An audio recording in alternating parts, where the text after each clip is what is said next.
Morning, councillors. Please be upstanding to receive your chair and vice chair who are already in the chamber, but please stand.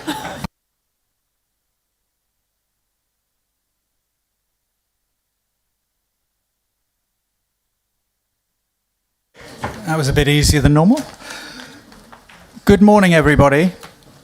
Before the formal business of the meeting starts, I would just like to remind members that it is important that you stay in your allocated seats as the meeting is being broadcast on webcast live. Right. Straight on to declarations of interest and apologies.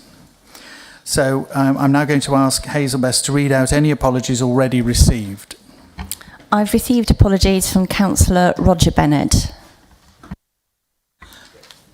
Are there any other apologies that people would like to let us know about? I think that's about it. I now call for details of any declarations of interest together with details of items to which they relate on the agenda. Remember, you only need to declare an interest where it relates to an item on the agenda. Councillor Robinson. Thank you. On agenda item 11, the Overview Scrutiny Work Programme, the Environment Scrutiny has got my employer on it, so I'll just leave the room when that happens. Okay, thank you very much. Any others? Okay. Right. Before we start, I've got to also remind you about behaviour. Please remain seated when you are asked to speak. Notes will be taken as councillors actually put their hands up, and I'll just go through that in a second. While debate may be robust, we continue in this chamber to conduct ourselves with mutual respect, and we do not use personal remarks about fellow councillors, please. Can I ask that there is no unnecessary talking or comments moving about or leaving the chamber while others are speaking unless it is absolutely essential? And it is important that you switch off your microphone when you have finished speaking. Please remember to do that. If you wish to speak, please raise your hand using the yellow voting card and wait to be acknowledged by Hazel, who will be keeping a list of speakers, and then we will call you out. A reminder that all speeches are timed and you will hear a beep 30 seconds before your allocated time is due to end. We will be having a 40-minute lunch break at approximately 1 p.m. That may be subject to a slight change, but we will see. Can you also make sure that you've switched off or silenced your telephones or any other devices you may have before we get on with business? And until lunchtime, please don't eat anything in the chamber. And if you wish to raise a point of order, please remember to quote the relevant section of the Constitution when you do that, because otherwise it will not be valid. And finally, if the fire alarm goes off during the course of this meeting, this will not be a test, and therefore I would ask you that you make your way to the assembly point in the car park via the nearest emergency fire exit point. Thank you. Right, we are now going to move on to agenda item number 2, which is public participation. We have received 3 requests to speak at this meeting. The first speaker is Ian Hardiman, who is representing a petition regarding road safety measures on Stakenbridge Lane, Churchill. Ian, you have 3 minutes to present your petition. Please go ahead.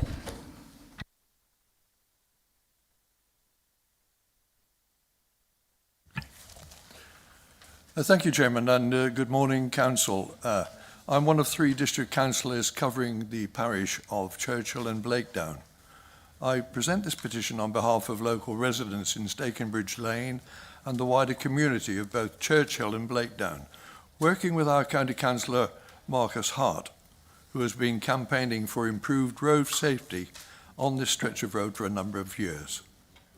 Improvements with signage have been made and VAS warning signs installed, particularly towards Churchill Crossroads, but over the course of the last 6 months, there have been numerous near misses at the bridge. But more importantly, accidents on the bend where vehicles have ploughed into a neighbouring property's wall and the adjacent fence and public footpath, stile and sign. This has happened several times before. High vehicles have clipped the bridge, and an HGV vehicle recently involved in a collision at the bridge. The lanes are very narrow under the bridge, and this is the subject of a sharp bend, and large vehicles have to pass in the middle of the road. This poses a danger to all road users and pedestrians, as the road is also very narrow at this point. The road has not been deemed suitable for a weight restriction, as it does not meet the criteria on the grounds of insufficient HGVs at a recent count. Over recent years, volumes have increased, using Rocky Lane and Stakenbridge Lane as a link between the A442 Starbridge Road and the A456 Birmingham Road.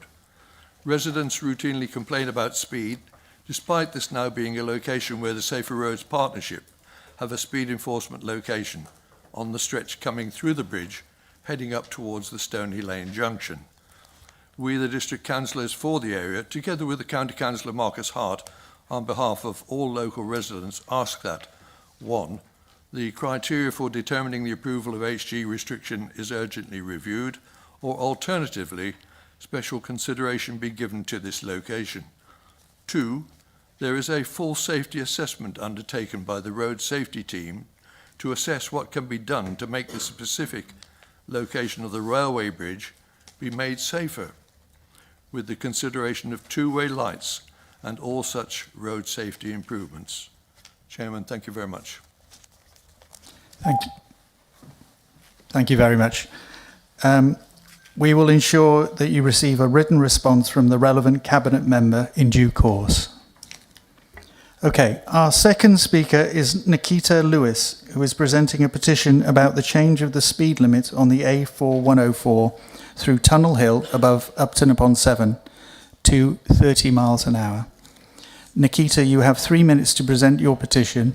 A reminder that you will hear a beep 30 seconds before your allocated time is due to end. Thank you. Chairman, councillors, thank you for allowing me to speak today. I'm asking the council to review and reduce the speed limit on the A4104 through Tunnel Hill from 40 miles per hour to 30 miles per hour.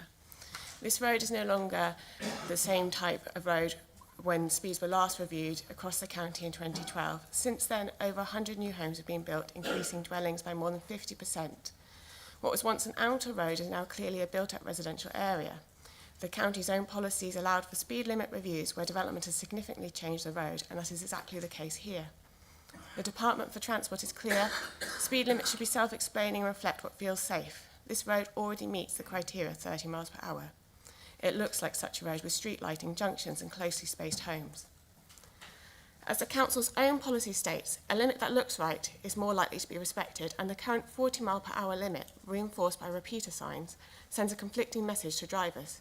Setting it at 30 miles per hour would align with the road and make it largely self-enforcing, removing the burden of active police enforcement. We gathered several hundred petition signatures, more than the number of homes in the area.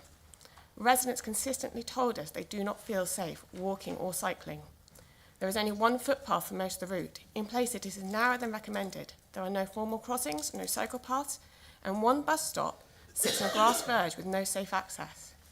Vehicles frequently block the pavement, forcing pedestrians, including children, into a 40 mile per hour carriageway. As a result, people drive even shorter journeys out of necessity. This directly conflicts with local and national ambitions for active travel. This is part of the Council's plan for active travel corridor, and the Council's target is 55% of short journeys by walking or cycling in the local area. That is not achievable here under current circumstances. And this is not just the subjective opinion of the residents. With the recent housing development, highways deemed the walking routes as unsafe and required the housing developers to pay nearly £200,000 for school transport. Costs that improved safety could help reduce. Widening the narrow one-sided footpath would require major engineering works, disruption and high cost. By contrast, reducing the speed limit is simple and cost-effective. The recent development contributed £17,500 towards the Council's active travel plans, which could support this change. The Department for Transport states that different road users perceive risks and appropriate speeds differently, and that fear of traffic and the needs of all road users must be taken into account to encourage walking and cycling and protect local community life. With planned expansion of the Hill Centre to include AstroTurf, cafe and gym, bringing more journeys, the need to act is only increasing. Tunnel Hill has changed, the speed limit has not.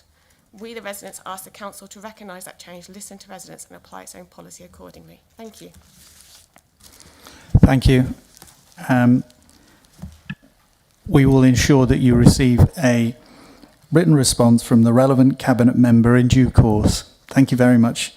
And our third speaker is Robbie Hazelhurst, who is presenting a petition to permanently reduce the weight limit on the Grade 2 listed Tiverton Bridge to 3 tonnes. Robbie, you have 3 minutes to present your petition. Thank you. Thank you, Can I Chair. just suggest you pull the microphone a bit nearer? Thank you. Thank you, Chair, and members of the Council. I'm here today on behalf of Tiverton Parish Council and the residents of Tiverton to present a petition to make the weight limit on the Tiverton Bridge permanently 3 tonne. The Grade 2 listed bridge over the canal in Tiverton, Worcestershire, is not just a piece of architecture, it's a vital historical asset to our community. Currently, there is a temporary 3-tonne weight restriction on this bridge, but it is crucial for the long-term preservation and safety of that bridge and surrounding area that this restriction becomes permanent. Tiverton Bridge is a historical treasure. Built in the early to mid-19th century, it was not designed to sustain the significant increase in heavy traffic seen today, with further pressure to come from the additional new housing developments taking place in South Droitwich. The road through Tiverton has become a rat run between Droitwich, Worcester and the motorway. Prior to the temporary weight restrictions, there have been numerous incidents of large vehicles striking the bridge or getting stuck. Heavier vehicles can cause irreparable damage to the structure, risking not only the bridge but also the safety of the community members who depend on it daily, as well as users of the canal and towpath that runs underneath. The bridge's integrity is already at stake, with visible signs of wear from overloading becoming increasingly evident. Preserving the bridge aligns with Worcestershire's commitments to maintaining its heritage sites. By enforcing a permanent weight restriction, we can ensure that the structure remains functional and safe for village, current users and future generations. It sets a precedent for protecting our historical landmarks and ensures that continued strain does not lead to significant costly damage or closure due to structural failure.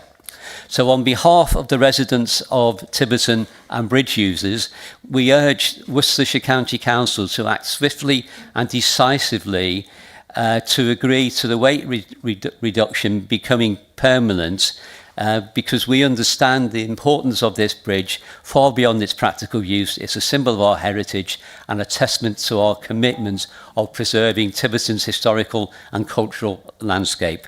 Thank you. Thank you for your contribution. We will ensure that you receive a written response from the relevant Cabinet member in due course. Thank you very much for everybody. Public participation. That completes that section of the agenda. We now move on to agenda item number 3, which is the minutes of the previous meeting. And I have to ask whether I am now able to sign as a correct record the minutes of the meeting which was held on the 14th of May 2026.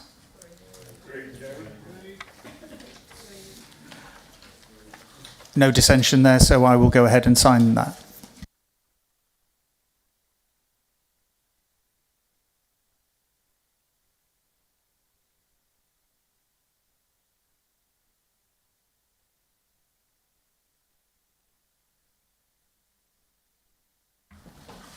Okay.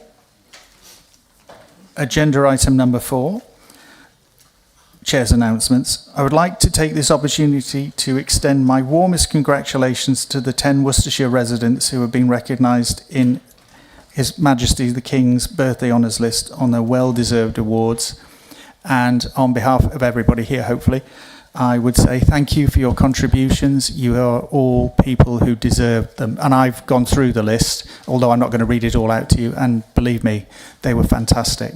It was brilliant. Okay? And now I'm just going to tell you the functions that I attended as chair since May. I went to some citizenships ceremonies at the Hive, and I've got more to come, obviously, every so often. And I was absolutely so impressed with the people who had applied for British citizenship. There were 40 people there. Every single one came with their families. They all vowed to keep Britain solid and safe, and loyalty, was part of everything that they did. They all sang the national anthem. It was an extraordinary experience for them and for me, because it was the first time I'd been, and I just thought it was amazing, and I'm looking forward to further ones. There was even somebody from Ohio there, from America, and when you see people coming from America to come over to Britain and live here and become citizens, it's quite something that still kind of makes you think. Also, I went to the official opening of the Royal Three Counties show, and they had an attendance this year which was bigger than before, and the farming community was incredibly well represented there, and it was good to be there and show our support for the farming community, because they've had some very, very tough times over the last few years. And I'd just like to also say that another great event to have attended was Councillor Tor Pingree's basically Mayor Civic Service, and congratulations to her on being the Mayor of Worcester. And it is great to see somebody as young, and I know her from the community forum at the University of Worcester, somebody who's as effective as she is in that role. It is brilliant. And last but not least as well, I also went to the VIP launch of the Worcester Mellor, and thank you, Councillor Riaz, for inviting me to that.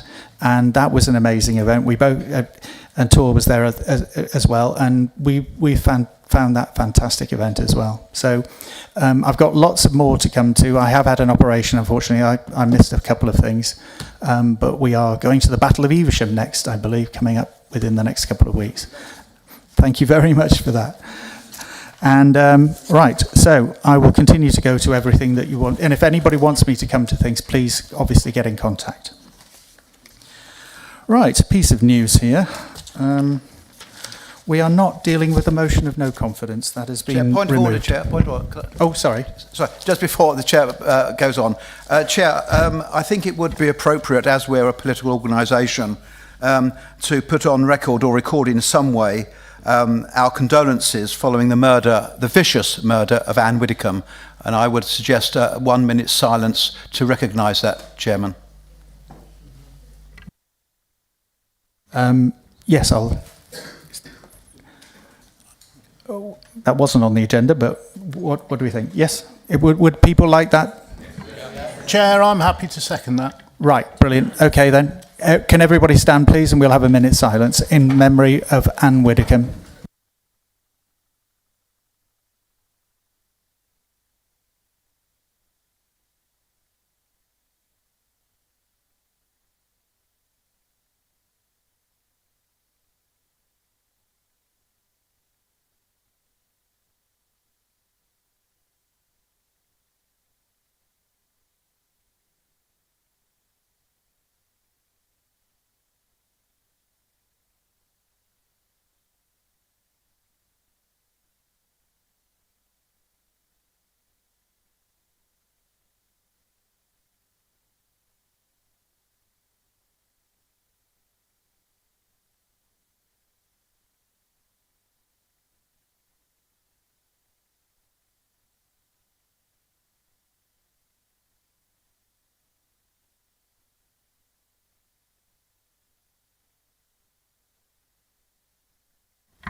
Thank you, everybody, and thank you, Councillor Amos, for that.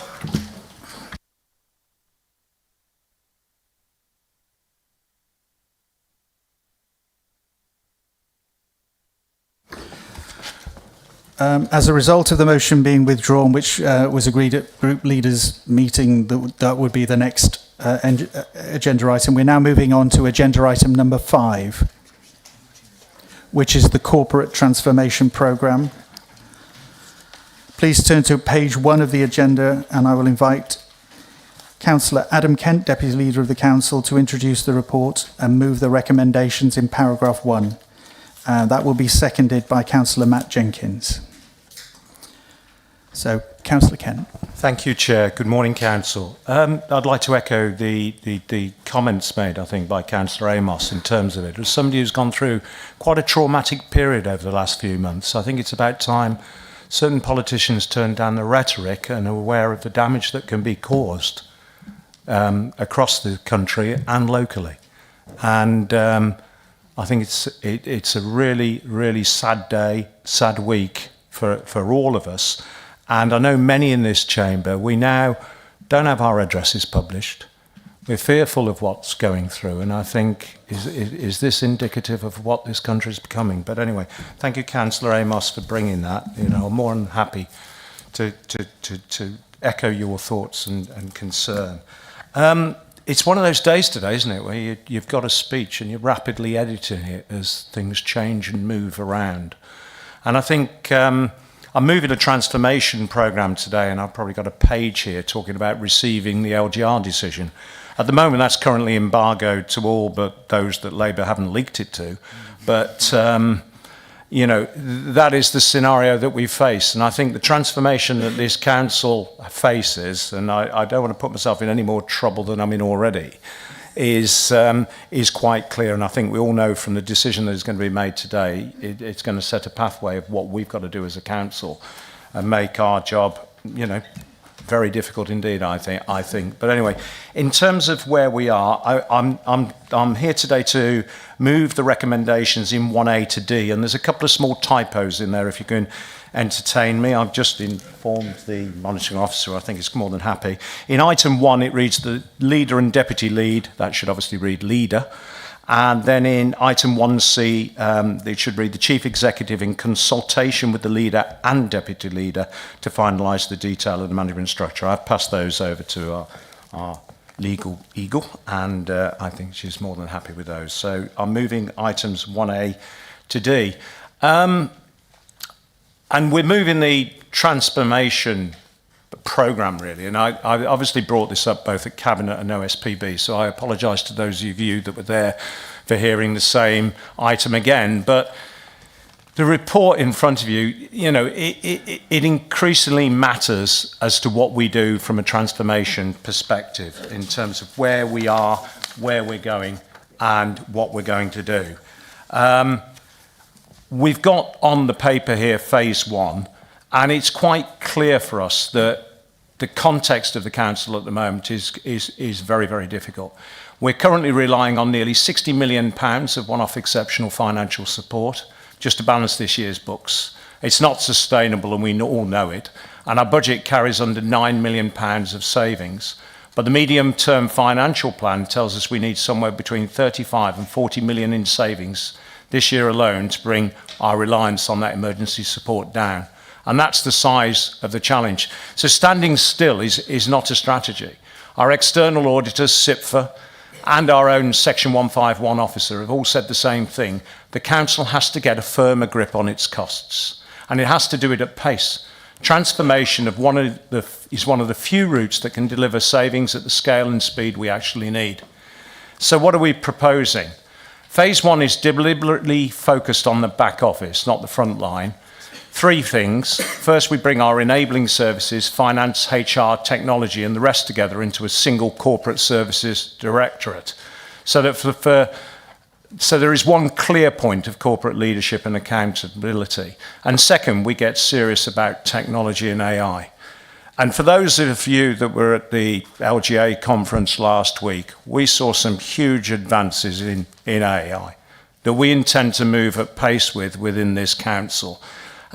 Predominantly because it improves productivity and it improves services, but it also will affect savings.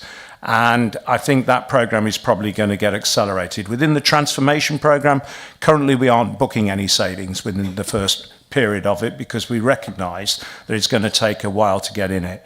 Now, we do have different debates in terms of what the view is of AI and everything else, and we want to be incredibly open about what we're doing when we're moving forward.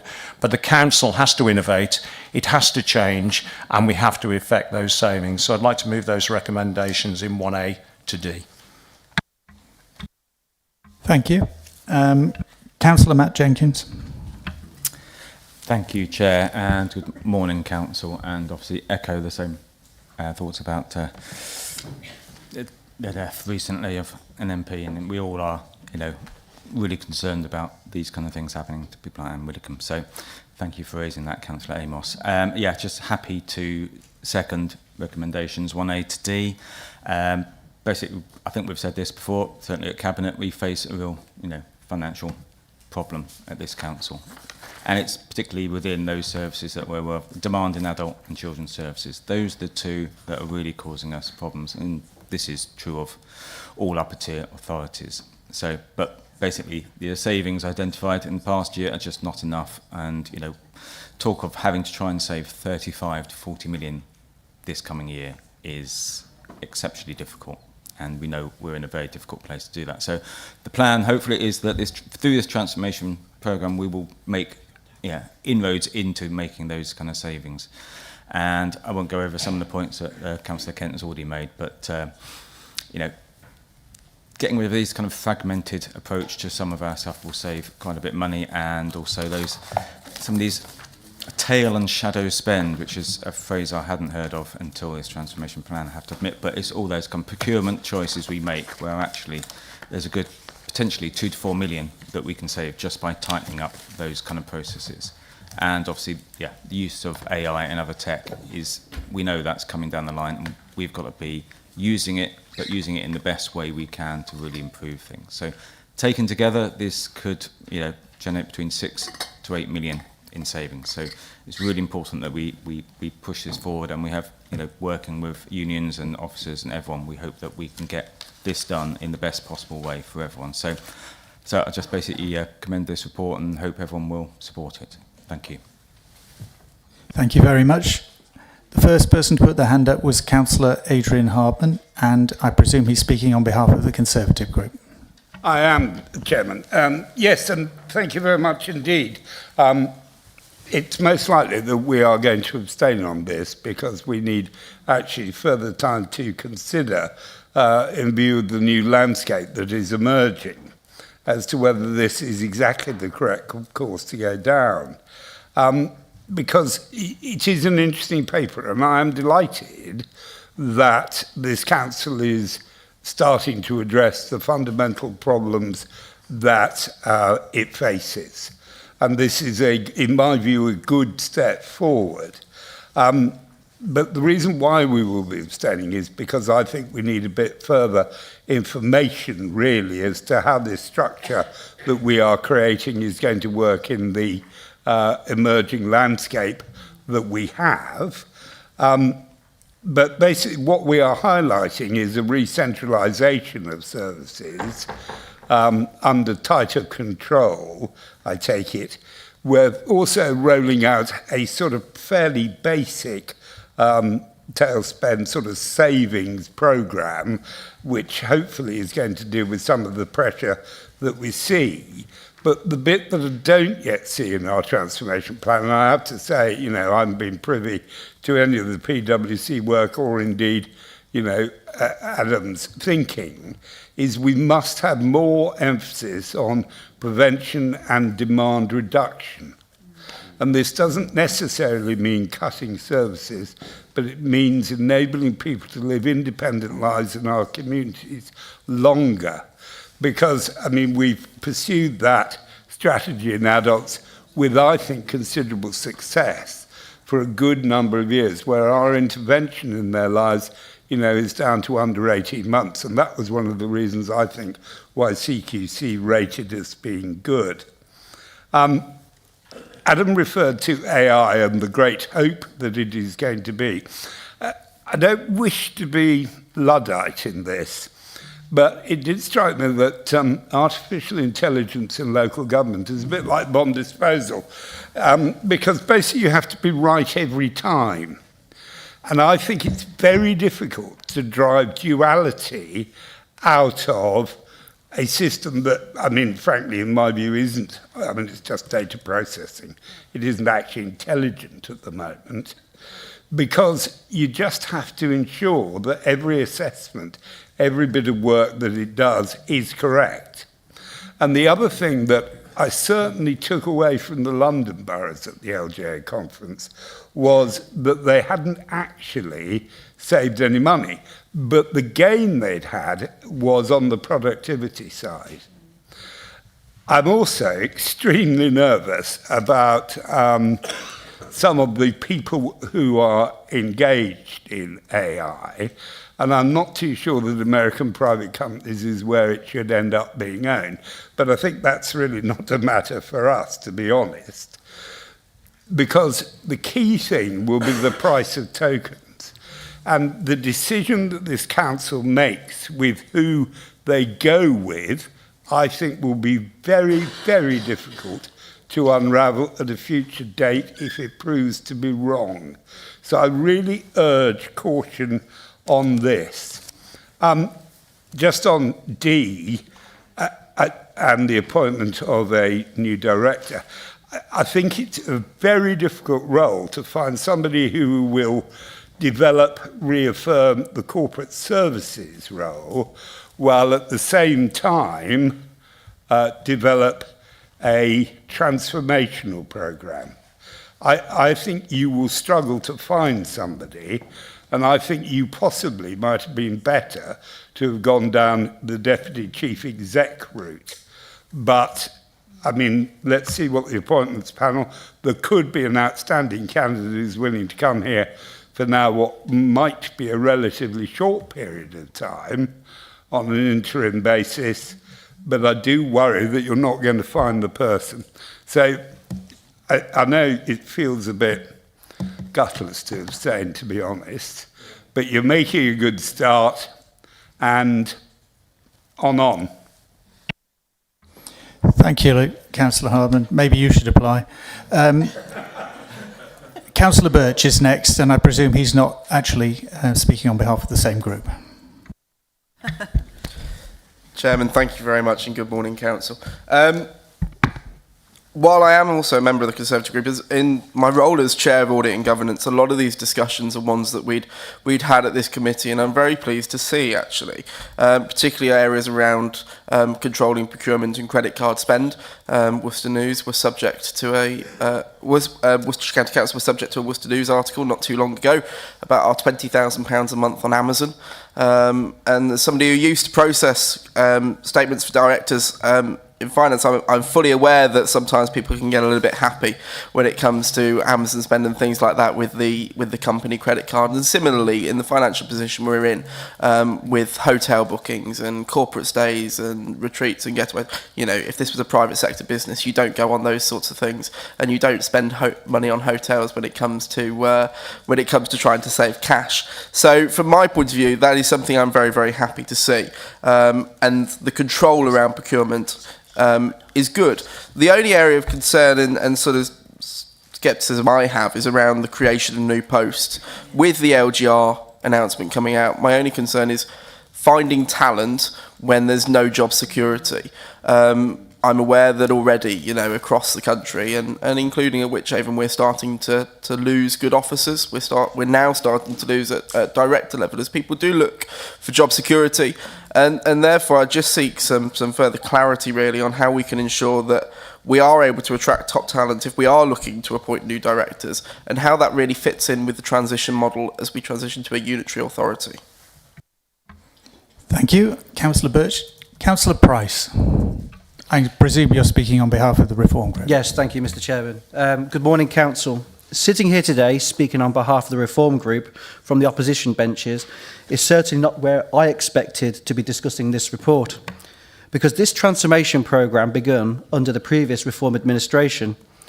As the former Cabinet Member for Strategic Delivery, Governance, Operations and Efficiency, I had the privilege of leading this work alongside some exceptional officers. So while the administration has changed, one thing hasn't. Worcestershire still needs transformation. When my portfolio was created, we recognised from day one that this council could not carry on the way it has been going. Financial pressures were mounting, demand for services were increasing, residents rightly expected more from their council, while every year we were being asked to do more with less. Simply asking departments to shave a little more from their budgets each year is not a strategy, and it is not sustainable. This council clearly needs to modernise. It needs to be more efficient. It needs to embrace technology, and above all else, it needs to ensure that every pound possible is focused on delivering better outcomes for the people of Worcestershire.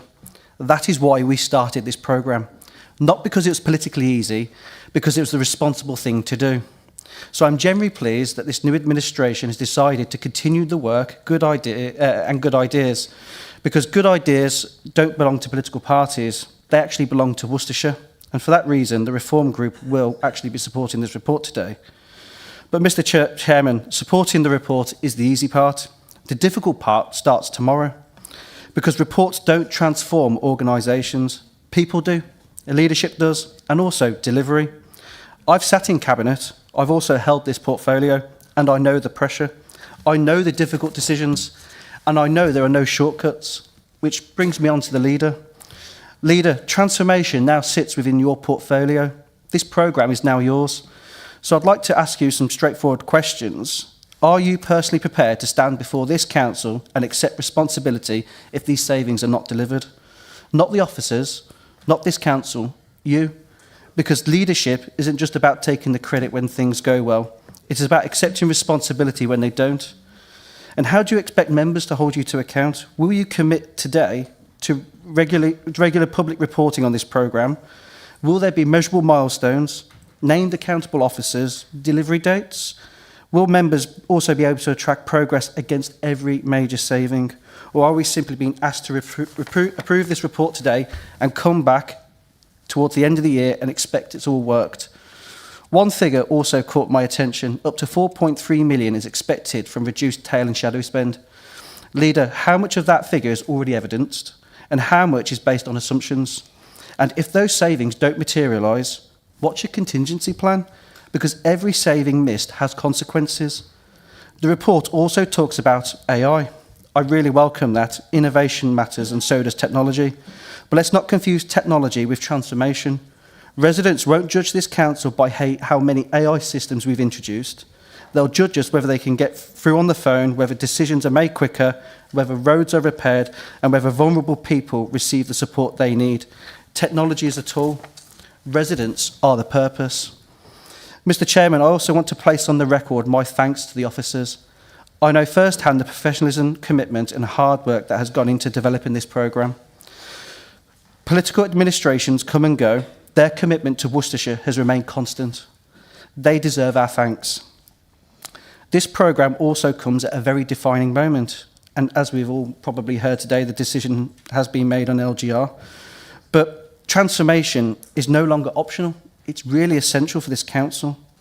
So let me finish where I started. The Reform Group is proud to have started this work. We're pleased to see it continue, and we generally want it to succeed. Because if it succeeds, Worcestershire succeeds. But today marks something important, not just the approval of a report, not the continuation of a programme. Today marks the transfer of responsibility. Leader, from today, this programme belongs to you. The decisions are yours, the delivery is yours, the accountability is yours. If this programme succeeds, you will rightly receive the credit. But if the milestones are missed, if the savings fail to materialise, the residents don't see improvements being promised today, the responsibility rests with the person who holds the transformation portfolio. That is leadership.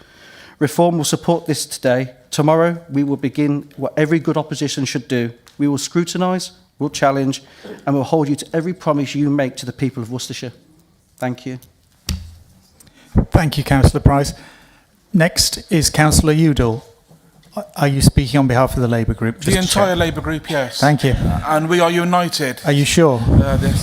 Chair, we have some significant concerns about what's being presented before us today. We will not support the proposition in front of us because we need more assurances about the impact these proposals will have on the vulnerable and upon service users. But let's be clear, we have had a corporate services directorate before with a director, and the very same person who's proposing this is the person who previously abolished that role. A new interim director will be a well-paid chief officer whose job will be to operate a night of the long knives, cutting and slashing the lowest paid members of staff.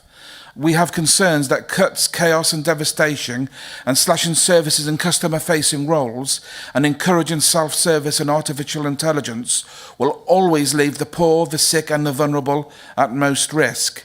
We have concerns that staff will lose their jobs, service users will go unnoticed, and services to the poor and vulnerable and those who need us the most will be cut. But if we don't look too hard or listen to their fears, we won't hear them. We need measures and assurances to protect service users. Chair, the problem which we are facing was caused in part by the previous Tory administration's obsession with outsourcing and privatisation, putting jobs, services and services out of control of our hands and giving them to the people who have a profit motive, not a public service motive. Their only obligations is to shareholder dividends, not to the council or the public. We need to terminate these contracts, bring them back into house and start delivering savings from having greater influence and control. In the words of Monty Python, living in ponds and distributing swords is not a basis of a system of government. Thank you, Chair. Thank you. Next, it's Councillor Parks. Thank you, Chair. I'd like to thank the leader and deputy for the report today, although, like some in this room, I'm struggling to know which is which.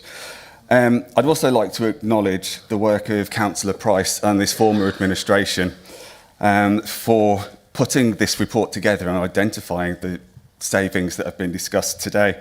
I do look forward to hearing you speak to the remaining phases in the words of reform, and then how this administration will bridge the remaining 15 million to address the bare minimum of £35 million.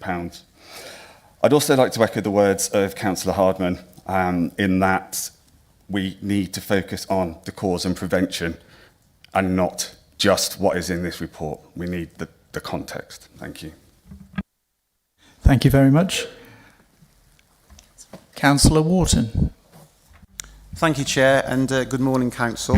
Firstly, I would like to pay tribute to my colleague, Councillor Price, for the substantial amount of work he did in developing this plan in the last months of our administration. What I'm going to say is very much echoes what Councillor Price says, but as you all know me, very much more succinctly.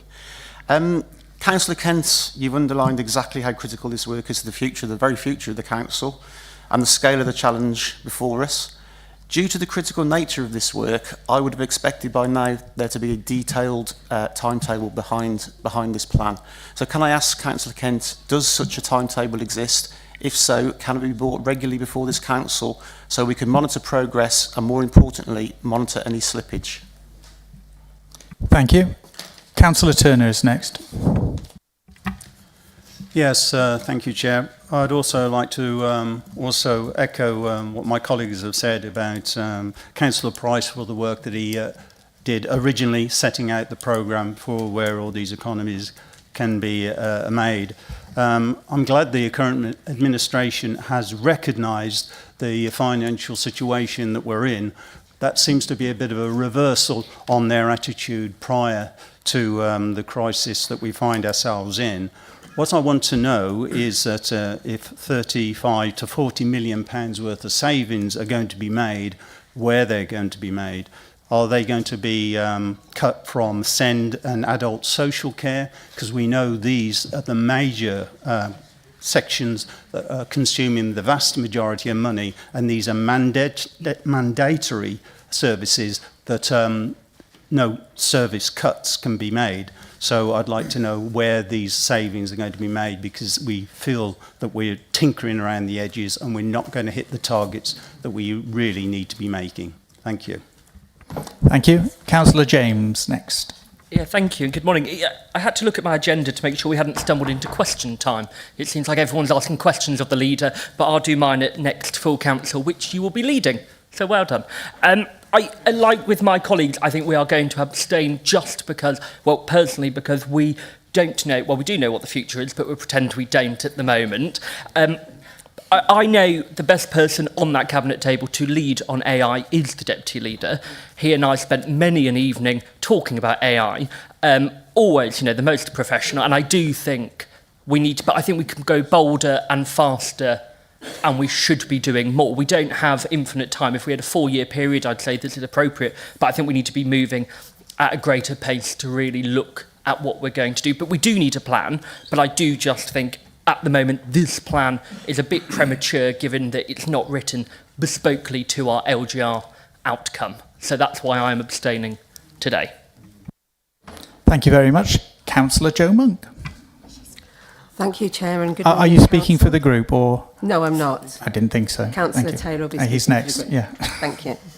Okay. Thank you for that. I'd just like to thank Councillor Price for taking on the role like he did and introducing our strategic plan when I was part of Reform. And I'm glad I gave him that opportunity to do that. Anyway, what I have to say is about AI, which I know a lot of people in here do actually use quite considerably, and I know that Councillor Price does also. So artificial intelligence is no longer something for the future. It's already transforming public services today. The question is not whether councils should embrace AI, but how do we use it responsibly?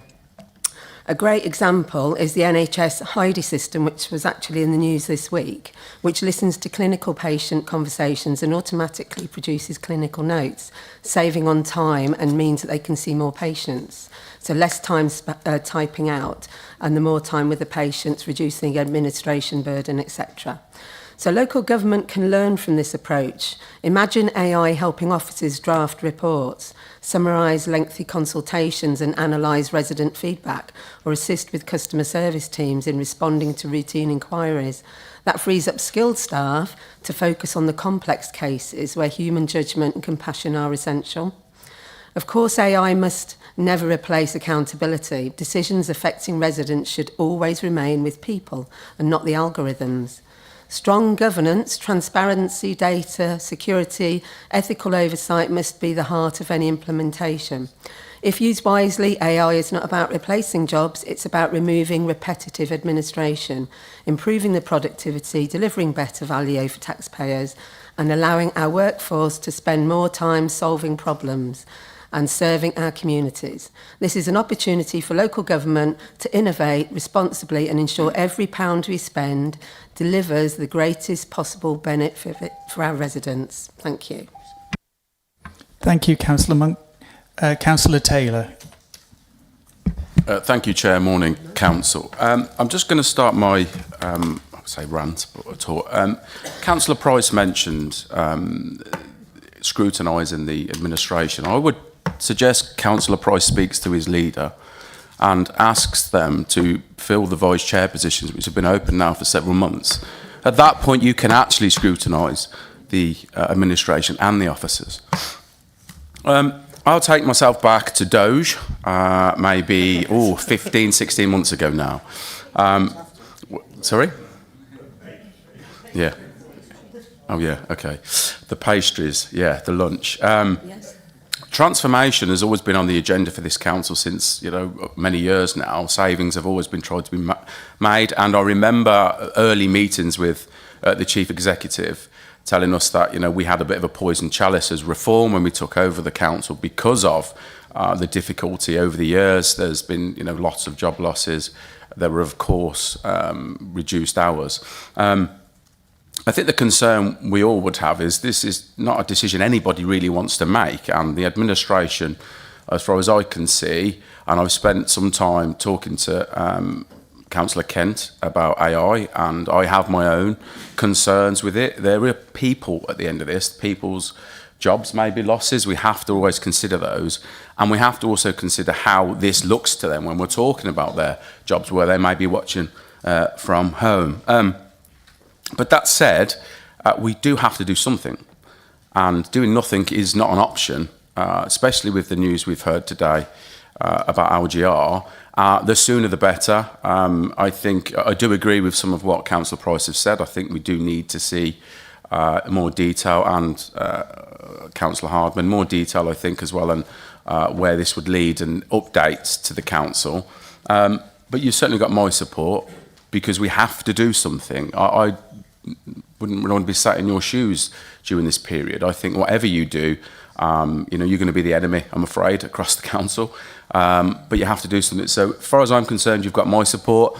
We are independent, so everybody will decide in our group which way they go.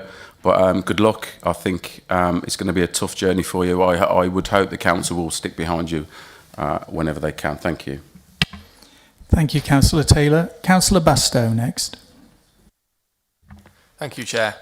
I'm pleased to support this transformation programme. It represents exactly the sort of common sense thinking that local government has needed for years, improving efficiency, embracing technology, and making sure that taxpayers receive better value for every pound they contribute. I particularly want to thank Councillor Nick Price for the work that's gone into developing these proposals. We have people with real business experience who understand how to modernise organisations, challenge waste, and deliver better services while living within our means. They say imitation is the sincerest form of flattery, and there's definitely truth in that today. We're pleased that the administration has recognised the strength of Reform's programme and chosen to continue with it. Good ideas do deserve support regardless of where they come from, but recognising a good plan is only the beginning. Now we expect the administration to deliver it with the same determination with which it was developed, with milestones to be published and adhered to. And today, the support should not be mistaken for a rubber stamp. Transformation programmes only succeed if they're relentlessly driven forward. Reform will support this programme, but will also scrutinise every stage of its delivery, making sure that the promised savings are achieved, the improvements are realised, and nothing quietly slips off course. That's our responsibility, and ultimately what the people of Worcestershire expect us to do. Thank you. Councillor Upton is next. Yeah, thank you, Chair. Good morning, Council. I fully support this programme. I concur and agree with Councillor Nick Price and also Councillor Hardman. My concern is that this is a corporate transformation programme which seems to be turning into a quick fix to try and sort out the finances. Now, it's not going to happen. I think, you know, I've had experience of something like this many years ago, and I can tell you, if you're looking at 12 months on this, it's going to take you 4 years. You know, there are very many positives to this. We all accept that. But there are also many risks: poor or incorrect decisions, bias and discrimination, data protection risks, loss of professional judgment, lack of transparency, legal liability.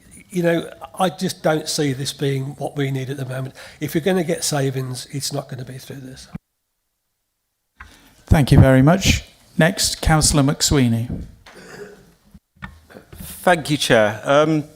Apologies for dragging out discussion about AI, which I feel, apologies to Councillors Kent and Price, isn't the main point here. But given the amount of discussion about it, I have to add my note of caution from a perspective of having spent most of my career working in IT and having worked with AI probably before most people had heard of it. We have an expression in IT: garbage in, garbage out. AI isn't a magic solution. It's only as good as the information you give it. I'm certainly not opposed to AI, far from it. I say I have worked on it many years ago. I probably haven't contributed anything to what current AI is.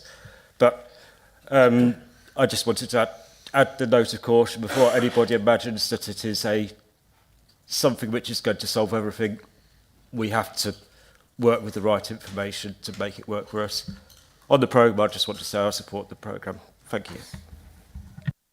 Thank you. Councillor Raymer.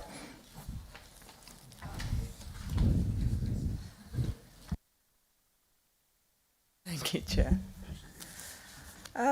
Thanks, Chair. I did find Councillor Price's speech well written by AI, well spoken, well delivered. It's been it was a speech, I think, of questioning the new leader who just got into his position. I think we've all read the transformation. It's very good. Difficult decisions have to be made, but most importantly, unity in the cabinet, unity in the council, which is why reform were voted out, because every 5 minutes there was new drama. So it was like a series, you couldn't end it. And that is not a recipe for delivering anything. But let's talk about scrutiny. Of course, leadership's very important, Chair, but so is opposition and scrutiny. So let's look at the scrutiny panels. There is a Vice Chair position reserved for reform on adult care and well-being. This is vacant. There is a position reserved for reform on children and family as a Vice Chair. This is vacant. There is a position on corporate and communities reserved for reform as Vice Chair. This has been left vacant. There is a position on the economy scrutiny panel reserved for reform. This has been left vacant. And there is a position reserved for reform as Vice Chair on the environment. This has been left vacant. So please save us the speeches. Right. That's the end of speaking as far as I can see. Can I now ask the mover of the recommendation to sum up, please? Councillor Kent. How long have I got? 2 minutes. Go fast. 2 minutes. Well, apologies to all of you who've made those points, because obviously in 2 minutes I'm not going to cover them all. I will say straight off to Councillor Nick Price, as you're aware, in my view, this transformation programme at the moment is just a start. It doesn't go anywhere near far enough to meeting the savings that we want to do. And my door is still open. You know, I have offered to speak to you and go through the transformation side in a true cross-party way, which I've offered every party. Some people have come through the door, others haven't, and they know who they are. The key thing is I hear what you're saying in terms of AI, and I think what I'm going to propose actually, because this is being implemented and it's been planned for a while, I think we'll set up a demonstration for all of the councillors that they can come in and actually see how this works and how it's going to be implemented and what it is. Because I think what we're talking about doing is giving people quick answers, speedy resolutions, and signposting them to the right place for the support that they need. This isn't about making services worse, it's about making them better. And at the end of the day, what we've got to do, we've got to get those three things right. We've got to ensure we keep council tax low. We've got to ensure we provide better services, and we've got to ensure that we can bring a cost-saving programme. Doing nothing is not an option for this council. I'm sure the MCHLG, the auditors and everybody else who I keep constantly reminding are watching us from afar are aware of. I welcome the support from the Reform Administration and those others that have put the support. But as I've said, this is a journey we've got to go on together. We all want the same thing: lower council tax and better services. And if anybody's got a contra to that, please let me know, because I'm sure somebody will be putting it on a leaflet. Thank you. Thank you, Councillor Kent. We're now going to go to the vote. Can you have your cards ready? Can I ask those in favour of the recommendation to raise their hands, please?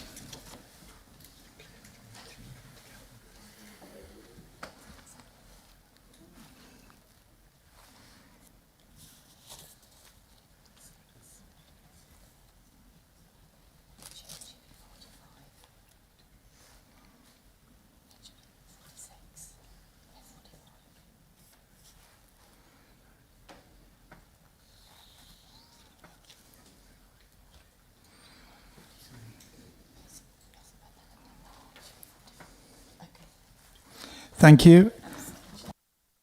Can those against the recommendation please raise their cards? 0. And can we have those who are abstaining please raise their cards?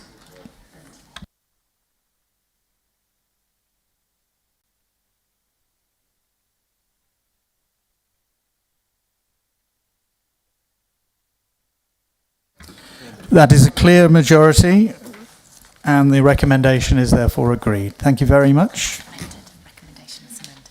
As amended. Right, we're now going on to agenda item 6A. Reports of the Cabinet, matters which require a decision. Please turn to page 99 of the agenda, and I will now invite Councillor Kent again, Deputy Leader of the Council, to introduce the report. Oh, I've got a wrong thing here. No, you're seconding it, apparently, according to my pieces here. But anyway, right. So you're going to propose it, and then I presume Councillor Kent will be seconding it. Yes, right. It's the other way around. Sorry about that. Thanks. No, thank you, Chair. Happy to propose the recommendations 1A and B. I mean, this report covers two matters that require the Council's decision: the revised capital programme and withdrawal of Worcester City Secondary School presumption. So when Council approved the capital programme in February 26, it stood at 644.8 million. Since then, additional external funding has increased the 25 to 29 programme to over 665 million. So these additions include obviously the 59.9 million we know of exceptional financial support. There's 4.8 million of unallocated capital reserves, which reduces our borrowing requirement. 4.5 million of additional schools capital funding from the Department for Education, and 2.9 million from the Environment Agency for flood alleviation works at Severnstoke. So the corresponding reductions, including a 4.8 million reduction in borrowing from the application of capital reserves, and the further reduction following confirmation of 8.5 million of high needs capital funding, will hopefully deliver ongoing revenue benefits to this council. So in terms of delivery, I'm pleased to report that 122.9 million has been spent from the capital programme. 27.3 million of expenditure not incurred in year will be carried forward, and Cabinet members will continue to work with our strategic directors to manage the impact of borrowing on the council's medium-term financial resilience. And turning to the Worcester City Secondary School, councillors will be aware that this council has a statutory duty to ensure sufficient school places across the county. While mainstream secondary provision is currently sufficient in 12 of our 14 education planning areas, Worcester City has faced a genuine and forecast shortfall driven by significant housing growth. But rather than proceed with a new secondary school on the Newtown Road site, the recommendation before Council is to meet forecast demand through expansion of existing schools. So Tudor Grange Academy has agreed to increase provision by 15 places per year group, and the council is working with Bishop Perrone, CEV College and Blessed Edward Alcorn Catholic College on feasibility for further expansion. So together these options should be able to deliver 75 additional places per year group against a forecast requirement of 60, which is clearly sufficient on current projections to meet demand to 2033. And I'd particularly like to thank officers and Councillor Boatwright Green for their work in this area. I should also note, as it mentions in the report, that Oasis Community Learning, the trust that were originally identified for the new school, have confirmed its support for this approach and for the withdrawal of the free school presumption. So Cabinet has therefore authorised the Strategic Director of Children's Services to request that withdrawal from the Department for Education. So this reduces the capital programme by 33.6 million of borrowing, and I ask the Council to approve the corresponding reduction on that budget line. So happy to recommend this to members. Thank you very much. Thank you. Councillor Kent. Thank you, Council. I'm happy to second this, but I reserve the right to speak, please. Right. Well, does anybody want to comment on this? Councillor Wharton first. Thank you, Chair. And sorry, are you speaking on behalf of the group? No, I I'm should not. have checked. That will be Right. Councillor Foster. So, okay. Yeah, it's interesting, isn't it? On the two occasions in the last 10 months that Reform tried to remove the borrowing for a new school from the capital programme, every single councillor, opposition councillor in this chamber voted against it. In fact, the mere suggestion was met with opposition bordering on hysteria amidst accusations of failing the school children of Worcestershire for a generation. What's changed, guys? Here we are, one of the first acts of the new administration to do exactly what they vehemently opposed a matter of months ago. To me, it serves to vindicate that Reform are the only party that can identify financial issues quickly and have the backbone to make the tough decisions to resolve those difficulties. With the difficult decisions we have coming up, this U-turn gives me no confidence whatsoever that this coalition has got the resolve and unity to take the tough decisions required. Unless, of course, it's an admission that reform are right all along. Thank you. Councillor Hardman, are you speaking on behalf of the group? Thank you very much, Chairman. I suspect so. I know I'm as surprised as you are, but there you are. Just hang around long enough, as my mother would say. Both the cream and the scum float to the top again of the milk. I'm glad you're saying that about yourself, sir. Yeah, no, I'm afraid to say that we will be voting against this because, of course, as Conservatives, we are consistent in our purpose.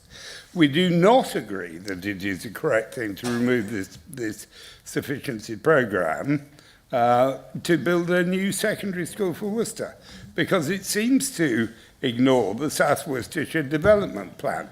Now, I have read with some interest the heroic population statistics from the National Statistics Office, which is part of the reasoning that you bring forward for this.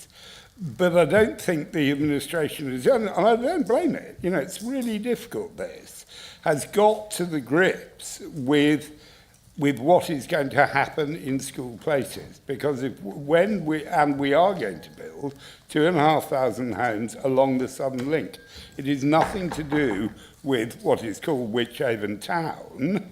It is an entirely separate project. And they are going to want a secondary school to go to. And I do not think that you are going to have the capacity. Now, this will, of course, be an issue for the South Worcestershire Development, the South Worcestershire Council in due course, if that's the way. Are we still playing this game? If that's the way that the government is going to go. And if one looks to the north, I mean, the schooling provision in Bromsgrove is heading towards crisis point. I mean, it is quite calm in Redditch, I gather, and we are building Fox Lydiate, but, you know, and in Wyre Forest, we spent an enormous amount of money and resisted the suggestion that we close the high school there then, and that has turned out to be a perfectly correct thing to do. So basically what this report is it's updating a bit of largesse in effect from the Environment Agency and the government. You are removing and presumably going to sell the site where the Worcester School was going to be. But I have a nasty feeling this is just going to be the tip of the iceberg, because you are not facing up to, in my view, where the capital programme should be focused. And I suspect, I mean, I don't blame you, because you've only had 8 weeks or however long it is. And, you know, this is difficult going. But as I said at the Cabinet meeting, in my view, you are engaging in a gamble. There is a certain irony that Dr. Foster is clearly proved to be right. I don't think that is the case. I still think he's wrong. But there you go. So thank you very much, Chairman. Councillor James. Thank you, and I'll start with another, what was it, hysterical rant. I've never been described as hysterical. We fundamentally have to come back to the core that we are talking about children's education. I condemned the last administration by the proposal to remove the school. I will do the same. I'm not going to deviate from that belief. We can have a school space, but we are not talking about the enriched learning you get from being able to attend a school with your friend and your community and your network. We can keep trying to plug a gap to give one space here, 15 there, but this isn't long-term vision. We condemned the last administration, quite rightly in my opinion, that they didn't have a long-term vision, that we are talking about the short term. I'm sorry, but this has not provided a long-term vision. This has provided something to fill the economic situation we're in now. And I do think when you talk to the people of Worcester, not the politicians, but the actual people, they are furious that once again we are talking about scrapping a secondary school that affects their lives. You know, some of the Cabinet are Worcester members. I think it's just 2. I would say walk down the high street, because people are not happy about this. People want a new school. It's not perfect, but I think we need to be doing something to give people somewhere to go where they can keep their community. Thank you. Councillor Allen. Yes, thank you, Chair, and good morning, Council. I'd like to just move on briefly and say I'm really pleased to see that we're getting an extra 2.872 million additional funding from the Environment Agency relating to the flood alleviation scheme at Sevenstoke, which hopefully will be completed in December after, I don't know how many years, decade, 2 decades, however. And I just want to be clear, because there's a lot of people and politicians who are trying to take praise for this. They've done it, they've got it over the line. Well, I believe the 3 people who got it over the line are Councillor Cresswell, Rachel Hill, and a gentleman from the Environment Agency. So I'd like to again personally thank them all for doing this, and shame on anybody else that plays politics with this just for their own advancement. Thank you. Thank you very much. Next, it's Councillor Turner. Yes, thank you, Chair. I will be supporting this. And if I too was walking down the high street and was asking various members of the public where they'd like us to spend their money, they probably would like to spend it on a new school. They would probably like to improve the adult and social care provision, and they would also like to improve SEND provision and so on. But we find ourselves in a very difficult situation, and when Reform were in control, we were trying to make those tough decisions, because we all know in our personal life you just can't keep winding up your credit card and saying, well, we'll just keep kicking the can down the road and hopefully one day it will all come right. We have to make tough decisions. We would love to build this school and improve the education provision for our children, but we have to make tough decisions. And I'm glad the current administration have made this decision, but how times have changed. Thank you very much indeed. Thank you. Councillor Foster. Thank you, Chair. You're speaking on behalf of the group, just to confirm. Yes, I am speaking on behalf of the group. So all the rest of the group, apart from Councillor Turner, that is. Everybody in Worcestershire is aware many of our schools are at capacity, even oversubscribed. That was the article in the Worcester News on Monday this week, especially listing the secondary schools that are oversubscribed. Blessed Edward Catholic College was oversubscribed by 33%, more than its available places, turning away 75 students. Tudor Grange exceeded its admission rate by 22%, and Nunnery Wood had to turn away 58 pupils, 20% above capacity. Bishop Perrone turned away 43 pupils. These are Worcester schools that we're informed are increasing their capacity to meet the increased demand.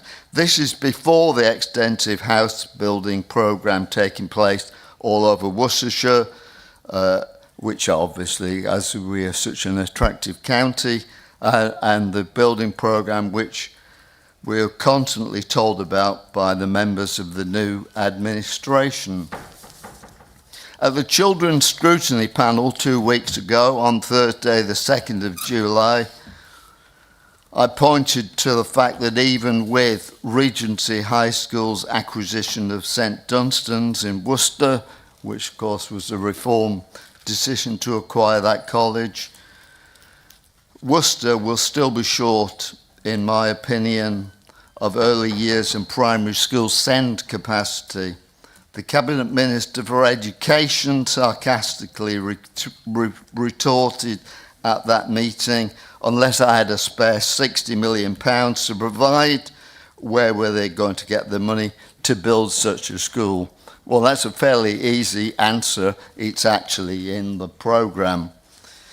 At the 6th of November council meeting,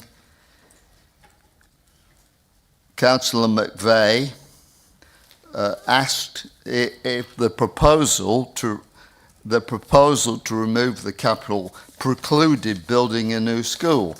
Councillor Wharton clarified you can always put the capital back, but still this vote was lost. Our vote was lost by 28 to 26 with one abstention.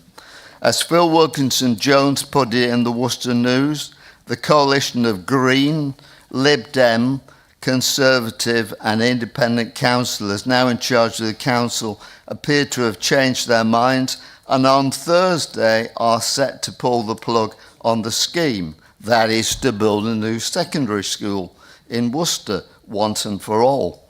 Well, we shall see. What did they say at the time, these 28 councillors on the 6th of November? Councillor Kent, it's 3 hours 35 minutes in for anybody who wants to look at the webcast. We do as a council have to build schools. The use of County Hall is a viable option. We, Conservatives, of course, at that time, won't be supporting as we need a clear alternative. We can't condemn our children to spend hours and hours on buses. Councillor Boatwright Green, now Cabinet Member for Education, that was 3 minutes 37 in, said, it takes years to build schools. We have to build schools. We need to find the money. If we don't build schools, it costs us more in the long term. We have a statutory obligation. 3 hours 38 minutes in, a new secondary school needs to be built, but there is no plan on the table. No investment is not an option. No investment is not an option. So, by voting down this proposal, we can provide, i.e. leave in, £60 million of capital investment, requiring £33.6 million of borrowing, to build a new school that all our Worcestershire residents know we need. This removes the hurdle of having to get full council approval to put that capital back in because the funding is already there. I'm just simply surprised I find myself in agreement with Councillor Hardman and Councillor James. Thank you. Thank you very much. Councillor Udall. The Labour Group is unanimous again in our view. We have got some serious concerns about what's being proposed here, especially in Part B of the recommendations. We understand what's being proposed and why, but really and in reality it's nothing but a stick and plaster and not a long-standing solution to the problem. Worcester needs a new school. This is premature, what we're proposing. We need to look at this in much more detail and plan for the future. We need to identify a location for a school which will meet the long-term needs and the problems that we are already experiencing. Those problems are not going to go away. In fact, we know they're going to get worse. I repeat, Worcester needs a new school. Christopher Whitehead Language College, close to my division and serves my division in St John's, is already at capacity. Without a new school, it will continue to be busing children from St John's around the county to a variety of schools, separating siblings and causing chaos and misery for children and parents, disturbing and destabilising their education. We need a new school in Worcester. This is too soon. This is premature. We need to keep it on the agenda. We will oppose. Councillor Pingree. Thank you, Chair. I'm going to do something different and actually agree with many of the councillors on the other side of the chamber, which is that we do actually, and Councillor Jaime, we do actually need a new school in Worcester. I will admit it, we do need one. And it would be fantastic if we could find the money to build a new school in Worcester. It really would. Unfortunately, based on the financial situation that we are in, due to many, many years of getting ourselves into this financial situation, we have to look at our situation and we have to make a compromise. And I am someone who is a big advocate, the last time we spoke about this, for building a new school in Worcester. I said that let's do it, it was something we need to do.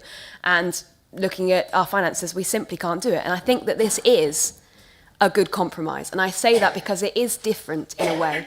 It is different because the places where we are expanding our school places are within the city centre. So we're talking about Tudor Grange, Bishops, Blesseds. They are within the city of Worcester. I am much more keen on this plan because it means that students will not have to travel as far to school.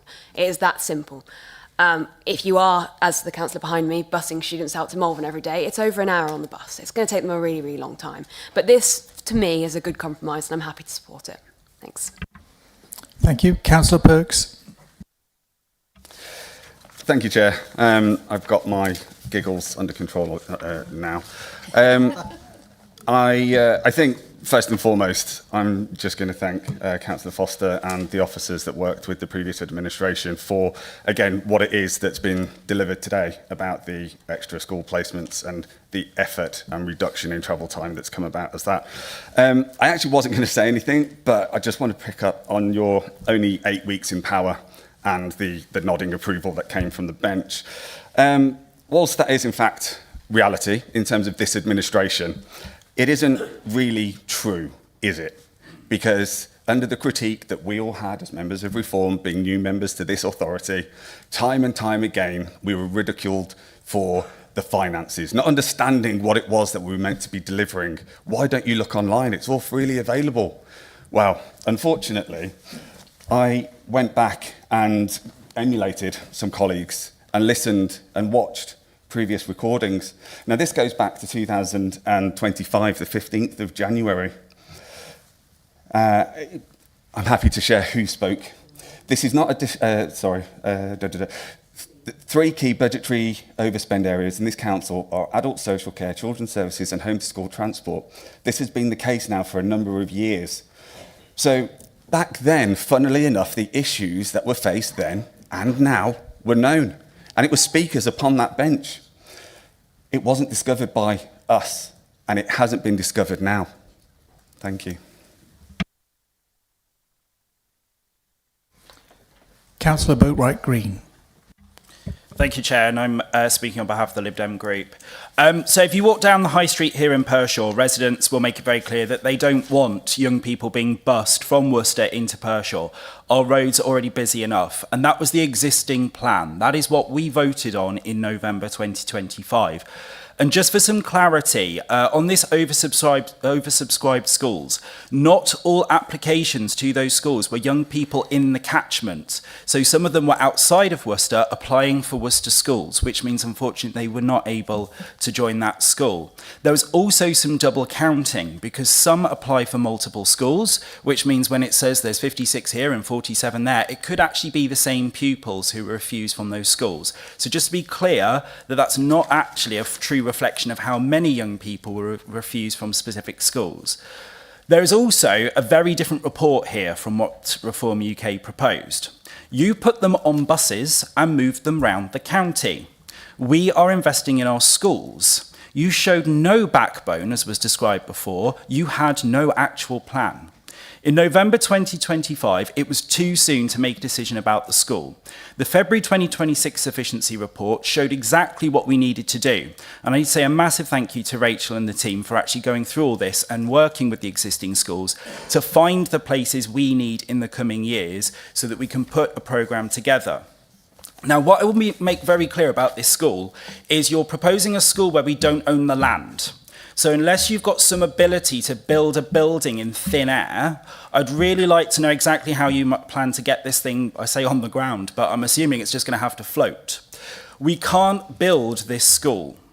Councillor Oodle, I'm really concerned about what you've mentioned, by the way. If we can book in a meeting to discuss exactly what's happening over in St John's, that would be fantastic, because that's not what we're seeing in the data, so it's something we really do need to take a look at urgently.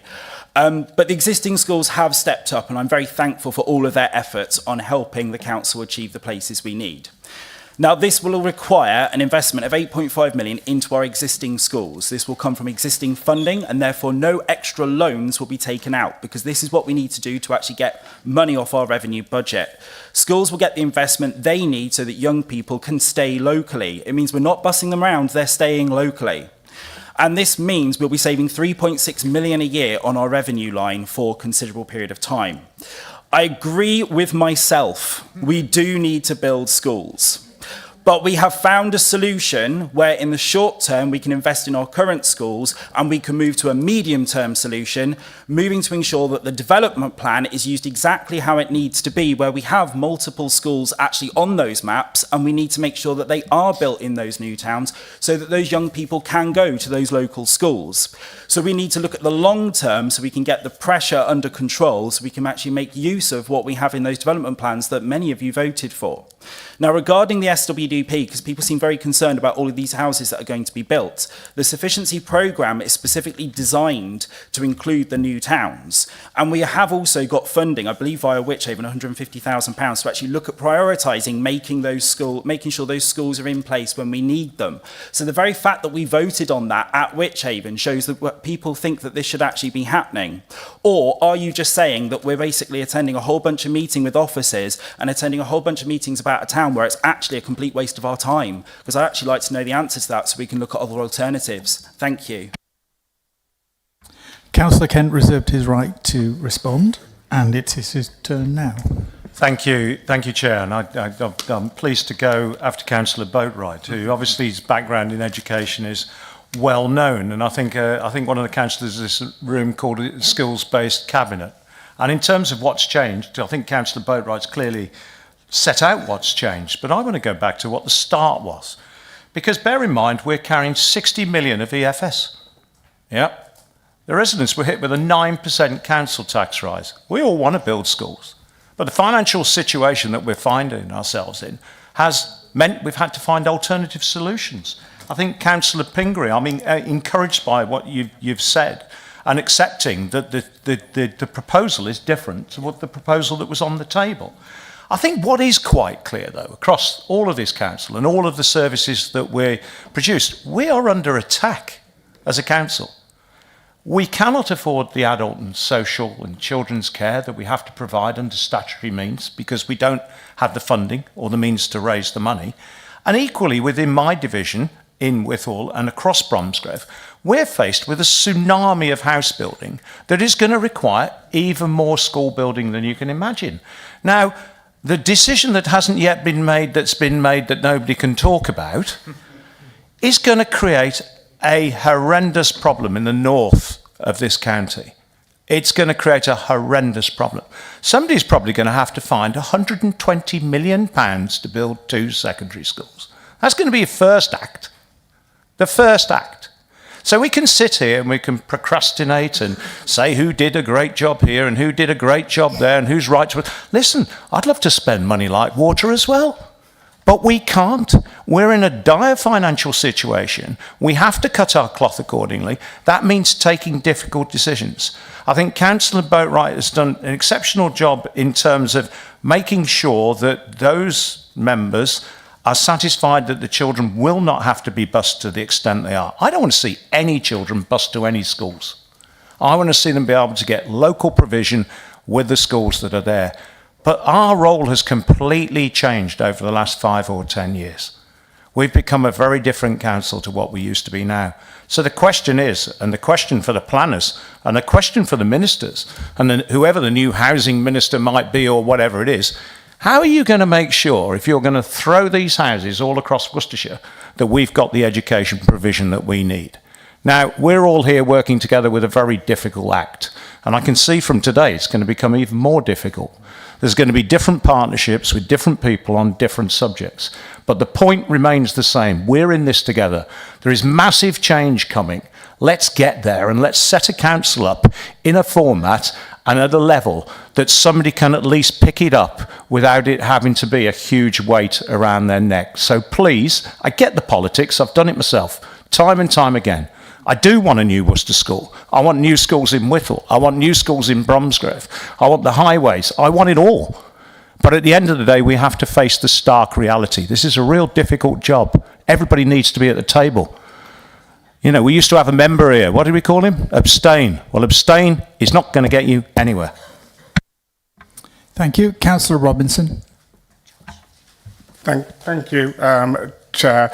I just want to thank Councillor Boatwright Green for all his work he has done on this. This isn't the same plan that was brought forward previously. But what I am quite disgusted at, to be honest, is you all spent a year telling us how bad the financial situation was, and only you lot knew how to get this resolved.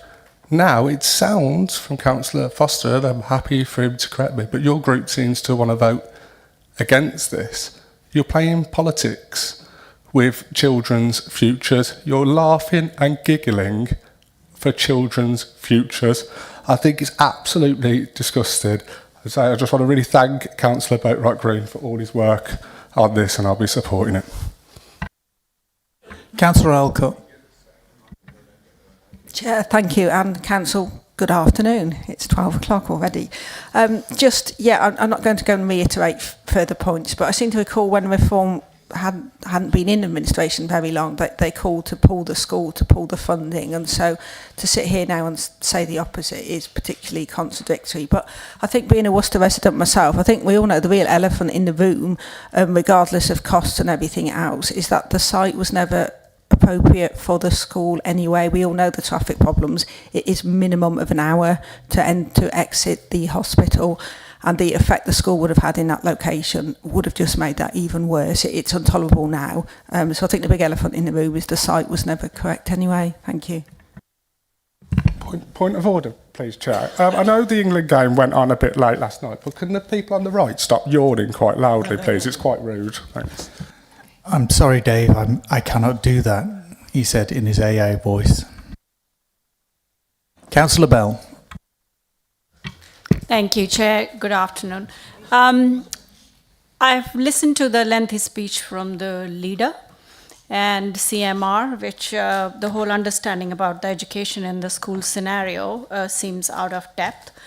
I do want to commend the hard work which was put in by Councillor Foster during his tenure and his deep understanding of the education system and the situation in the oversubscribed schools in our county.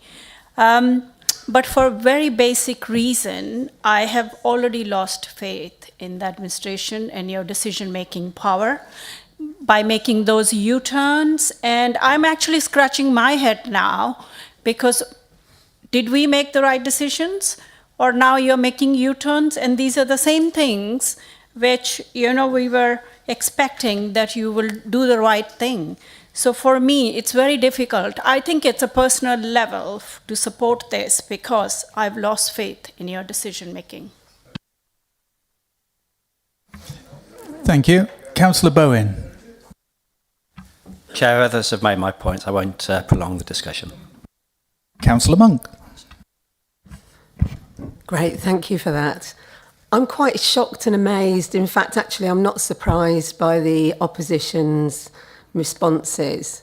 It's a bit of a bittersweet harmony here, where they're not in administration anymore.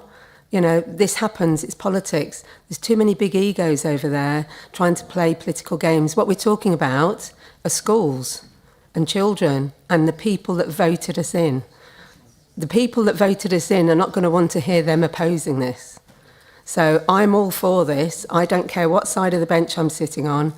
My voting people voted for me to do a job for them, not to gain egos and not to look for a position in Parliament. Thank you. Right, that's the last speaker. We are now going to go to sum up. Thank you, Chair. Thank you for the debate. I want to try and answer some of the points and questions that have been raised. I won't be able to cover all of them, but I think obviously Councillor Boatwright Green has covered most of the issues that we've got around the initial decision and why we did it. I think basically there wasn't a plan in place at the time. The point now is that we have a plan for sufficiency within Worcester, admittedly to 2033, but then a longer term plan will come after that, definitely. And in terms of, as mentioned about the north of the county as well, I mean, we are also looking at trying to increase provision there as well, so assured about that. I think, as been mentioned before, I think it was raised by a couple of councillors about, tough decisions and financial constraints that we're under. I think part of the reason why we're under even more financial constraints are because some tough decisions were not made over the past year, which is why we ended up with a large council tax increase. I'd like to thank Councillor Pingree, as I would, of just kind of explaining the issue that we've got. You know, this is a compromise because we haven't got a land, we haven't got a site for a school. But actually, I mean, 2 of the schools are within my division, and they've really, you know, I'm really thankful for them for stepping up, and that will really help the provision within the city. And I mean, I think finally, the one topic that wasn't about schools, so thank you, Councillor Martin Allen, for mentioning something other than school sufficiency. So yeah, so the extra money from the Environment Agency is really welcome, and unfortunately politicians will be politicians and they always try and claim the credit for everything. So I think this is really important. But thank you for that, and please, I hope everyone would support these recommendations. Thank you. Right, we're now going to the vote. Chair, on the point of order, Chair. Sorry. Where? On point of order, Councillor Chair, Amos. is it possible to take the vote separately, one for A and one for B? Is it agreed?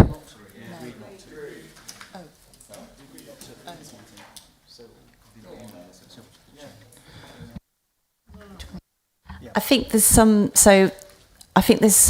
perhaps understanding that perhaps it was agreed with group leaders that it wouldn't be, but what is the consensus in the room now different?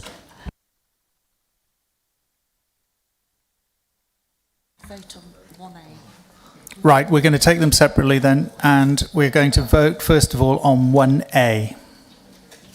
So can all of those in favour of the recommendation raise their hands?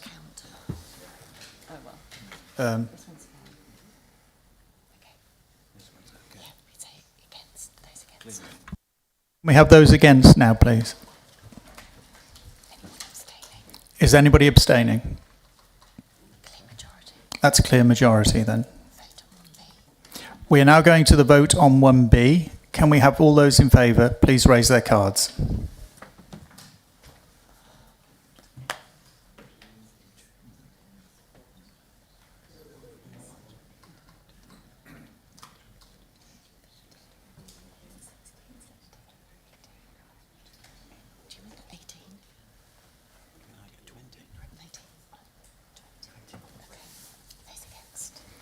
Can we have those against, please?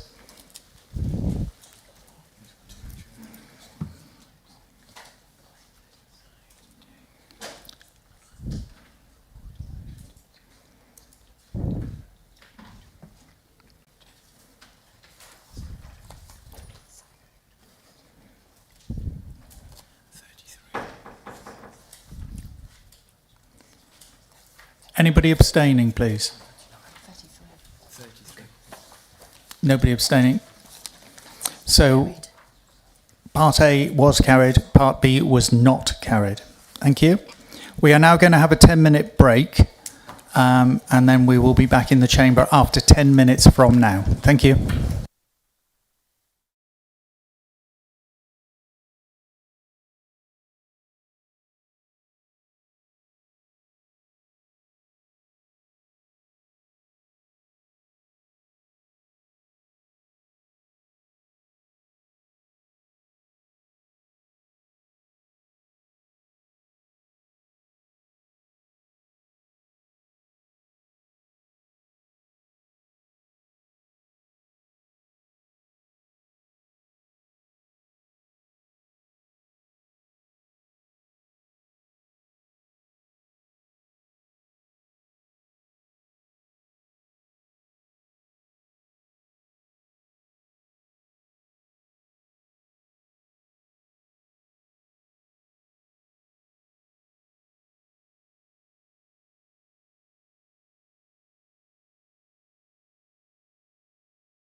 Just to fill you in terms of the question that everybody's talking about, we are not allowed to talk about it from this platform until after the government minister has spoken about it in Parliament, which should be happening very, very soon.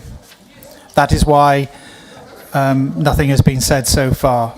This was agreed amongst council. It's embargoed. It's as simple as that, okay?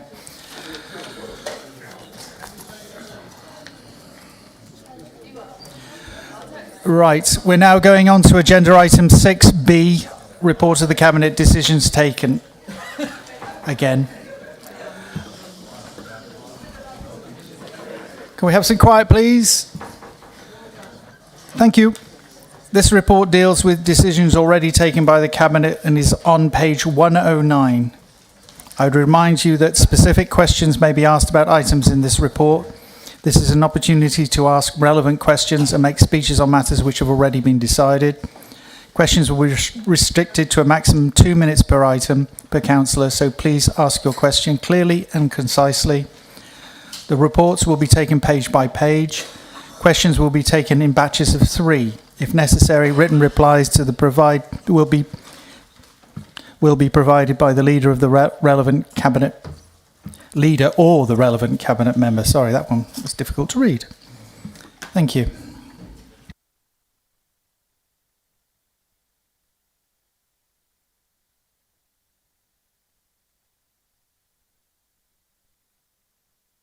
Any questions on page 109? Councillor Harden. Thank you very much indeed, Chairman, for calling me so quickly. The thing that interests me about the budget setting process is, can I just say how much I welcome that we're going to have 2 budget briefings, because I do think there has been a bit of a lack of consultation last year, and I didn't think the public consultation process last year was particularly thorough. I didn't feel that we had views from our parish councils and indeed our members of the public. And so I really welcome the fact that you're going to have 2 seminars for members, one in December. But I do think that also the key to this will be that you embed what is happening in the transformation plan so that members are able to understand what decision they're actually making. Thank you. Is there anybody else who would like to speak?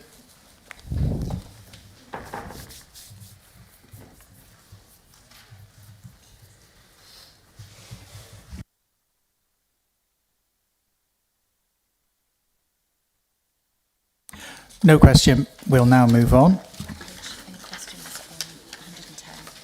Any questions on page 110? 111? Councillor Wharton. Thank you, Chair. It's not actually a question, just wanted to comment for the record on the provisional outturn for 25-26, the year that obviously Reform are responsible for. Apparently it is meant to be a question. Is it? Sorry, I apologise then. Would he agree with So you? I'm getting some political guidance here for here we my go. experience. Would you agree that the provisional outturn in 25-26, which shows a £470,000 overspend on a £496 million budget, which actually would have been a £3 million underspend if it wasn't for the impairment charge for the cancellation of the Newtown Road School, which was a scheme started by the previous administration, and that is an incredible testimony to Reform's record for financial discipline and financial stewardship, given the difficult financial circumstances in which we operate. Councillor Kent? Yes, I'm more than happy, because I was a member of the cabinet that created that budget that was delivered by yourself. So, in the spirit of what we're doing, and in the spirit of the day, I suppose, that budget that was put in place by the previous administration, you've shown capability to be able to deliver it within £400,000. So it does, I suppose, in a sense, show the financial acumen of the previous administration and to be able to accurately forecast it. I suppose the difficulty is, if there hadn't been a 20-minute cabinet meeting at the start, maybe we wouldn't have 60 million of EFS and a 9% council tax rise. But thank you for giving me the opportunity, Councillor Wharton.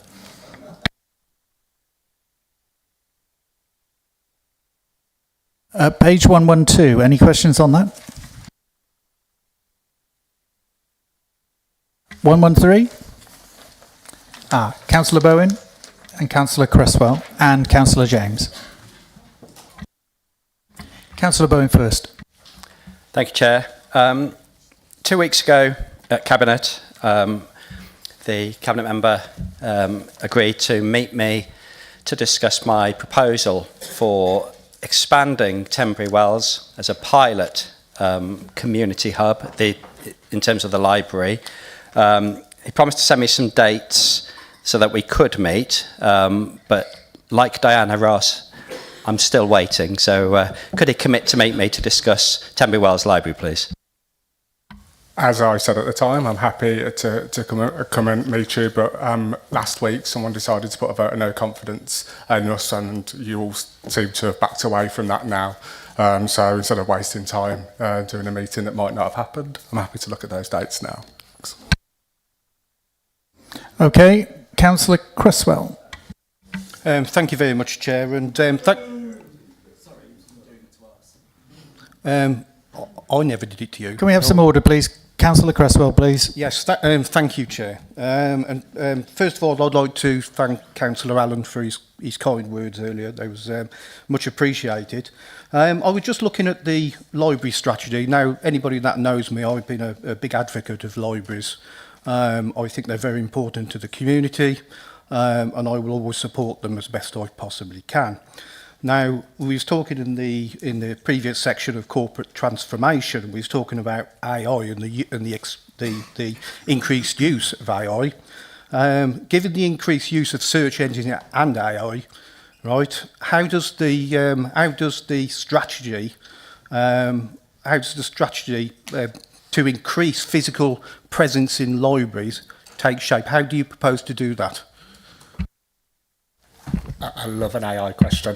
The library strategy is there. It's something I presume you worked on prior to you leaving post. So I presume you'd also have the answer to that. Also, I'm happy to work with anyone to ensure that libraries are saved. I have made a commitment that no libraries will close while I was a Cabinet member, and I'm so glad I'm still at the moment. I really wish there was some financial discipline from the previous Reform administration, because that's the best way to ensure libraries survive. Thank you.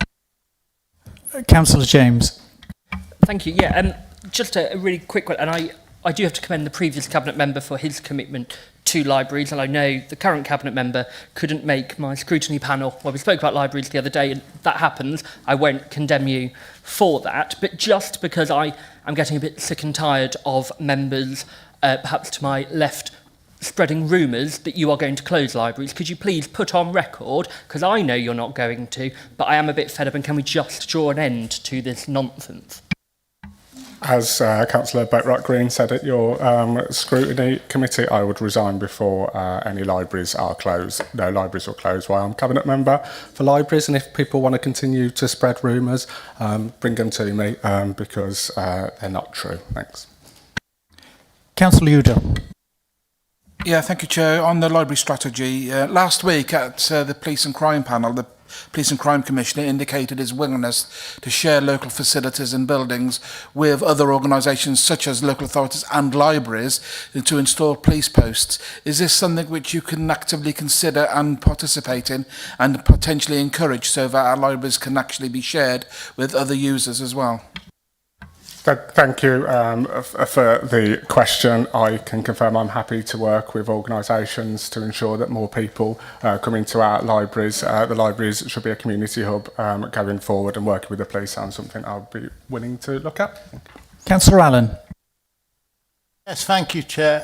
It's just really to make you aware, if you're not aware, that Upton Library already shares the building with the local Safer Neighbourhood Team Police, and Upton Library does many wonderful things, such as having games afternoons to bring in the lonely and the elderly together. It started showing films in the afternoon for the elderly who can't actually get out of Upton or don't want to go out in the evening to flicks on sticks, something like that. And we're looking hopefully soon to start bringing newspapers. So I think you would agree with me that they are an important hub of every community. Thank you. I do agree with that, Councillor Allen, and I am in the process of trying to set up meetings to go around as many libraries as I can to see the fantastic work they do in our community. Thank you. It has now been announced, and there is a statement on the future of Worcestershire's councils. The government has today confirmed plans for the future of local councils in Worcestershire. From the 1st of April 2028, the county's current 7 borough, city, district and county councils will be replaced with 2 unitary councils, one covering North Worcestershire and one covering South Worcestershire. The decision follows government consultation and consideration of the 2 proposals submitted for reorganisation in Worcestershire. In a joint statement, the 7 leaders of Worcestershire's council said, "The debate is now over and we have a clear direction from the government. Today we come together to express our commitment to work collectively to make these new arrangements a success for all residents, businesses and communities across the county." The decision also provides important clarity for staff across our councils, allowing us to fully focus on planning and delivering an effective transition without any negative impact on the services residents currently receive. Throughout the process, there have been strongly held and sincerely expressed views about the future structure of local government in Worcestershire. We recognise councils and residents have approached this debate from different perspectives. Now moving forward, our shared priority will be ensuring every part of Worcestershire is properly represented and local voices continue to shape the decisions which must be made by April 2028. Above all, we are united in our determination to deliver high-quality, financially sustainable, transformed services that meet the needs of our communities both now and in the future. This is a moment of enormous change and will create exciting new opportunities, but also great challenge. We will seize these with renewed purpose as we work together to build a strong and sustainable future for the people of Worcestershire. Signed, Councillor Karen May, Leader of Bromsgrove District Council, Councillor John Gallagher, Leader of Malvern Hills District Council, Councillor Matt Dormer, Leader of Redditch Borough Council, Councillor Lynn Denham, Leader of Worcester City Council, Councillor Met Jenkins, Leader of Worcestershire County Council, Councillor Richard Morris, Leader of Wychhaven District Council, Councillor Marcus Hart, Leader of Wyre Forest District Council. And that's the end. Thank you. Not the end of everything, but just the end of the end of the statement. Sometimes it doesn't go to the script, except that's what it says. That's what it says. Thank you very much, folks. Okay. Agenda item after that. Agenda item number 7, constitutional matters. Please turn to page 115, and I will invite the Leader of the Council to introduce the report and move the recommendations in paragraphs 1A to G en bloc. And I will then call for a seconder. Thank you, Chair. Happy to introduce this. This report addresses various housekeeping matters, but I want to, it's all listed in A to G, but there have been some late additions, so I'll pass over to the monitoring officer who will add those in. Thank you. Thank you. In relation to actually recommendation 1C, we actually don't have that over the line yet. So In theory, we've allocated the number of seats, so there are 120 committees across the council to be allocated. According to political balance, each group gets a certain number of seats. Whenever you do the percentage calculation for each committee, then tot up the number of seats, there are some losers and winners. So the Reform group need to gain 3 seats on that calculation. Conservatives group need to lose 2, I'm aware of that. Guy group will need to lose 1 seat, and the Worcestershire independent group need to lose 3 seats. I'm aware of those seats which they have given up. And then in terms of the seats which need to gain, it's Reform and Labour.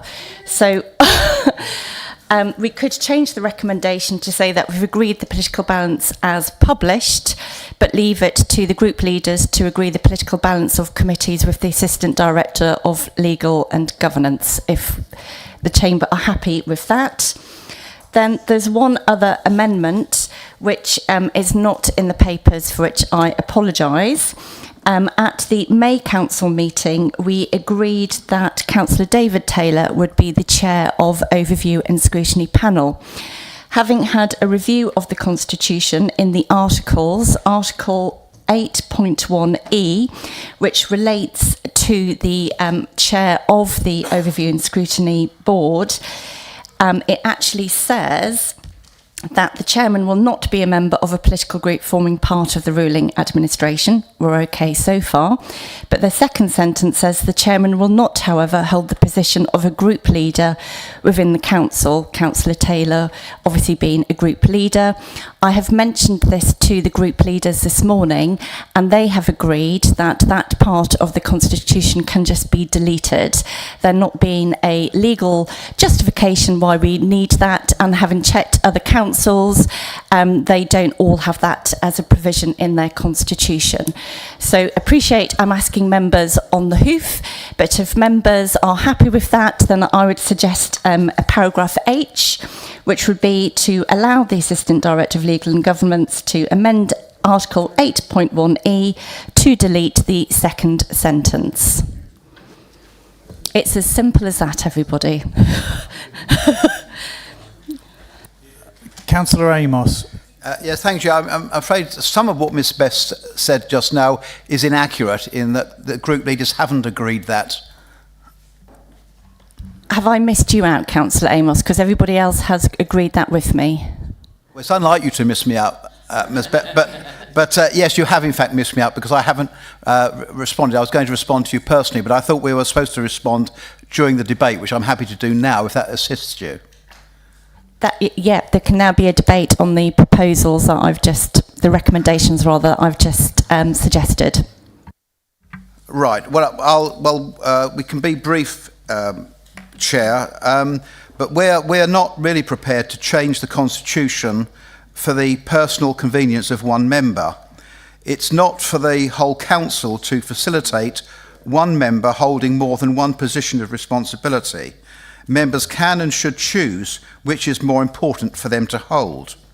Furthermore, Chair, I don't really think it's acceptable that a constitutional change should be put forward in an email barely 1 hour before the council meeting is due to start. Any such change should be the subject of at least a bit of reasonable amount of thought and discussion. But I would not support this change on its merits, because I do believe responsibilities should be shared out amongst as many members as possible. It is rarely beneficial for any member to hog more than one position, which requires extra time and commitment for each.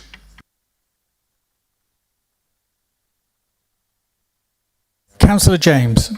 Yeah, thank you. Can I just say on record, I don't know my group's position and I'm worried I might say something, but I will 100% support this. I find it laughable that the Reform group are talking about supporting or not changing things. They're not taking part in scrutiny. They're not taking their vice chair roles. If they had, they would have a leg to stand on. But at the moment, they are, quite frankly, running away from the opportunity of having the allocation that they deserve. And I wholeheartedly support Councillor Taylor. And it's quite nice to be sat next to him and we can talk about things other than politics. But yet this is laughable, quite frankly. And I will be supporting that removal of a sentence.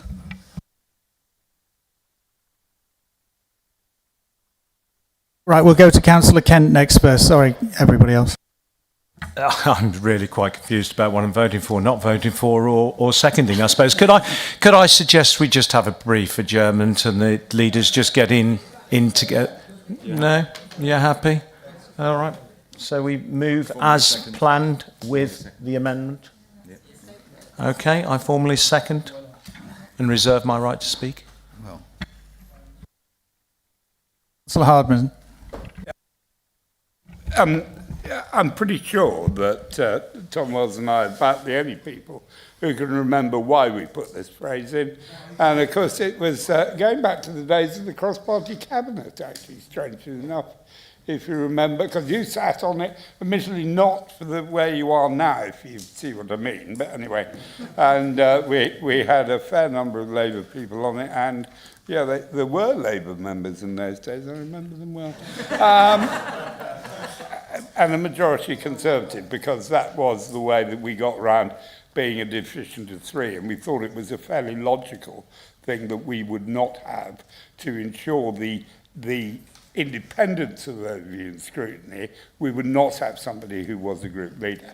Now, I don't wish to be mean to Councillor Taylor, but at the moment his group is only 4, so I can't say it's going to be the what I would call potentially running the show, although I suppose Redige's example might prove that is possible. So we will be voting in favour of the amendment because we think it's simple. Thank you. Councillor Amos. Well, I don't want to prolong this, Chair. I mean, we're happy to support all the recommendations, A to G, as printed on constitutional matters, item 7, but we won't be supporting this one. So if you can take the vote separately, that's the quickest way forward. Yep, we'll do that. Yeah.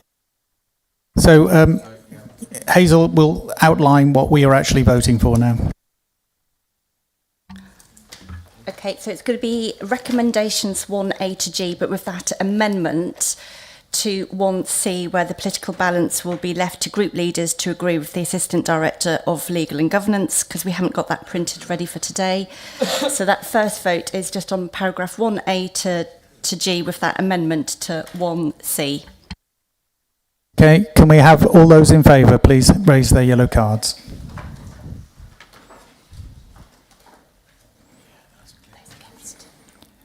Those against? Any abstaining? That's carried then. And can I say it's a relief because I'm the head of overview and scrutiny and a group leader at Malvern Hills District Council. Phew.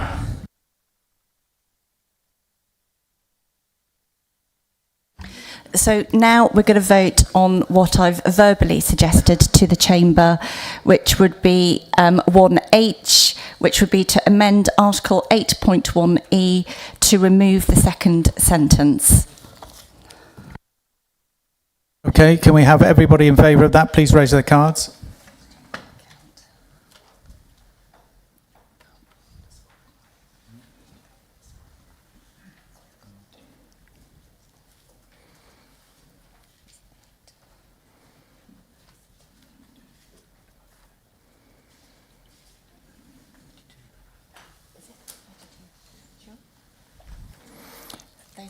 Those against, please.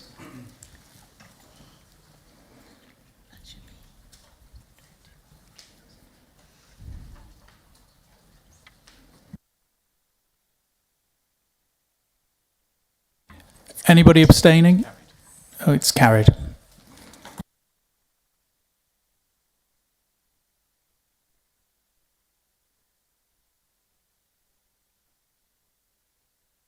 Yep, we are now going to adjourn for lunch. Yay!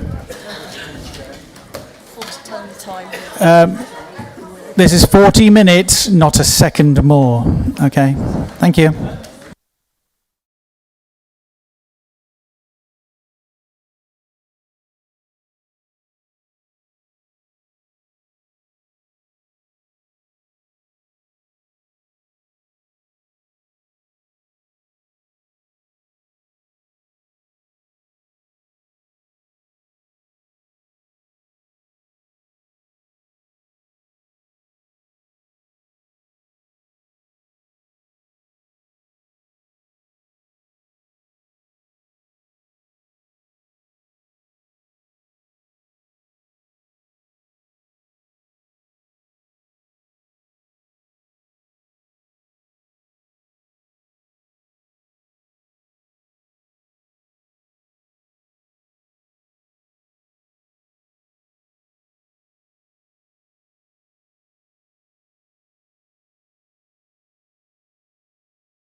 Hazel won that bet.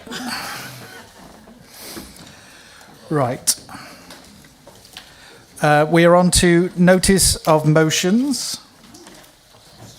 And motion 1 has been withdrawn, so we're now on notice of motion 2, vision and policies for the council. I would like to invite the... Oh, here we go, sorry. Please turn to page 123. And members are reminded that a maximum of 90 minutes will be set aside for all discussions on notice of motion. And we would therefore ask that any points made are brief and concise, because otherwise other motions will not be actually dealt with. Should an amendment to a motion be moved, the allocated time set aside for motions will be paused until after the hard copy of the amendment has been circulated around the council chamber and the mover has read out the amendment. Sorry, so I went a bit early on. Notice of motion 1, it has been withdrawn, so we are now on notice of motion 2, vision and policies for the council. Can I invite the signatories to move and second the motion formally? Councillor Alan Amos to move, and then there will be a call for a seconder. 5 minutes is allocated to both the mover and seconder. Councillor Amos. Yeah, thank you, Chair. Chair, this motion, I'm sure, looks benign and simple, and of course it is. It's about openness and transparency. The reason for it is the extraordinary way in which this particular administration was formed, and I would like it to act as a blueprint for all future administrations. Normally, political parties stand on a manifesto, they seek office, and then they can't wait to be able to implement it. But this administration was put into office by a bizarre alliance ranging from the far left to the far right. I mean, I've heard of diversity, but this is getting ridiculous. And by a Point of order, Chair. Point of order. Who's far right? Who is he signalling that to, please? I'm sorry, I've been told I can't take that. You'll have to allow Councillor Amos to speak. Do I get injury time, Chair? No. As I was saying, Chair, put into a bizarre alliance ranging from the far left to the far right. I've heard of diversity, but this is ridiculous. And by a party that 55 minutes later withdrew its support and its cabinet members. The people of Worcestershire did not vote for the policies of two left-wing parties totalling just 15 out of 57 members, with the aid of its allies, to run this council. And the problem there, Chair, also that it was aggravated by the administration collectively taking the chair and vice chairmanship of the council, all the cabinet members, all the chairs of scrutiny, and all the chairs of committees. So if you choose to exclude the largest group and the most popular political party, please do not make insincere speeches saying, quote, "We want you reform," quote, "We need you." It's the usual old hypocrisy, isn't it, of now I've got what I want, let's all be false friends together. But anyway, Chair, councillors and the general public want to know what the administration is going to do with this power grab. On its policies, as I understand it, and correct me if I'm wrong after I've spoken, the left support things like sanctuary cities, which encourage more illegal immigrants to places like Worcester, Malvern, Bromsgrove and Redditch, mass immigration, open borders, net zero and the resulting higher taxes and costs involved, and the most expensive fuel and energy in Europe. And also they support anti-motorist policies involving the closing of roads, unenforceable speed limits all over the place, and reducing road capacity to put in endless cycle lanes for the 1% of commuters who cycle. So what I'd like to know, Chair, the purpose of this motion, is what are their policies? Are these their policies? Surely they must know by now. And the administration cannot say they haven't had enough time to publish their policies and vision. They've been in power for 2 months, and the manifestos they stood on were out in May last year. So why cannot we have, please, what their policies are? When the press contacted Councillor Jenkins on another matter, Chair, and it was about the motion of no confidence, Councillor Jenkins' response was that that motion was premature, and I'm more or less quoting him, so it's not an exact quote, but more or less quoting him. He said, because I haven't done anything yet. Well, I mean, 2 months is quite a long time in politics. 1 day was too long for somebody.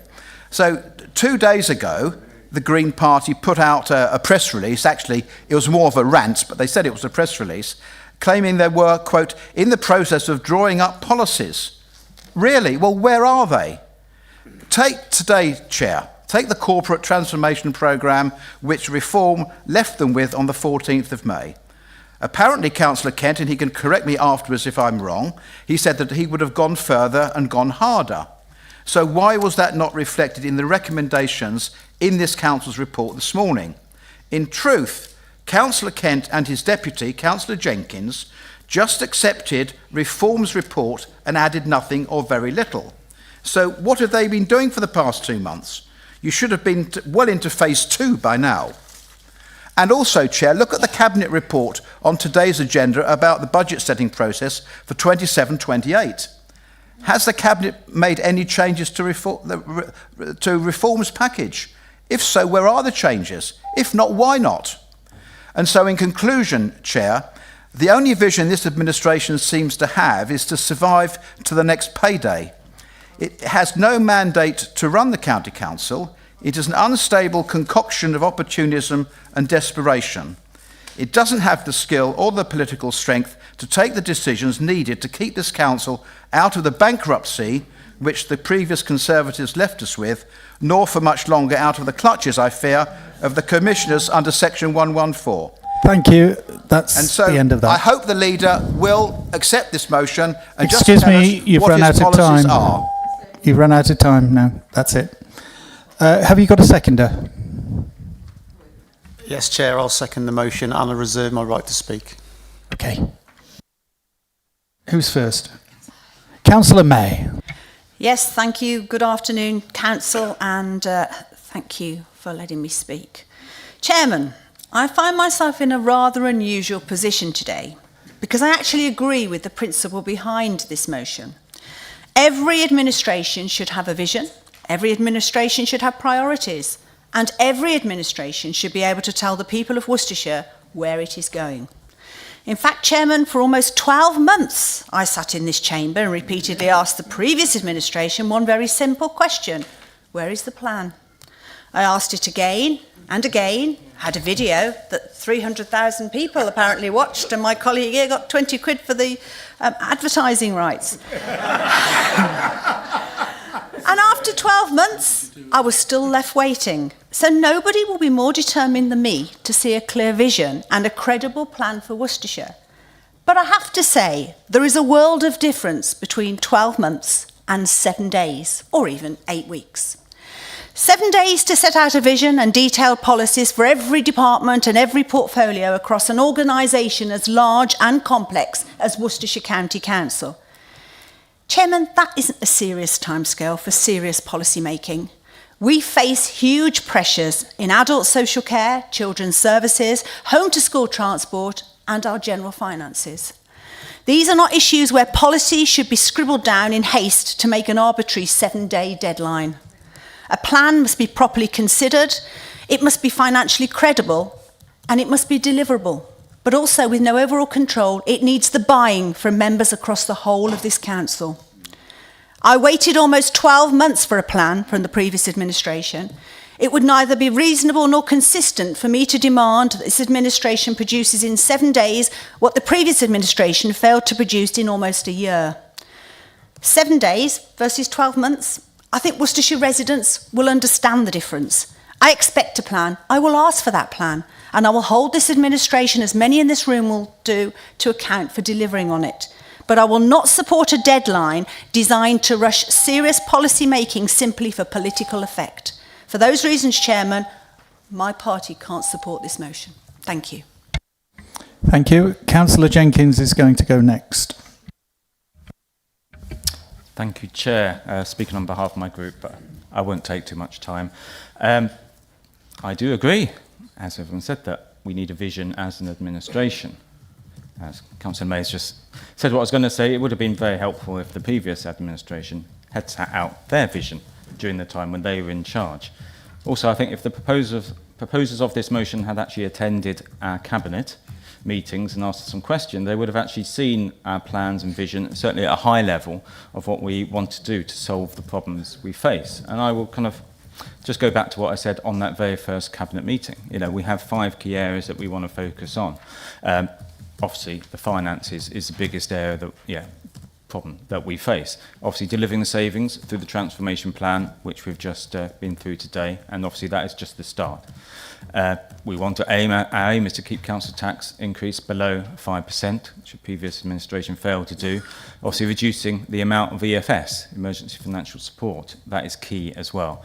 But we also, now we have the announcement about LGR, we have to be ready for local government reorganisation. We have to have the finances in place and everything else ready for that.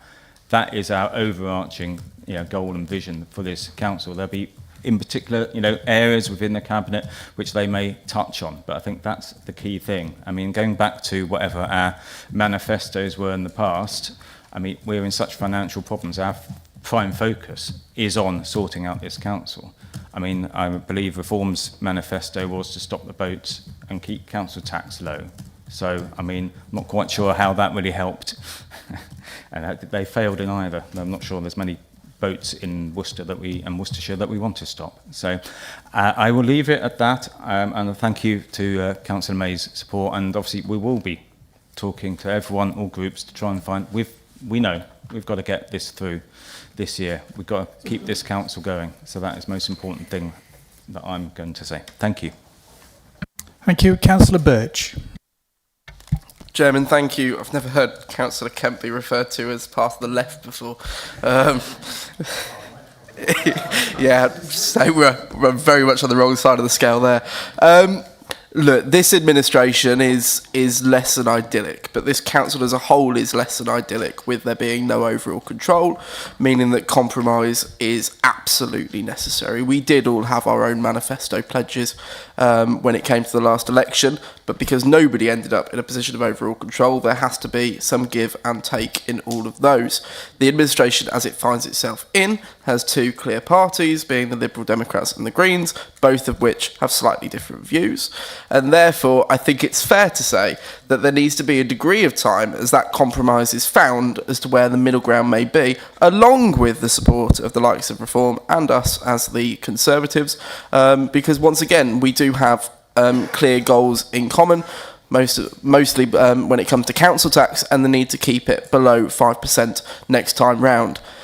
I agree fully with what Councillor May has said. 7 days is completely unreasonable. The complexity around some of the issues, the discussions and cost-benefit analysis and forfeits that need to be explored, researched, contemplated, takes time.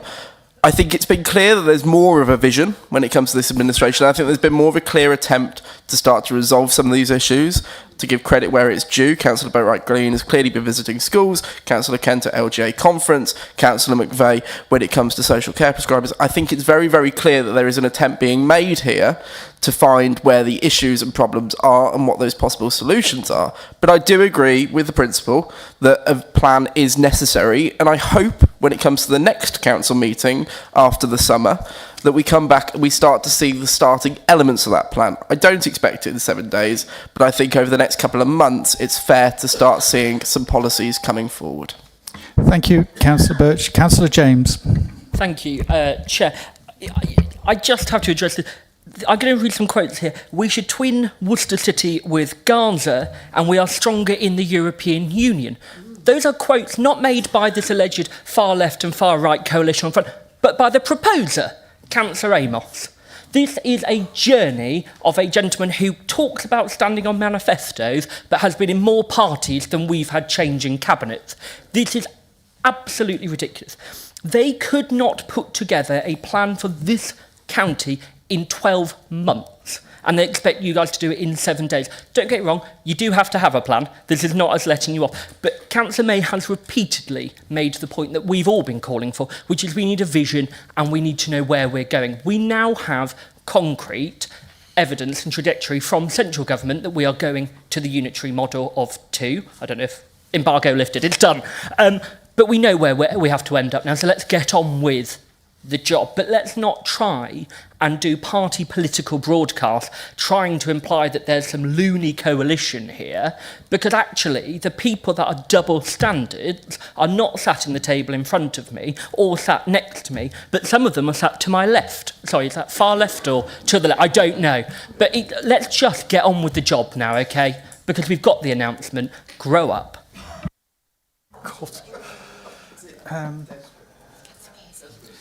Councillor Kersey. Chairman, thank you. This motion, frankly, is as farcical as 5 mil Farage. The Cabinet has been asked for vision, policies, and within 7 days. So we waited 12 months for something to come from the previous Reform administration. And what did we get? We got them going cap in hand to the government for 10% council tax increase, which resulted in a 9% council tax increase for the people of Worcestershire. And they proposed a retainer for the chief executive. That's all we had from Reform. Reform stood on a manifesto of cutting council tax and stopping boats. And as I continue to say, Hampton Ferry, thankfully, is still running. The proposer talks about committee chairmanships, yet all of the Reform vice chairmanships are vacant except the one that is remunerated. Is there a theme there? If Reform care anything for this county and the residents that voted for them, they would fill the endless vacancies that they have left, and they continued to leave last year when they were in administration. This motion is typical Reform sheer hypocrisy. Say one thing and do the other. And with Reform, that equates to absolutely nothing. Thank you. Councillor Bastow. Thank you, Chair. I support this motion for a plan to be published because every administration owes the people of Worcestershire clarity. Residents have a right to know not just who is running the council, but what they intend to do with that responsibility. A clear vision for every department gives officers direction, councillors something meaningful to scrutinise, and residents a benchmark against which they can judge success or failure. Without published priorities, decisions appear reactive rather than strategic, and it becomes impossible to measure whether promises are being delivered. It's not an unreasonable request, and every successful business sets out its objectives, and local government should be no different. Speed is also essential. The council faces significant financial pressures with the prospect of a Section 114 notice, casting a very dark shadow over our finances. Difficult decisions may soon be unavoidable, and those decisions should be guided by a transparent plan rather than made on the hoof. We all need certainty about the council's direction. I'm sure they're written already, as you've had 2 months, and they just haven't been published. So publishing these priorities within 7 days demonstrates openness and leadership. It also tells residents exactly what this administration stands for and allows every one of us to scrutinise delivery fairly and objectively. This is good practice, and it's exactly what the people of Worcestershire should expect from their council.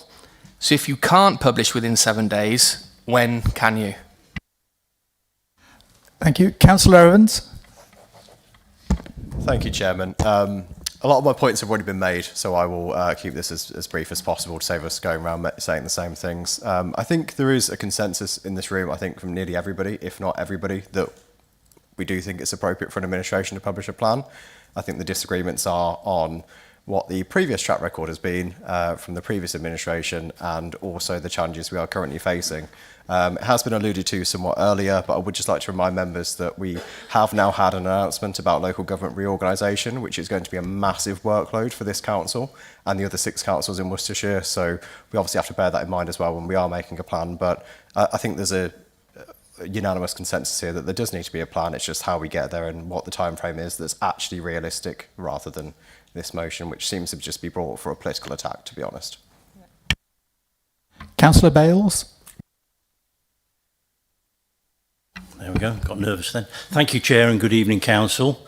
I'd like to... Good afternoon, it's not evening yet. Oh, typo, sorry. Feels like evening. I would also like to thank the Health and Wellbeing team for welcoming me into the team, and I can report to Council that we have been working hard on a vision and plan for Worcestershire communities. So I'd like to bring this chamber back to reality now. The vision we have set ourselves is for Worcestershire to be a place where every community has the power, opportunity and support to take control of its own health and well-being. We believe that the best solutions emerge when local people are trusted, empowered and equipped to shape the places in which they live. By investment in neighbourhoods, support for families and programmes that help people remain healthy and independent, we are creating stronger communities that are resilient, connected and able to thrive.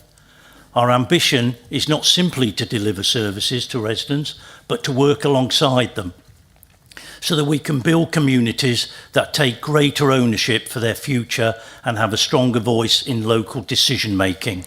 The vision is already being brought to life through investment in priority neighbourhood development programmes and school health and wellbeing grants, enabling local people to turn their ideas into reality. The expansion of family hubs, providing early support for children and families at the heart of our communities. The growth of Healthy Worcestershire, helping older adults stay healthier and more active and longer. This is focusing on prevention, independence and community empowerment. Our vision will be mutually compatible with the outcome of the recent local government decision. More importantly, it will ensure that the local government transition process will remain close to the people it serves, responsive to their needs and shaped by their aspirations. Thank you, Chair. Thank you. Councillor Ken. Thank you, Chair. The vision, I think we set the vision out in the very first meeting, wasn't it? It was council tax below 5%, and it was attempting to deal with the debt burden that had built up in the 12 months that Reform were in power. And the EFS, 60 million, 59.9. And it comes back to that 20-minute cabinet meeting that the few that were lucky to spend the 20 minutes there will never forget. Sorry, Councillor Monk. And I think that set the tone, didn't it, for council for the whole 12 months. And the reason we're here is quite clear to everybody. The reason we're here is because you seem determined to just spend 12 months infighting, dealing with internal strife and drift. So our manifesto is really, I suppose really, I mean, I wouldn't go so far as to say cut your taxes, but certainly reduce waste. So what we've got to do is keep council tax down. What you stood for in May was to reduce waste and cut your taxes, as other speakers have said. You also claimed that our bins were not being collected frequently, but we didn't even have that in our portfolio. That was handled by the districts, but you know, it's only a leaflet you sent out to every home in Worcestershire. Well, what happened? Well, the reduced waste, as we've heard, resulted in an additional 60 million of EFS and the cut taxes and 9% hike in council tax. And we did get the live resignations on TV and the battle between the leadership, which we all know. You got 11% of the vote in Worcestershire, 11% of the public vote. I wouldn't say that's a glowing endorsement. You did actually manage to cut waste, though, because you have reduced the number of reform councillors from 27 to 22. So in that area, I suppose you can certainly say you've been successful. I'm attempting to drive through where I've seen procrastination and delay. Shrub Hill project, County Hall is still standing, despite Councillor Waters saying to me that it was going to be gone.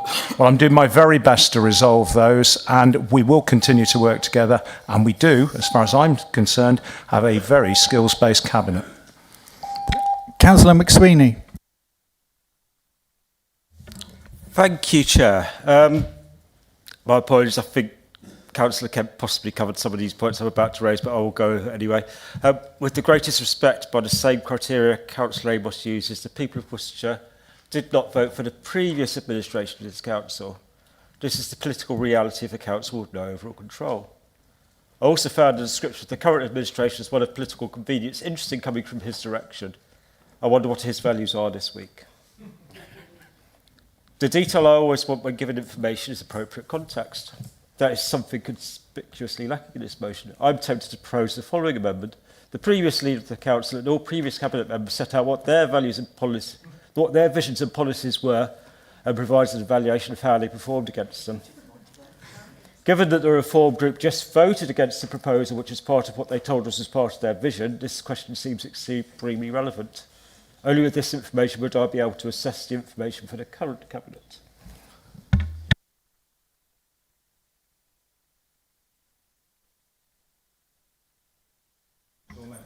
I said I was tempted to. Oh, thank goodness for that. Thank goodness for that qualification. That's really saved a lot of anguish. Thank you. Councillor Allen. Yes, thank you, Chair. I'm left with the feeling this is a motion for TikTok. And I've no doubt I will see it on a TikTok feed in the next few days. Hopefully not too late at night. I don't have nightmares. Councillor May was absolutely spot on. I think she nailed it well and truly. I felt during the last 12 months, when Reform led the council, that they didn't lead the council. You more lurched from one meeting to another. And that is a shame and a disappointment and is not being helpful to the residents of Worcestershire. You continue to be unable to fill committee places. You still cannot fill all your committee obligations. I sit on the planning and the economy panel, and it's Reform that is not turning up. And I think, with the greatest respect, it's a little bit rich you having to go at an administration that was virtually forced to take over because you couldn't all stick together. Having to go at this administration, we're all turning up. I think when you all start turning up and you start filling the committee places, then perhaps you would have a right to criticise. Until then, I think, you shouldn't do this sort of thing. Thank you. Councillor Monk. Joe Monk. Sorry. Thank you, Chair. I forget there's two of you. Sorry. So now, before anyone accuses me of being against transparency, let me say this clearly. Every administration should have a vision, every administration should set out its priorities, and every administration should be accountable for delivering them. But this motion isn't really about transparency. It's about trying to manufacture failure before the new administration has even had a fair opportunity to govern. The motion demands that the leader produce detailed visions and policies for every department and every portfolio and publish them all within 7 days. 7 days. Chair, that's not an ambitious target, it's an absurd one. The irony is almost impossible to ignore. The very members bringing this motion had a year in positions of influence to demonstrate exactly how this should be done. Yet I don't recall seeing a comprehensive portfolio by portfolio vision published within 7 days, except children's, or even 7 months. It's rather like someone who failed their driving test demanding everyone else complete Silverstone in record time. So, one of the sponsors frequently reminds us of his long political experience. Well, experience should bring wisdom, experience should bring realism, and experience should certainly teach you that governing a county council isn't something you do with a stopwatch in one hand and a press release in the other. This motion reminds me of a bittersweet symphony. The song goes on and on and on, but in the end you realise you've been walking around in circles. Chair, Worcestershire is facing LGR, enormous financial pressures, SEND challenges, highways backlogs and increasing demand for adult social care. Residents expect us to spend our time solving these problems, not locking officers in a room for a week to produce documents simply because the opposition thinks 7 days sounds a bit catchy. Let's be honest. The motion had said publish your strategic priorities within 3 months. I suspect that most members would think that was entirely reasonable, but 7 days, that isn't a serious attempt to improve governance. So I won't be voting for this motion. Thank you. Thank you. And, it's Councillor McVeigh. Hi. Yeah, thanks, Chair. Actually, I'm here to... Sorry, I'll start again. I'm happy to share my overarching vision as Cabinet Member for Children and Families now. It's not rocket science, and it's not a party political one. It's a children and families centred one that we should all share. It's what our excellent staff focus on every day, which is to keep children and young people safe and to give them every opportunity to thrive, whatever their circumstances, ensuring that the child's voice is heard, understood and acted upon. This is a shared vision.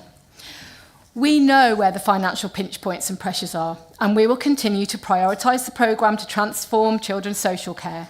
bringing costs down and at the same time making sure that we are fulfilling our statutory responsibilities and most importantly safeguarding children and young people.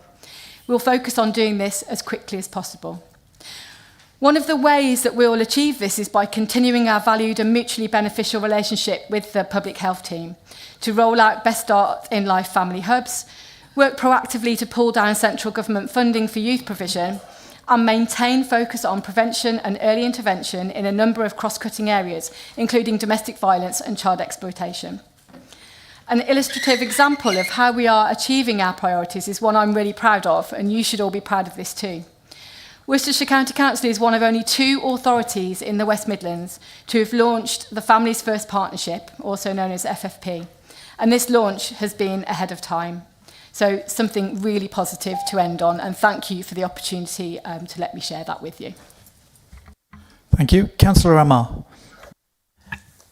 Thank you very much, Chair. I think I'm just very concerned about how the Reform leader thinks they should be presented with a full-fledged document on how the spending of over £500 million should be done within 7 days.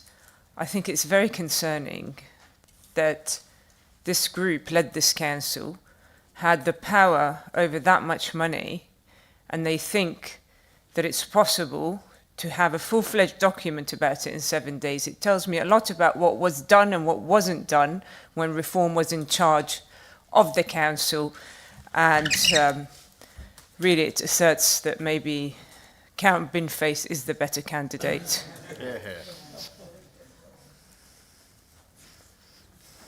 Councillor Taylor. Thank you, Chair. I've got a huge amount of respect for Councillor Amos. He's got a long and varied CV. I don't agree with everything he says. On this occasion, he probably needs to look back on our period. You know, I was in the Cabinet with Councillor Amos, along with Councillor Monk, of course, as leader. Quite often we hark back to the opposition when they were asking us for a plan, and we said, we've only been in power for 6 months.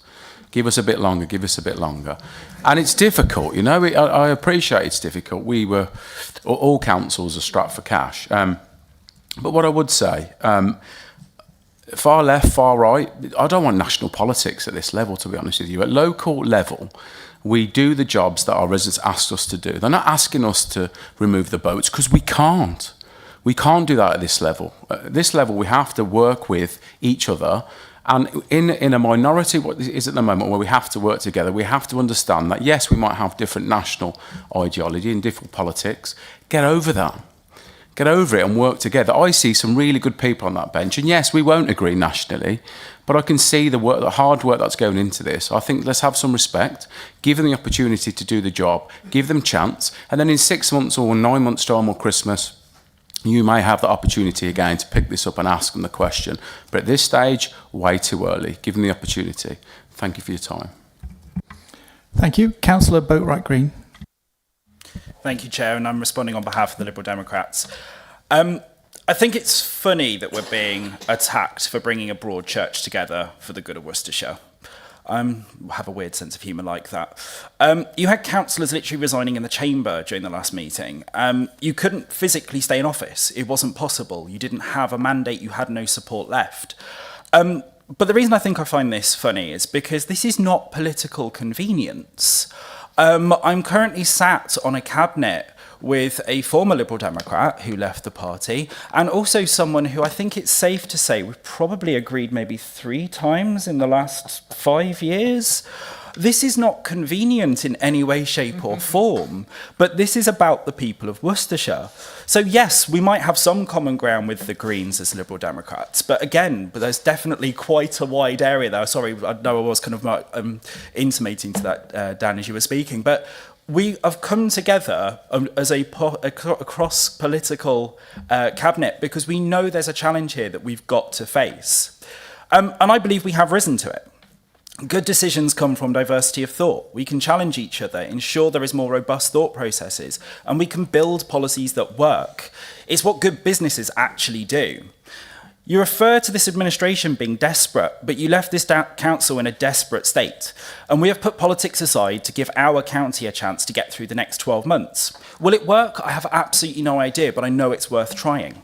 And I have repeatedly said I would look at what your plans were to integrate any good ideas. And I've said that repeatedly in scrutiny meetings where when I've been asked questions, I genuinely thought you were bringing something to me that actually was a plan.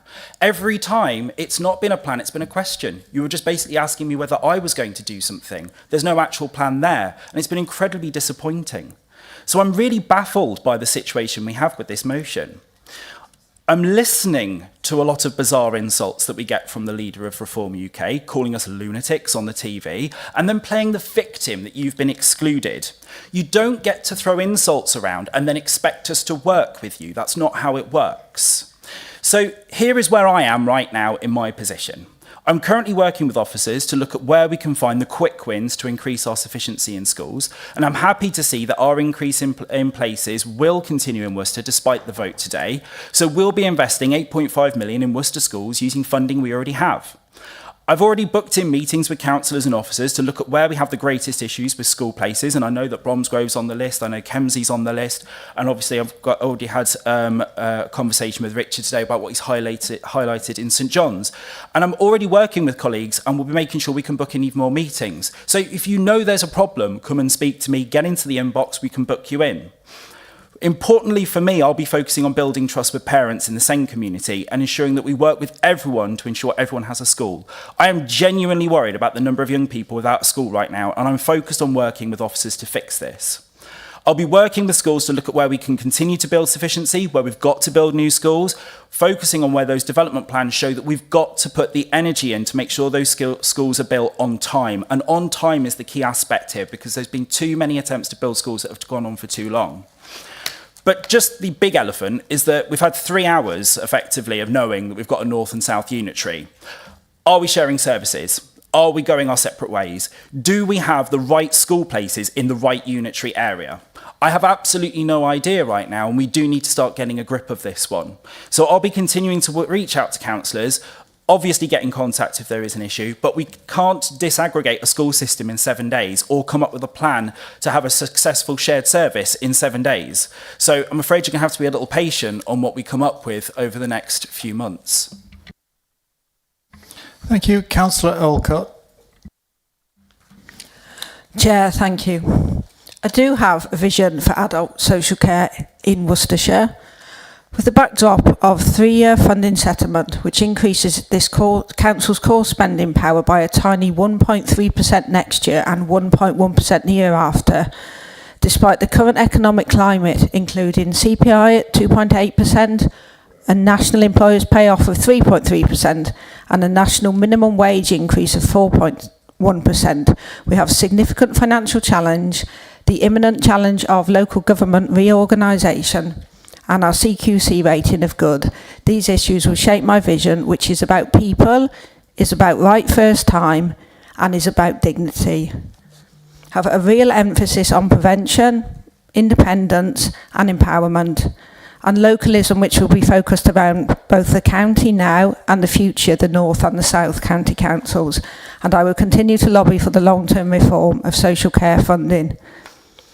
Advocating and supporting the Casey review, I will focus on prevention before crisis, early help and community support, helping people live independently at home, really supporting independence, truly valuing our carers, both the paid care workers and the many unpaid carers we know about, plus finding out the ones that we don't know about, working more closely with NHS partners and improving transfers within care, and also using technology to enable independence and significantly expanding the use of AI to assist the workforce. Thank you. Thank you. Councillor Hardman. Yes, thank you very much, Chairman. I mean, of course, there's been an awful lot of talk about vision, and I'm a firm believer in vision, direction, and then order, and I'm sure you've all heard me say that before. I mean, the trouble was that Reform, of course, got elected on a vision that had nothing whatsoever to do with running the county council. And when they tried to implement that vision, it, of course, didn't work. And because I suspect of a lack of what I would call basic skills to some degree, they found it very difficult then to gain traction and deliver direction and lead the chief executive to bring order to the show.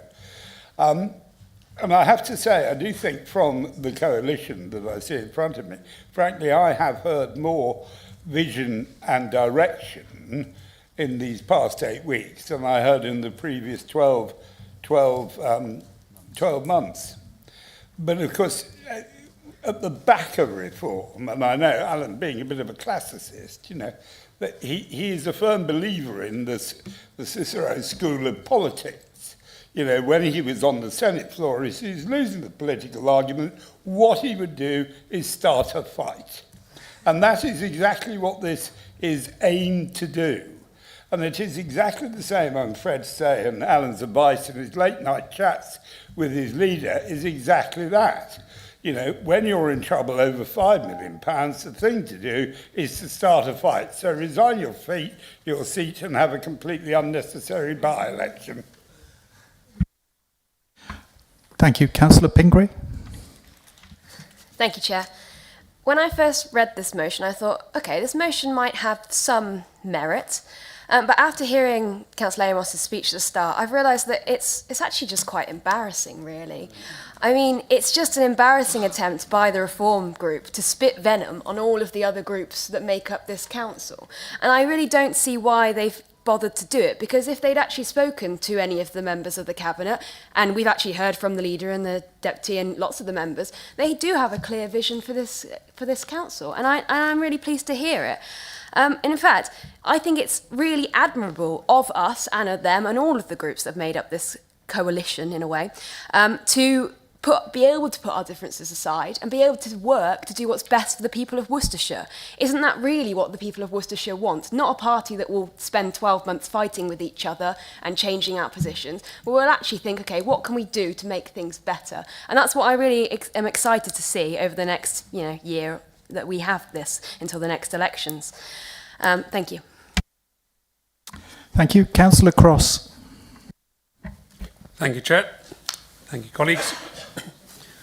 The political group who complain of being excluded and who accuse the administration of a power grab are the very ones who have turned their backs on this council's scrutiny process. They are still not filling their roles.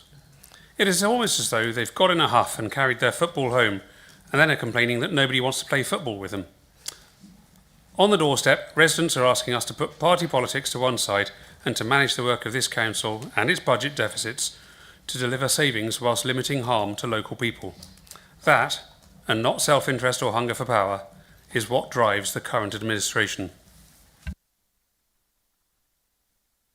Councillor Josh Robinson. Thank you. Thank you, Chair. And just to answer, you've asked us for a vision, so that's why everyone's speaking, and just so you know that. I think it's, what's the song lyric? Isn't this ironic, don't you think? Because, as Councillor May has said, for 12 months, people were asking for the vision of the previous Reform administration, and for 12 months, it never came forward.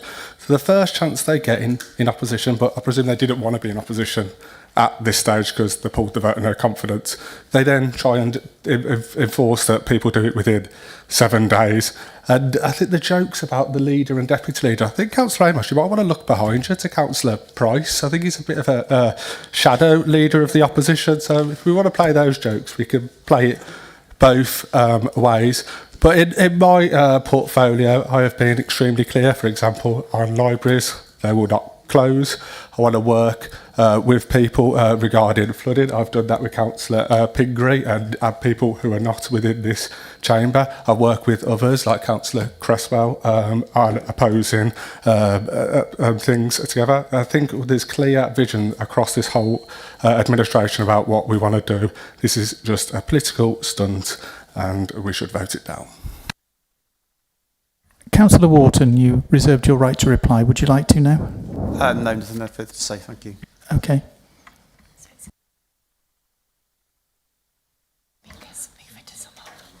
Right. Would the mover of the motion, Councillor Amos, like to sum up now, please? Yes, thank you, Chair. Interesting debate, predictable from a number of people, but nonetheless, First of all, could I thank Councillor Josh Robinson, Councillor Alcott, Councillor Boatwright-Green, Councillor Bales and Councillor McVeigh, which is actually a majority of the Cabinet, because they did actually tell us what their policies and visions were. That's very helpful. I just wish that perhaps this could be refined and put into a document so that the public could see it as well. But thank you for that. And also some thanks to Councillor Kent, because Councillor Kent did also outline a few ideas. When he said we, I was a bit confused as to whom he was referring, because I understand his status at the moment is a bit uncertain. But nonetheless, he did tell us exactly some things that he wants to do. So again, thank you, Councillor Kent, for that.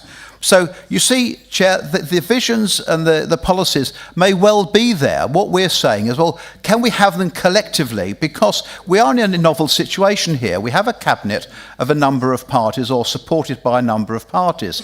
The public, therefore, are entitled to know, well, what is the direction? Obviously, if you have a one-party cabinet, the direction is not generally clearer and more definitive. Here it isn't because it has different parties within it.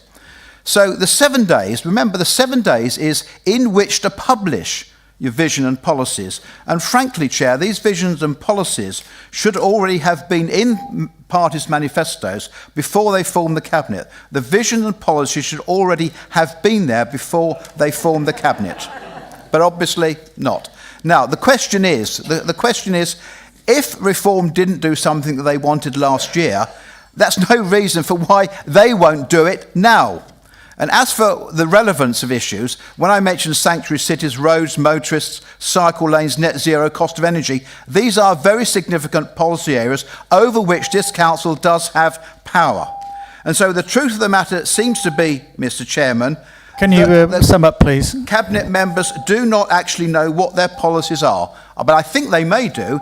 Either way, just publish them. Let the public know. Thank you. We're now going to the vote on the motion. Can all those in favour of the motion please put their cards in the air with their hands?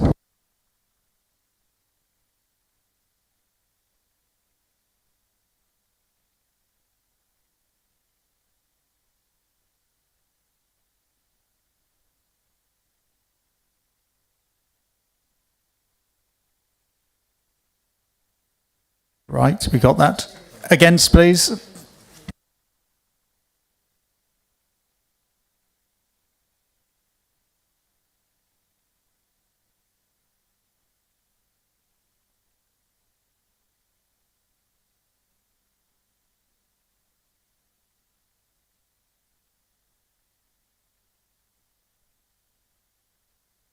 Any abstentions, please? That motion has not been carried.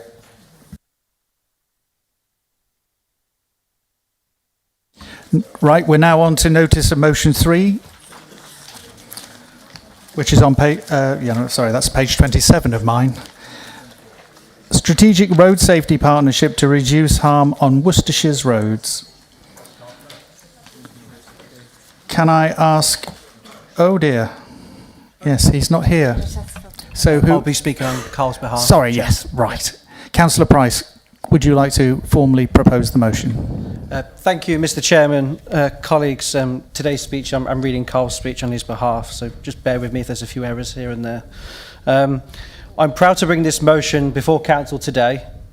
During my time as Cabinet Member with responsibility for highways and transport, I receive regular requests for lower speed limits, road engineering, enforcement and 20-mile-an-hour zones, all made in good faith by residents and colleagues concerned for their communities.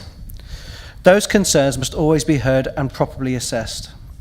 But through working with our highways officers, I came to the understanding both the cost and process involved and the limits of what this authority can actually achieve alone. Worcestershire's own policy is clear that speed limits should not be set in isolation, but considered alongside collision history, measured speeds, the road environment, vulnerable road users, engineering factors, and the professional view of the police. That is why this motion seeks to move beyond individual requests and look at why harm occurs, where it occurs, and who is most at risk, and what we can collectively do to prevent it. That matters because perception does not always equate to evidence. Noise is not a reliable measure of speed, nor as pedestrians can we always accurately judge the speed of a moving vehicle. That does not invalidate residents' concerns, but it does show why those concerns must be tested against objective information. Equally, a speed limit sign is only one tool. It cannot sober an intoxicated driver. It cannot cause someone to put down a mobile phone, fasten a seatbelt, prevent dangerous overtaking, deliberate risk-taking, or a driver travelling too fast for the conditions, even within the posted limit. This is not a motion against speed limits, engineering interventions, or 20-mile-an-hour zones. Each can be entirely appropriate where supported by evidence. It is a motion against mistaking one possible intervention for a complete diagnosis of the problem. In 2024, 26 people lost their lives on Worcestershire's roads, and a further 230 were seriously injured. That's 256 people killed or seriously injured in a single year. Behind every one of those figures is a person, a family member, friends, colleagues, and communities whose lives have been changed forever. Across Herefordshire, Shropshire and Worcestershire between 2023 and 2025, 17 people were killed and 120 seriously injured in collisions where alcohol was recorded as a contributing factor. Our response cannot be confirmed to signs, lines and speed limits. It must also consider education, prevention, enforcement, public health, driver behaviour and circumstances in which people make dangerous decisions. That is why this partnership matters. Police, highways, fire, public health and health partners each hold different pieces of the road safety picture. Not a single organisation necessarily sees it all. That is why I invited the Police and Crime Commissioner, West Mercia Police and then political leadership of this council to meet and consider whether there was an appetite to establish a strategic partnership. Mr Chairman, the appetite in that room was substantial. There was immediate recognition that each organisation has limits to what it can achieve independently, but that by working together, sharing appropriate data and combining professional insight, the impact could be significant. This is not an aspiration raised for the first time today. Work has already taken place, partners have already engaged, the foundations have already been laid. The intention is to create a more complete understanding of harm across our road network, one capable of identifying existing and emerging hotspots, reoccurring routes, times, behaviours and groups at risk. A shared heat map or dashboard would not dictate the operational response, nor would this council seek to direct the police, fire service, officers, or many partner in how they exercise their responsibilities. It would provide a shared evidence base so each organisation can act with its own powers and professional competence. The right response may be in engineering, enforcement, education, public health, intervention and targeted engagement and monitoring. The point is not to assume the answer before we understand the problem. This is why this motion asks for name lead, shared data, priority locations or themes and clear statement of intent, an indicative time frame, realistic outcomes and appropriate democratic reporting. I won't go through the motion in too much detail. Members have had time to read it, but we commend this motion to council and we hope we can get your support. Thank you. Thank you. Do we have a seconder for that motion, please? Yes, Chair, I'll reserve my right to speak. Councillor Amos, thank you, a seconder. Now, Councillor Jenkins is going to propose an amendment, apparently. Apparently. Yes, thank you, Chair. It's just a simple verbal amendment. We'd like to add a sentence at the end to say we ask that this motion is taken to the relevant scrutiny panel. Thank you. Thank you. We're now going to have a debate on that amendment. Councillor Wells. Thank you, Chairman. I think it probably needs to be seconded before we debate. Yeah, that's what I was going to say first. Sorry. Are you seconding it? I am indeed, Chairman. And I'll just say a few things, if I may. Yeah, now he's First of all, speaking. I'd like to place on record the work that Carl Perks did in setting up and establishing the strategic partnership with the police and other stakeholders that we see evidenced today. And for the record, I have already had a meeting with John Campion a few weeks ago ahead of this motion today. And John is very keen to see, as indeed am I, road deaths and particularly fatalities and serious collisions addressed in Worcestershire because the The truth is that we're seeing higher numbers and we need to do something about that as the Highway Authority. So absolutely, totally behind the concept of a strategic partnership addressing road safety matters in Worcestershire. I just think that something of this import is worthy of some scrutiny. Carl's speech read out by Nick kind of answers some of my queries, actually. But I still worry about some of the language used in the report. What do I mean? An example would be at point 11, where it says, this is an action for us. We reaffirm that Worcestershire's approach to road safety should remain evidence-led, proportionate, I'm not sure what that means, but I certainly don't understand on focusing on reducing real harm. It begs the question as opposed to what is not real harm, and that presumably is perceived harm. So I think there would be those who would rightly say this is a little bit retrospective. It's looking at accident cluster spots where people have sadly died. And those people, you all guys, you all know this because you'll have had it chanted at you, you'll only do something when someone is killed. In a way, this reinforces that message. What we need to do is get on the front foot and stop and work so hard with the police, the fire authority, and many other bodies. So what the scrutiny exercise does is give us an opportunity to drill into this detail. So actually, when it comes back to us, it will be a better document. It'll answer all those questions. And I'm sure at that stage we can all get behind it.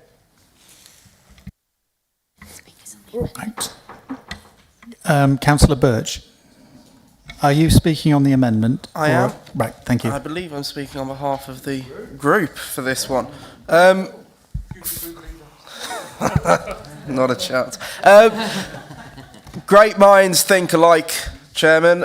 Funnily enough, the Conservative Party group were proposing a similar sort of amendment. So we're very pleased to see that it's already happened. Because fundamentally, we had two issues with the original motion as presented. First and foremost, a motion at council is not the right forum for such significant policy to be decided on and implemented, regardless of how much work has been undertaken by one individual along with those partners. It is important that all members of this council have the right to scrutinise what is a significant area of policy. The majority of our highways concerns of our concerns raised by residents as a council relate to highways. I think I speak for most councillors when I say the majority of queries they receive relate to highways, and therefore it's important that we debate that area robustly. The second area of concern that we have is the lack of mention of members within the motion itself. Members are actually only mentioned twice, neither of which suggest that members would actually be given any degree of say, any degree of control, any degree of override when it comes to these sorts of decisions. Now, it seems funny really that as a councillor, in my year as a county councillor, my role has massively diminished across the two councils I represent at county and district. At district, whichever has just been delegated in planning terms, so quite frankly I've got no say over planning decisions anymore, and if this was to be implemented, well, quite frankly I've got no say over highways decisions anymore. So it gets to the degree of what on earth are we all doing here, because the level of decision making that we have is being steadily diminished, and that's not good for democracy. I'm not saying that as councillors we know best. We do have experts in highways which are there to advise, but actually we live in these areas, we drive on these roads, our residents live on these roads, we walk them, we travel regularly around our patches, and therefore I do believe that we have the right to suggest decisions, the right to suggest changes, the right to challenge officers when it comes to some of these decisions, because as valuable as their insight is, they're not there day to day in the same way that we are. And I think it is vitally important that we have the role where our residents raise concerns to be able to implement change. Because quite frankly, if a resident was to come to me with a speeding concern and I was to go back to them and go, no, data says you're wrong, well, that's not going to ride, is it? You know, that quite categorically, that is not something that I can go back to my residents and say, sorry, non-existent issue. We have the right to be able to challenge. We have the right to be able to implement policy that works in the best interests of our residents. So it's important that members have a significant say. So when this goes to scrutiny, what I would like to see on the back of that is policy implemented which does give members more power to be able to challenge these decisions, more power to be able to make changes within their areas, and more power consequently to residents to be able to implement changes in the areas that they live. They know best, they live there, and they should be able to feel empowered to make the changes that they deserve to see. We will be supporting the amendment. Right. I've been asked now to ask whether the amendment would be accepted. Yeah, I don't see a problem with that, so yeah.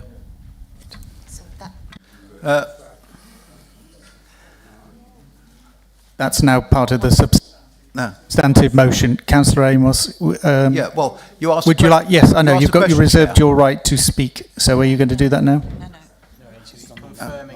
I think so. What's happened is we've asked if the Reform are going to agree the amendment. Councillor Price has indicated yes, but Councillor Amos, are you going to indicate something different? If Councillor Price has indicated that, that's absolutely fine. He did. Unfortunately, he was behind you and you couldn't see it, but I was talking to him. Just to be clear, we're now continuing the debate and it is on the amended motion, which now becomes the substantive motion. So we're debating on whether or not this matter should be referred, and it would be to the Environment ONS panel for consideration.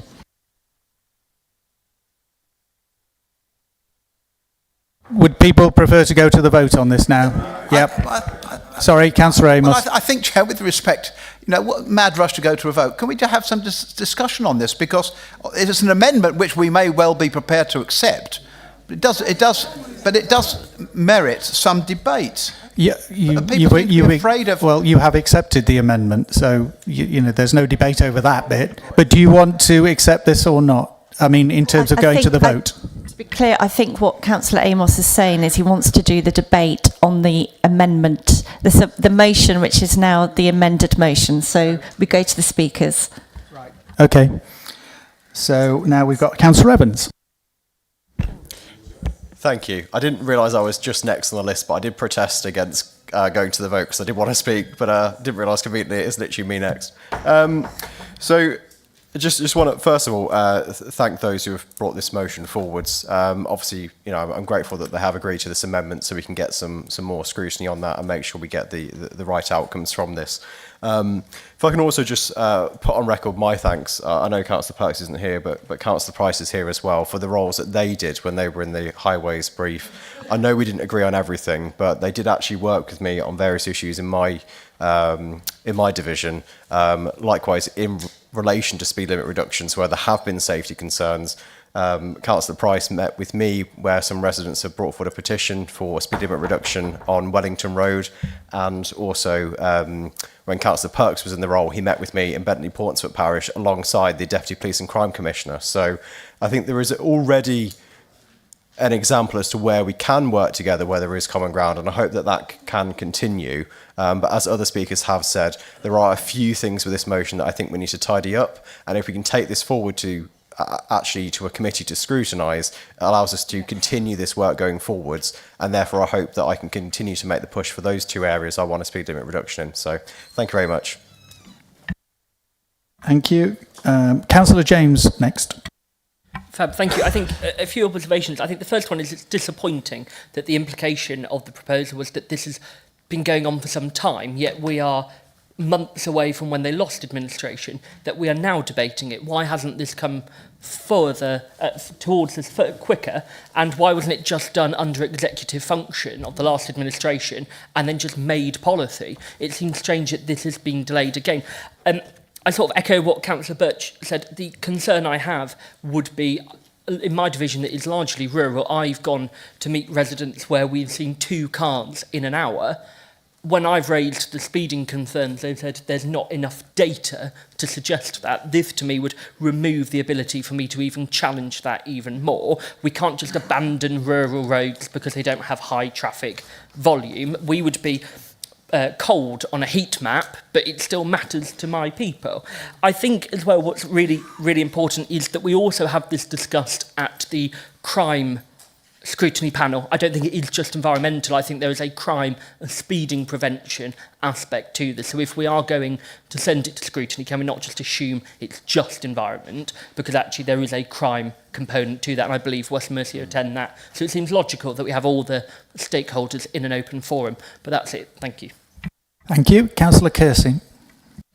Chairman, thank you. I very much welcome this going to scrutiny, and it's interesting to know that a couple of things really with regards to reform. One, people have spoken about Carl Perks, and it's Carl Perks that brought this motion, but then I think he brought it because he was part the way through the work that he was doing, but then he was sacked from his cabinet position. So it's quite ironic that this is then being brought now.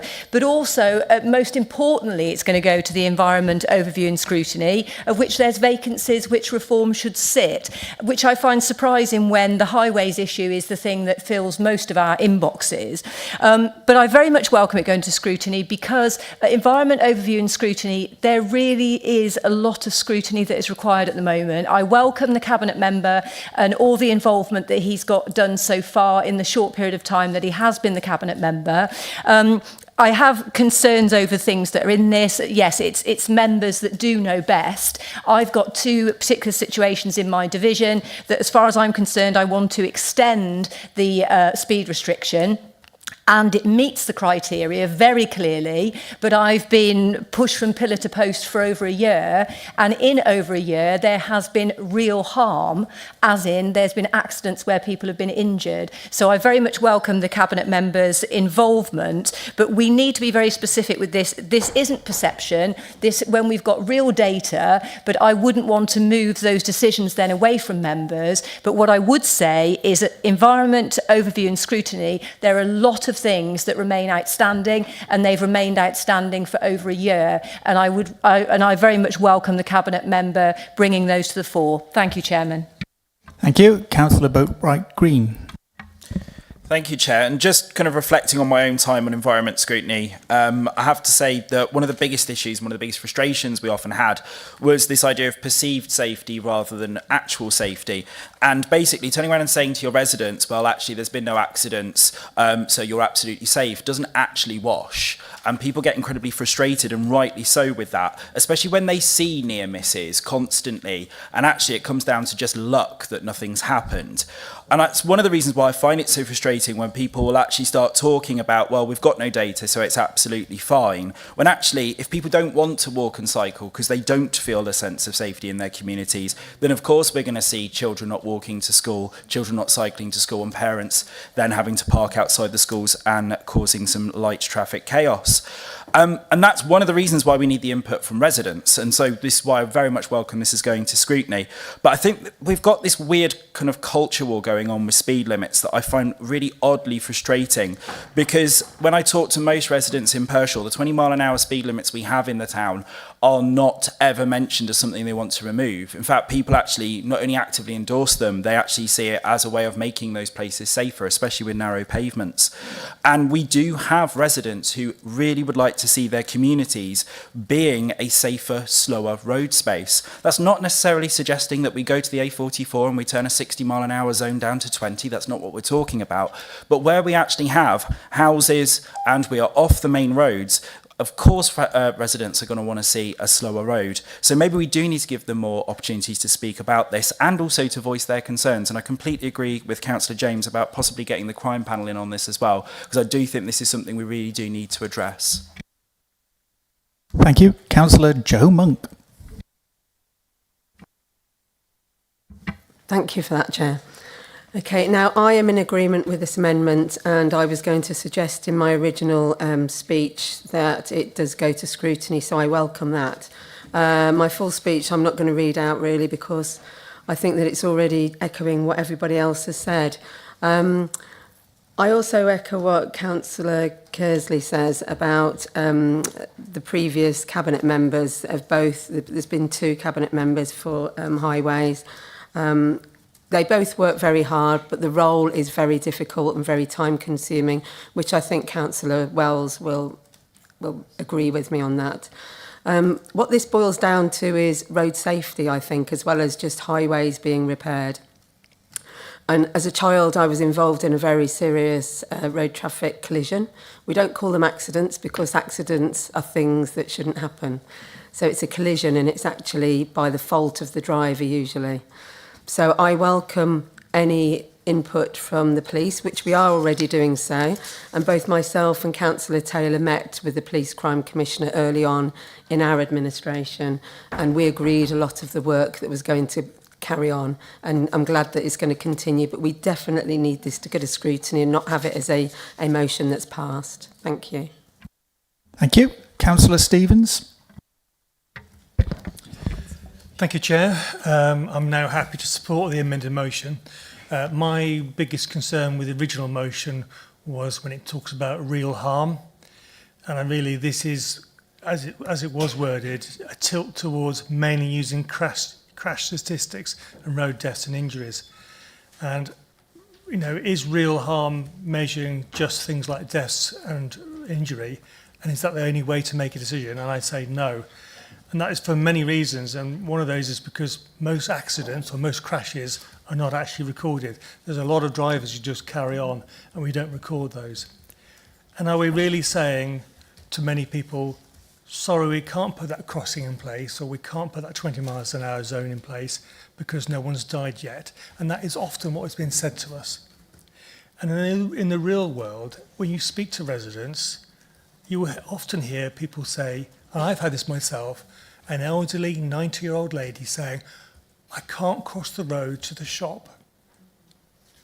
Is that right and is that fair? Because what we're really saying is, you have to sort of allow them to cross the road and get knocked over before we're going to make that road safe for them to cross the road. That can never be right and can never be the way we make decisions. So the real world effect of a decision saying, oh, we only take, you know, real harm or just do it on the crash statistics is that we will never improve our road safety. So I think it's really important, and I hope that now with this new amended motion, we will actually have a proper debate about how we can improve road safety. Thank you. Thank you. Councillor Kent. Thank you, Chair. Delighted to see it come to scrutiny, to be honest. I mean, myself and Karen May are facing tsunami of housing applications in the north, and particularly in Withall, which will probably double in size. So gosh knows how many councillors there will be there under LGR and what it'll happen in that time. But I'm looking at this, and I'm looking at item 3, that the causes of road traffic accidents are often complex and cannot always be addressed through a single intervention or by one organisation acting alone. Well, a lot of the accidents, and I've got one particular junction, which is Hounsfield Lane and Hollywood Lane, it gets a huge number of accidents. And invariably, there's two causes to that: speed and phones. Speed and phones. That junction is actually going to have something like 1,200 houses built on it. And I would like to see this integrated with planning, because we're going to put all these houses there without the money for the school that's going to be needed at 60 million. And I know particularly on this junction, because I'm looking at it now, it's going to be millions to get it up to a safe level to be able to accommodate that housing.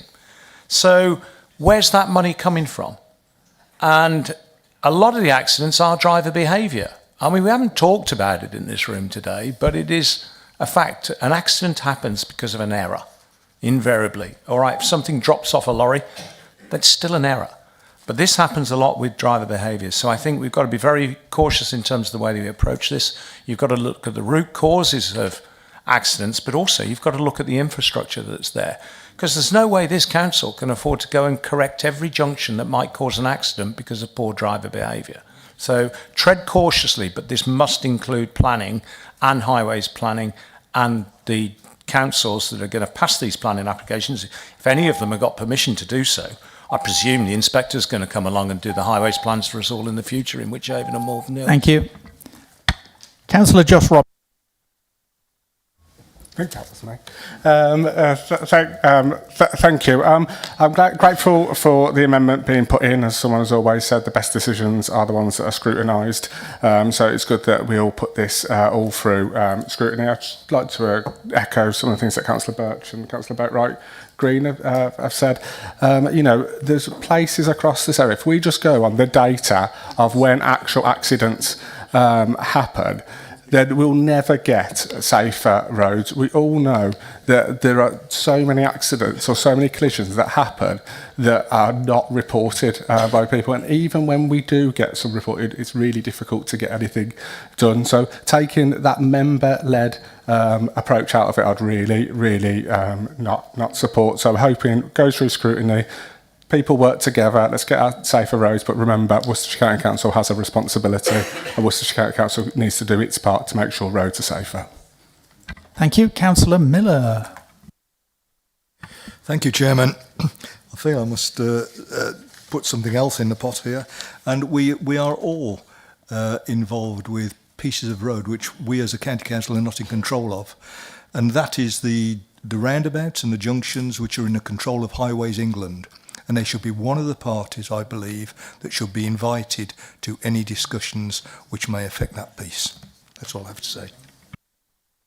Councillor Cross. Thank you, Chair.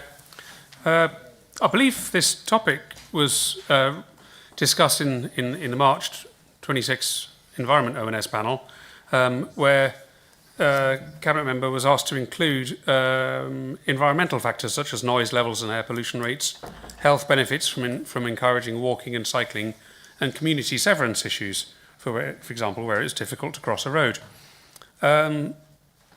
This is a really important topic which deserves scrutiny and thorough process, and not just headlines. We have to make headway. People have a right to feel safe where they live and work and while they travel. Perhaps the key metric should be pulse rates, not injury collision rates. If one looks at the reasons that people give why they don't walk, wheel or scoot for local journeys, very often people are saying, it's because I don't feel safe. I don't feel safe enough to walk or cycle along roads in Worcestershire, so they drive instead. I can attest my least favourite road for cycling down is Tolladine Road, where you're just about to go under the tunnels by Sheriff Street. It's not the first car that close passes you generally, it's the second or usually the third one. That's the one that thinks, oh, I must get in front. So they squeeze ahead and cut you up and try and push you into the wall. And then, of course, they've got to stop because there's lights, and so it's for no gain. And exactly that sort of sensation of the hairs going up on the back of your neck, even when you've done 80,000 miles on motorbikes before you'd passed a car test, before you bought your first car, which is where I've been at, you learn roadcraft. And I think bikeability, absolutely, we need to deliver better. And these are essential skills. And I think a lot of the drivers would be improved if they had to travel on two wheels before they got behind the wheel of a car. But the most important thing is when people who can move via active travel means actually do so, everybody benefits, including those who have to drive. Thank you. Councillor Allen. Yes, thank you, Chair. I'm very pleased that to support this amendment. I was concerned about the original motion. And Councillor Stevens hit it right on the nail. The problem I have in Kemsey is that the Firs, where the more elderly members of my residents live, is on one side of the A38, and the other side is the one and only shop in Kemsey, as Councillor Wells knows, because I'm badgering him continuously for a crossing there. And we've reached a stage where many of the elderly people no longer use the shop because they're frightened to cross the A38. So if we'd stuck with the original motion, a few of them would have had to get run over before we considered putting a crossing in. And that seems a bit of a silly thing to do, personally. So I will be supporting this amendment, and I hope sooner or later, probably sooner, if I have my way, we'll get a crossing in Kemsey. Thank you. Thank you. Councillor Taylor. Thank you, Chair. I've been driving 31, 32 years now, but I actually started noticing traffic, and you're noticing much more when you're on a motorbike, I can promise you that.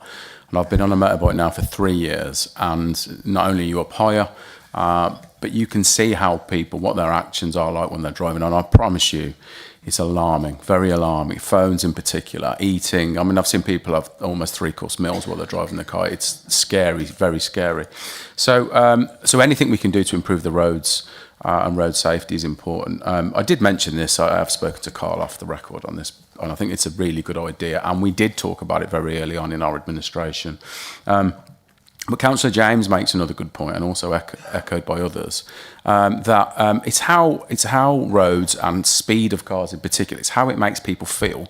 So data's not always the only thing we should use. As councillors, we have the ability to talk to our residents, and as mentioned there, to see how they feel about crossing roads and where accidents are. And let's not forget that. Let's not just do everything based on data. We are close to most of us live in our division, and we are close to the people. Let's ask what they want, and how they would like to see improvements as well. But I think going into scrutiny is the only way to go with this. There is too much, and it's too important, I think, just to make a decision in an afternoon. Thank you. Thank you. Councillor Wells spoke on the amendment previously and is now speaking on the main motion, and that's been approved. Thank you so much. So you can tell by, Chairman, you can tell by the furore, people wanting to speak on this, that it's an important matter for the people we serve, because since you asked me to do this job, every day, 1 or 2 of you, 5, 6 of you, asked me to come and look at the speeding issues in your division. I've been to Bromsgrove, I've been to Evesham, I've been everywhere.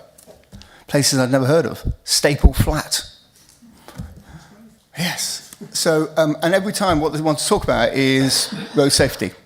Whether it's actual or perceived, it doesn't make any difference. It's impacting on their lives, it's impacting on their well-being. And they have a right, don't they, to live in a safe and secure environment. One of the challenges we've got is that just now, it's not socially unacceptable to get caught going 45 and a 40 limit. Some people would say, you were unlucky. If by chance you were caught for drink driving and you went to speak to your friends, they say, you silly person, you shouldn't have done that, how irresponsible. So we need to make adherence to speed limits as socially unacceptable to break those limits as other things like not wearing a seatbelt and specifically not drink driving. We've got some way to go, okay? We've got some way to go, because whatever resource the police throw at this will never be sufficient in itself to address the issue that you've all described. We need more than that, and this council can do that. So I'm delighted that we're doing this today. You can tell by so many people wanting to speak how important it is for the residents we serve. And I'm delighted it'll go to scrutiny. My final plea is, given the scale of what we're talking about today, I'm not sure you'll do that in 45 minutes. You might want to dig a bit deeper, and that's the choice for scrutiny. It seems to me an ideal choice for a task and finish, to be honest, because it's more complex. And when you're doing that, interrogate the council's speed limit policy at the same time. Thank you. Now, Councillor Amos has reserved his right to speak on this. Would you like now to do so? No, I think we've had a very good debate, Chair. Nothing further to add. Thank you. Right, we're going to the vote. Oh. Councillor McSweeney, did you have your hand up before to speak? You have witnesses to that effect, so therefore we will allow you to speak. Sorry. Thank you, Chair. I believe I speak for my group. I also speak as Chair of Environment Scrutiny, so I was really hoping I was going to get a chance to speak on this. I had a long speech prepared, which I think is going to be changed significantly, hopefully, because I would bore you by all of it. Anyway, I think just first wanted to reiterate thanking Councillors Perks and Councillor Price for the work they have done in the Cabinet Member for Highways role, and I look forward to sort of Councillor Wells carrying on with that work and generally improving things in this area. I did have a speech written out. I had a lot of concerns about this motion. I was very reassured by the speech read out by Councillor Price. a lot of my concerns were allayed. I still have some concerns, things which have largely been already said by other people. I will repeat some of these. I will take in good faith the commitment of Councillors Price and Perks to road safety, as I've seen that commitment demonstrated in their time as Highways Cabinet members, in contrast to some of those who have gone before them. I don't think anyone is seriously thinking that speed limits are the only intervention possible to improve road safety. However, they are one tool which clearly has a significant impact. On Councillor Perks, I will mention that Councillor Perks does now sit on environment scrutiny, and I very much welcome that. And just to precede what I'm going to say at the end, I very much welcome this coming to environment scrutiny, where hopefully Councillor Perks will get a chance to discuss that. On a completely unrelated point, we still need a vice chair for scrutiny for environment. I agree with Councillor James about the fact it should also be coming to crime scrutiny. It seems appropriate to discuss it across the two, whether we set up a special joint meeting for that or just float that, but I don't know if that's... we will have to see what the procedure is in order to do it. It sounds like it may be a bigger thing than a scrutiny thing, so a task group. I'm not sure of the procedure, excuse me. Councillor James also talks about this point about a heat map. I will agree with on this point. Deaths are a rare event. A heat map doesn't necessarily tell the story. And I think as a council I would welcome a more holistic approach, something we could explore, rather than looking at the very blunt case of these are where existing things happen, this is where things are going to happen in the future. And it doesn't give the whole picture. However, I will agree with sort of part of the original motion proposal that we do still want to have an evidence base for doing this, but it's a case of exploring other ways to get that evidence base. So I'm just going through points I made by other people here. Councillor Kent's very right about driver behaviour being a big issue, if not the biggest issue of all. But we have a responsibility as a highway authority to account for poor driver behaviour and do our best to compensate for us. Clearly, we're talking about a collaborative approach here, and there are many other things we can do in terms of bad driver behaviour. There's lots of educational things, there's lots of work with police authorities here to work on things like that. Councillor Taylor mentions being a motorcyclist. I think in case anybody is unaware, I'm a cyclist and sometimes cycle to meetings here. Recently I cycled to meet Councillor Cross in the morning to discuss some casework issues in this area, and I suspect he is unaware of this. Later on that day I was knocked off my bicycle on my way home, and yeah, my bicycle was fairly badly damaged. I was fairly okay, but yes, so as a cyclist I'm very, very conscious of this issue, and as Councillor Taylor says, you see what's going on with drivers, and in my case was simply a driver making a mistake, not paying attention, but we have to account for these things. I'm going to skip over much of what else I said I was going to say here. Part of the fact I just wanted to build on some of the things I think Councillor Wells initially raised about sort of the wording. I was going to mention this issue of proportionate, and it makes me nervous about the idea of okay, are we going to stop somewhere? Personally, I believe in Vision Zero, which doesn't place any limitations on our ambitions. I'm going to wrap up very quickly here then. Just to say that I agree with a lot of what has been said, that evidence is also about perception of road danger as well, not just the actual accident causes. Just to summarise, I very much welcome this coming to environment scrutiny. Thank you. Right, thank you very much. We've got a very limited amount of time left for motion, so we need to go immediately to the vote now. Can all those in favour please raise their yellow cards? Thank you. Those against? Definitely carried. Yeah, those against. Yeah. Those against? Those against? Abstentions. Abstentions. That motion is carried. Thank you. Now on to agenda item number 9. Please turn to page 129 for the report of the Cabinet Member with responsibility for environment and communities. Again, a maximum of 30 minutes is set aside for questions and answers of the report. Please try and keep them as concise and precise as possible. I will now ask Councillor Josh Robinson to present his report and then invite questions from members on a page-by-page basis. And ask that members indicate which paragraph their question refers to. We'll take questions in batches of 3 before asking the Cabinet Member to respond. Councillor Josh Robinson. Thank you, Chair. First of all, I'm grateful to be bringing these back. They've been conspicuous by their absence over the past year. So I thought I'd just try and refresh how these went. So I looked back to one of the last ones, and I think my second born was still in arms, and now she's running around because it was Councillor May's report for communities back then. So it's been a long time coming. Whilst this is under my name, I acknowledge this is work done and the previous year when I wasn't Cabinet Member with responsibility. So I'm looking forward to the questions, and as I've said in it, I'd like to acknowledge the work done by my predecessor, Councillor Creswell, and I look forward to working with everyone to ensure the best outcomes in a tight financial envelope. Happy to answer some fun questions, yes. Right, do we have any questions on page 129 first? 130? 131? Councillor James.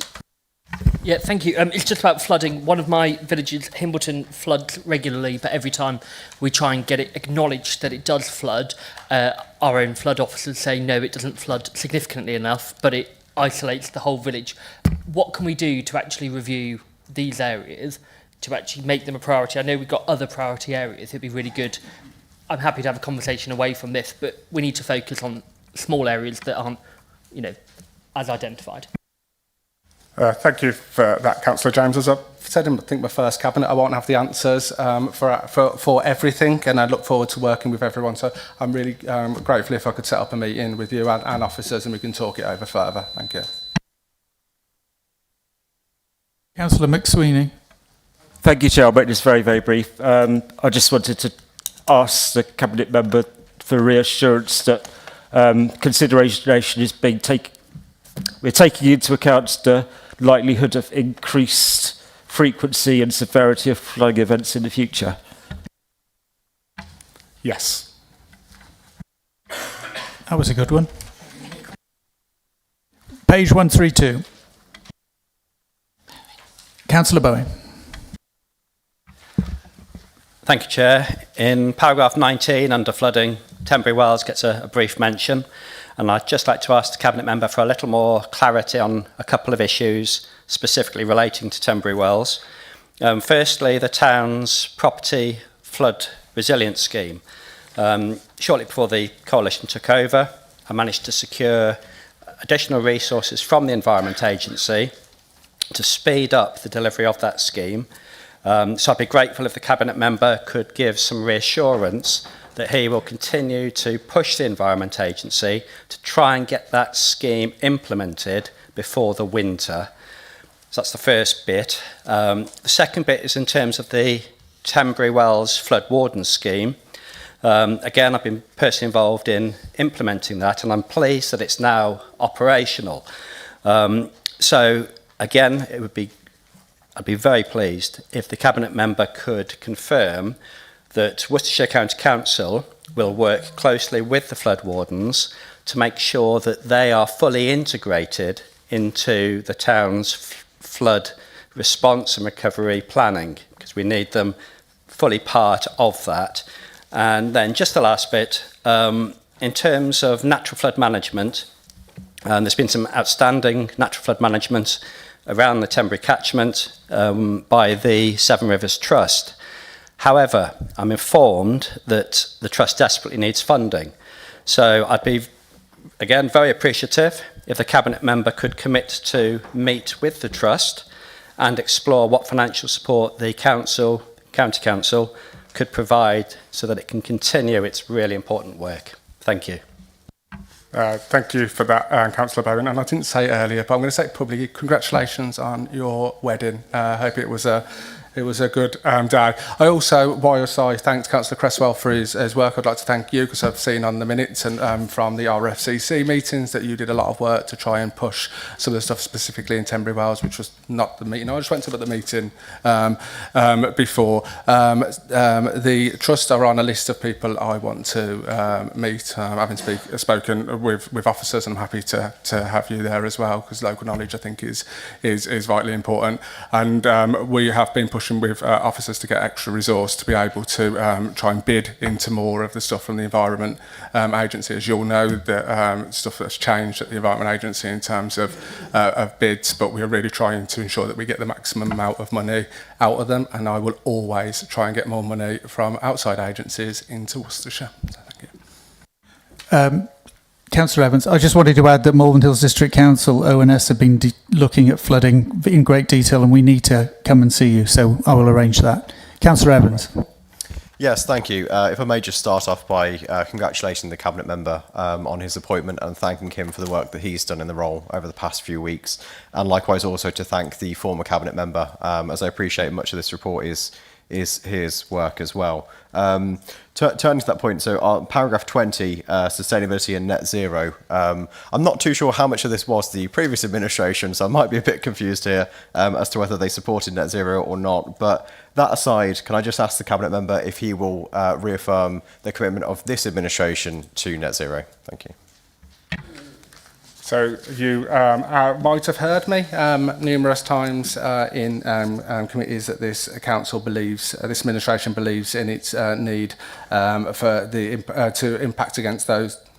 If I can get my words out today, it would be delightful. You know, to work on the impacts of climate change. This council set a target to be net zero by 2050. No one's come with a motion to tell me that we shouldn't be doing that. Probably give some ideas now coming in. So I believe this council needs to be able to get net zero. Thank you. Right. Any questions on page 133? Hi, Councillor Cresswell.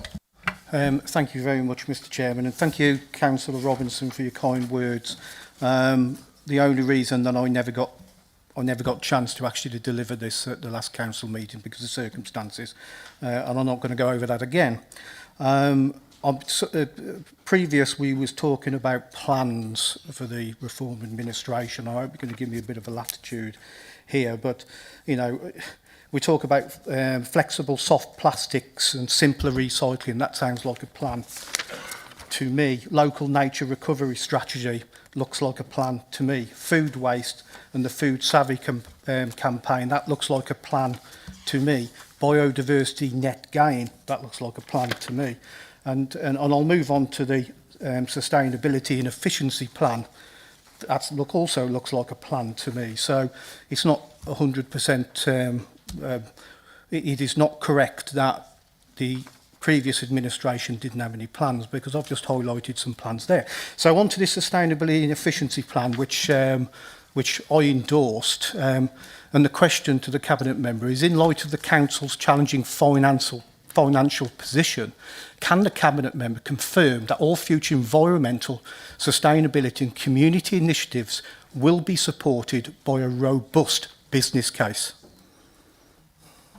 Thank you for that, Councillor Cresswell, and I believe that was the thing I saw in there from the May one. I think we need to get the best value for taxpayers in the county, but we also need to be looking at how we can achieve our goals. It's been absolutely boiling for ages.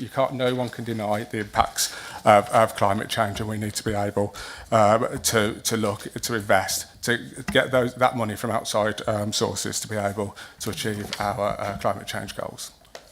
Thank you. Page 134.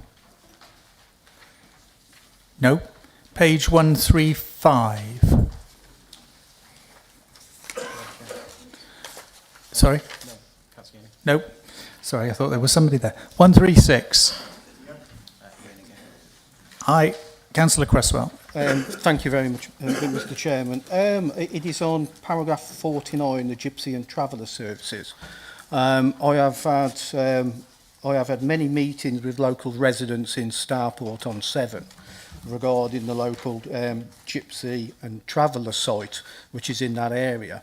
And I've been trying my best to meet up with local gypsy community leaders, which I've actually managed to do, and that will be happening in the not too distant future.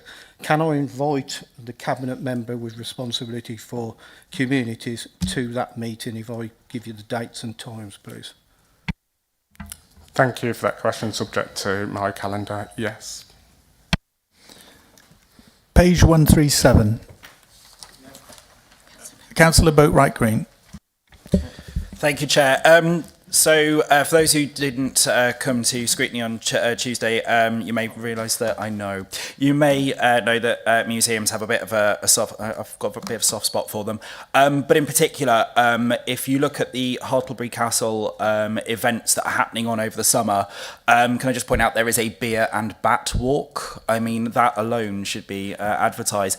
But also the 80s by Moonlight open outdoor concert. We also have the outdoor theatres happening as well throughout the summer. How can we make sure that these fantastic events, I'm way too excited about the beer and bat walk, I've just realised how excited I am about it, but how can we make sure that these events are promoted as widely as possible and that we can actually get them promoted as well, because I want to see as many people there, possibly fewer actually with the bats, I've just realised we don't want too many of us there, but making sure that they are well attended so we can actually get as much funding through the door as possible for our museums. Thank you for your question, Councillor Boatwright Green. I think some of the works that we do at our museums are fantastic, and it's the more people that know about them, the better. I think me and Councillor McVeigh were at a joint museum committee, I can't remember, that's the exact words, yesterday, where we were highlighting the fantastic work our museums do. We want to work with them to ensure that there's more events going on, but also that they're advertised so people know and we can get more income. Thank you. Councillor Cresswell. Thank you very much, Mr Chairman. Hartlebury Castle is right on my doorstep. I probably live less than 3 or 4 miles away, and I've been instrumental over the last 12 months when we're talking about the renewing of the lease for Hartlebury Castle. Not only was I completely against the County Museum being moved from Hartlebury Castle, which was on the table, which would have ripped the heart straight out of Hartlebury and would have affected tourism not only in Hartlebury but also in neighbouring Starport, which is my division. So I actually, the question is, can the Cabinet member with responsibility for communities keep me informed on the lease and keep the pressure up to get it over the line, because it's stalled at the moment as far as I'm aware? Thank you. Thank you. I think the decision to keep it at Hartlebury was made by the previous administration in 2023. I'm grateful to hear that you also supported that. I'm happy to keep members informed of how we're going with the negotiations when I'm able to. Thank you. Just a brief advert. I think a generic advert, if it was produced, we could then put on community websites. It's just an idea. Page 138. Councillor Kent was first, I'm afraid. There we go. First of a lot of things, I think. Not so good all the time. It's to do with the illicit tobacco and vapes. It was just, and I think this is probably something with public health as well, between the two cabinet roles, really, in terms of the illicit sale of vapes to young people, but also I don't know whether Council's aware of a report that came out from Manchester Metropolitan University this week on the public health aspects, where they've said that young adults who vape had exercise capacity and breathing performance similar to cigarette smokers. Compared with non-users, both smokers and vapers showed around 15% lower exercise capacity, increased breathlessness during exercise, faster muscle fatigue, and blood vessel changes that impair oxygen delivery. Now, vapes seem to be being taken up. I went on a walk down by the river the other night and there was 4 young people there all vaping. And I think obviously within this you're talking about the illicit sale of tobacco and vapes and underage, but I wonder whether in conjunction with public health, maybe Councillor Bales we could start some sort of campaign to highlight the damage that this is doing to young people and the damage it's doing to adults as well, and whether we can try and assist in reducing young people that take up vaping who often haven't even smoked before. Thank you. Councillor Joe Monk. Thank you. You wanted to say something? Oh. Thank you for your question, Councillor Kent. Just on the illicit sales of tobacco and vapes, had a meeting with Trading Standards last week, I believe, to talk about some of the stuff we do. And we already do partnership work with Public Health, who give a lot of money towards trading standards. And if without their work, a lot of this stuff wouldn't be able to do. There has been some success across the county, thanks to the colleagues in Bromsgrove and Redditch, and I think now down in Wychhaven, where they've been able to use their powers to be able to go in and shut some of these stores down for a small amount of time. Your main question is about public health, though, and I'm happy to work with Councillor Bales on anything, I think.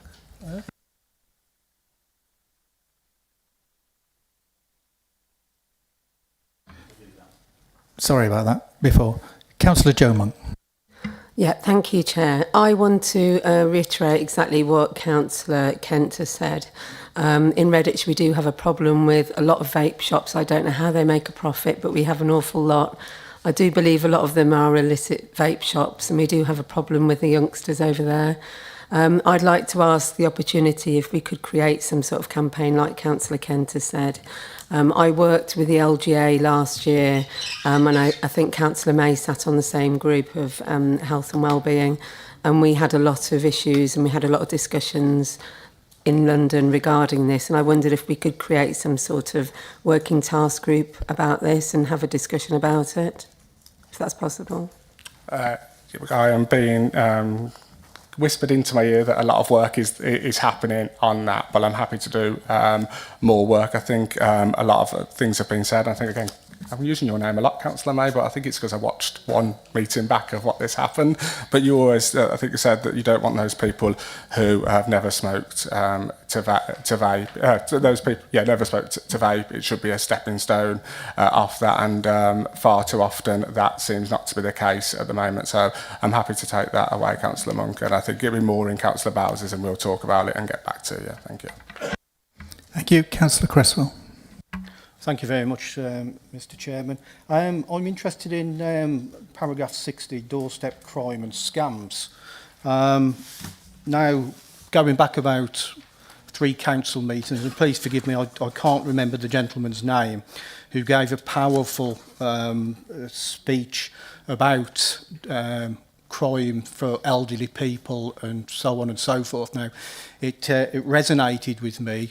Now, I often work with church groups where we've got a lot of vulnerable people. Now, I've actually done this Friends Against Scams online course, right? And I would suggest for anybody to go and have a look at that, because it really is, it's a straightforward course, and it's a lot of common sense on there. But for anybody that's vulnerable, they would quite easily fall prey to common scams. So what I'm asking the Cabinet member on here, will he try and sort of like see if there's any additional training that could be done, something that we could, roll out to everybody, and just take a positive look at it, because I think it would be something beneficial for us all to look at. Thank you. Thank you for your question. Happy to look at anything that stops people being scammed. It's not just the elderly or the vulnerable. People are scammed throughout their whole life, but also we need to ensure that as a community we're looking out for people, that neighbour over the road who's, is old. Are we ensuring that the people who are going around there and knocking on the door to do their roof, are we looking out for those people? So it's about a community working together to help them, but I'm happy to look into your suggestion. Thank you. Councillor Fordington. I'm looking at Lisa McNally, because obviously we need to look at all the benefits and all the things that she's done under smoking. So I just want to sort of say to the health team, well done, and carry on the good work which you've done for Worcestershire. Thank you so much. Councillor Kent. I just wanted to come back on the topic that was just discussed as well, because Councillor Cresswell raised it, and I think Councillor Robinson came back in terms of the vulnerable adults and my experience as a councillor in seeing somebody come into somebody's home to set up home banking to defraud them because they didn't have it. And I think work on the elderly and everything else is really essential for this, because obviously with technology rolling out in the way it is, and an unfamiliarity with it with elderly residents, I think we do have to keep continuing the work. So I'm happy from the comms aspect of my portfolio to work with anybody in terms of trying to raise awareness of these things, just so that we can try and prevent them happening and just make sure that people assist. I think it's also important that we get that message out to their relatives, the children that are visiting these properties, and maybe even to the care workers, to try and clarify exactly what happens, because it was honestly, I've reiterated the story many times before, to be honest, but when you've got somebody actually sat outside the house waiting for a Rolex to be delivered so they can say, yes, that's for me, that's the sort of extent that you actually get to with this. And the particular resident, it was incredibly traumatic and very embarrassing, I think, and it's something we've got to do. I've got a high proportion of elderly residents in my division, and anything we can do towards them, we really must, but I'm happy to lean in and support that in any way. Thank you. Page 139. Nope. 140. 141. 142. Councillor Boatwright Green. Thank you, Chair. And again, if anyone was on Tuesday, you may have heard me already mention this one as well. But just referring to our commercial field archaeology team, it's fantastic to see growth in this area, and actually they are creating a profit. And as a council, obviously, we're talking a lot about having to make cuts. But is there an opportunity to invest in this area? And as much as we don't necessarily want the building, but take the opportunity of the new towns to actually invest in our commercial field archaeology team so that we can continue to generate more of a profit. So actually we can start to take a bit of a pressure off this area in general, so we can then do projects outside of that and actually continue to fund the council. Completely agree, Indiana Jones. Sorry, it's a community's joke for scrutiny. Sorry. I think they do some absolutely fantastic work here. I think you gave a really good sell for them this week, and I think if we can do more, we should be. But yeah, thank you. Thank you. Page 143. 144. Councillor James. Thank you. It was just an observation and perhaps a suggestion. Over the weekend, I had lunch. It was barbecue. I can't remember all the details, but it was with a lovely Ukrainian family who brought some delicacies from there, and it was very strong. But actually, on a serious point, they do feel that, especially with the media, that the support for Ukrainians who are displaced here has dropped. And I do think we have gone off the ball with what we do promote and the work we do. So can we just have sort of some idea over the comms we're doing about the support we're offering to Ukrainian families, and that we continue in this council and beyond to support Ukrainians who have escaped conflict and all those who have escaped conflict and are finding some sanctuary here? Thank you for your question, Councillor James. I would like to say, as this administration, unless someone wants to throw something at me, that this administration has the full support for the Ukrainian people through the horrendous situation that they are going through. Anything we can do to make their life easier, any way we can make those who are fleeing persecution's life easier, I am all for hearing. So thank you. Councillor Evans. Thank you. Yes, Councillor James beat me to it, but I'm grateful that we are on the same page on this. So I was also going to raise the concerns I have amongst the Ukrainian community you're facing at present. But I just also would like to put on record my thanks to the 800 families who have come forward and supported the over 1,700 Ukrainian refugees that have been cared for in Worcestershire. I myself met with a significant delegation of Ukrainian refugees earlier this year when we looked back on the 4th anniversary of the full-scale invasion of Ukraine. I think it's really important that we note that it's not 4 years that this war has been going on. It's been well over a decade. It's just 4 years since the full-scale invasion has taken place. So that being said, I'd just like to also, as well as putting my thanks on record, raise that I appreciate to use this Homes for Ukraine scheme. It involves a significant workload in cooperation between the district councils and the county council. So if I can just have some reassurances from the cabinet member that with LGR going ahead as well, that we continue to have those links in place with the district council leaders as we transition to the new authority. And I appreciate a lot of them are in this room and I'm sure on the same sentiment as me. So Slava Ukraini, thank you. Thank you for your question, Councillor Evans, and thank you for the work you did with the Ukrainian communities, particularly in Bromsgrove. When I've walked around with you and they've been, they've had stalls about, the eyes light up when you come around. So you must have done something right. So thank you for that. LGR will always give a difficult situation for everything, but I am sure we will continue to provide any support we can, and also thank you again to all those people who are part of Homes for Ukraine. Thank you, and thank you to Councillor Josh Robinson for that. And we're now moving on to agenda item 10. The annual report of the Chair of the Overview and Scrutiny Performance Board. That's page 145 in the agenda. And the substantive report is included as an appendix on page 147. Again, we have a maximum of 30 minutes set aside for the report. I would therefore ask that introductions and questions are kept to the point. Can I now ask Councillor David Taylor, Chair of the OSPB, to briefly present the report? Thank you.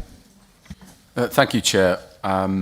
Good afternoon again, councillors. I've just made a few notes. Just a few thank yous, really, to begin. So thank you for the outgoing Chair, of course, Councillor Wells, for his commitment to the board and the process. I know how important scrutiny is to all of us councillors, but I can see, you can clearly see the passion from Councillor Wells, and it is to be thanked. Also thanking the other chairs, of course, of the other committees and vice chairs and members who attended the scrutiny committees. It's very important that we, wherever possible, we have our full allocation, but I don't want to delve into that at this stage any further. And then thank you for our district councillors, of course, for their involvement, in particular with HOSC, again, giving up their time and support for that committee. We have a limited amount of public participation. It's something me and Tom spoke about yesterday. It's something we think we would like more of. There may be a way of using comms a little better to be more proactive and get more involvement from the public. And of course, not forgetting our brilliant team who work tirelessly, the scrutiny officers. They do work really hard. Most of their work, in fact, almost all of it, is behind the scenes. And the reason why these committees are run very well is really thanks to them. A couple of points to make before I do my best to answer questions on this report. There are mainly statutory functions of OSPB, of course, but the main remit really is to hold Cabinet and the Council to account and really to achieve, so we can make sure we support and achieve better outcomes for the residents. So it is important that actions speak louder than words, and at all the scrutiny committees, ultimately that's what we're looking to do.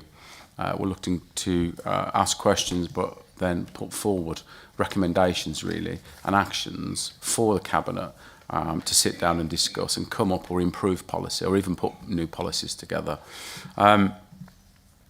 Highlights of the year, well, lots. There's lots and lots of committees, of course. The Child and Adolescent Mental Health Services Review was focusing on several agreed action areas, which seemed from afar to have done very well. HOSC, some very interesting meetings with the NHS. LGR, I mean, I can kind of vouch for that personally, being the other side of the desk.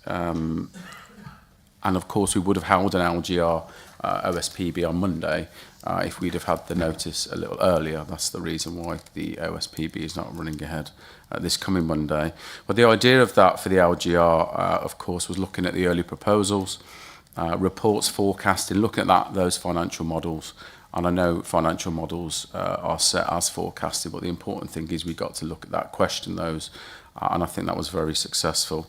And then looking at the impact on our crucial services with LGR, children's and adults in particular. I also like to point out budget scrutiny. I think budget scrutiny is ongoing. I mean, we scrutinise it during Council and Cabinet, but I think at OSPB and the Economics and the Finance Scrutiny Committees delve into far more detail and can ask direct questions. And this is where we need to continue and come together as a council. We all want the same thing. We all mention lower council tax and better in services, but of course we can't do it if we didn't have any money. So we have to make sure money's spent in the right way. And then also across the committees, there were lots and lots of actions formulated just to make this a better working council. And we look forward to working with all members over this next period. I would do my best to take any questions, so please fire away. Right, any questions will be taken on a page-by-page basis. Councillor Taylor will answer the questions related to the OSBB generally, but he may defer to panel chairman, HOSC chairman, where appropriate. Right, we'll take questions in batches of 3 before asking the chairman of OSPB to respond. First page is page 150.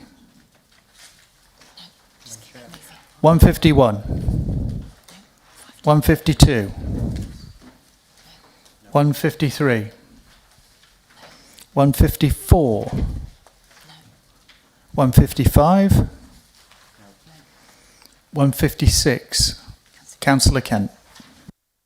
Thank you, Chair, and thank you, Councillor Taylor.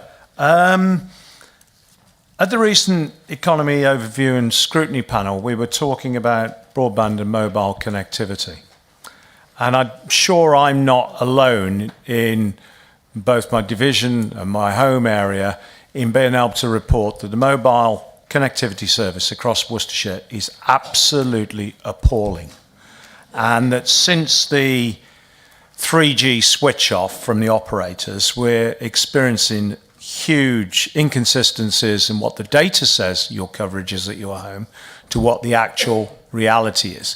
So I'm hoping, Councillor Taylor, we can have a re-look at this in the future, but I would also ask that yourself and others can make sure that we share the mobile survey that's gone out again so we get the residents' views, because the data that the operators have given to Ofcom doesn't stack up with the Streetwave surveys that we've run through the bins.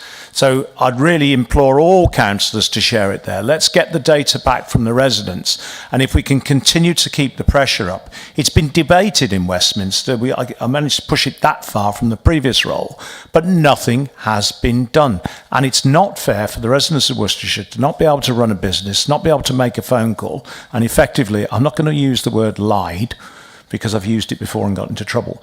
But I am going to say, with the misinformation that's been provided by the operators, so happy to ask Councillor Taylor if we can make sure, working with the Chair of Economy and Overview, that we can bring this back in a few months, but also really a publicity opportunity to get everybody to share that and encourage their residents to complete it so we can have even more data on this. Very welcome to discuss that with the Chair. It's something that's on all our lips. I think we all use our phones all the time. It's becoming necessary. I mean, it's like losing a leg. I mean, my daughter walks around with it. I don't know how she survives without it sometimes. I mean, I have to, even crossing the road sometimes, which is another story. So yes, absolutely. Happy to look at the work programme with the Chair. Councillor Kersey. Chairman, thank you. To echo Councillor Kent's point, as an action from the Economy Overview and Scrutiny panel I asked for communication to be done of the actual link so that people can report this, because I, for one, wasn't aware of it. Since that we've done the Facebook post as a county council, I've shared that across all of my groups, and I've asked Robert to actually monitor the responses that we've had, and we've actually had over 100 responses since it was actually that I've shared it across Facebook and we've shared it across Facebook. And to be perfectly honest with you, the actual size of the problem was far greater than even I anticipated in my rural villages. So can I please ask all councillors to actually share that link, please, so that we can get that across. And then once we've done that, we can then take it further forward to really take some action here.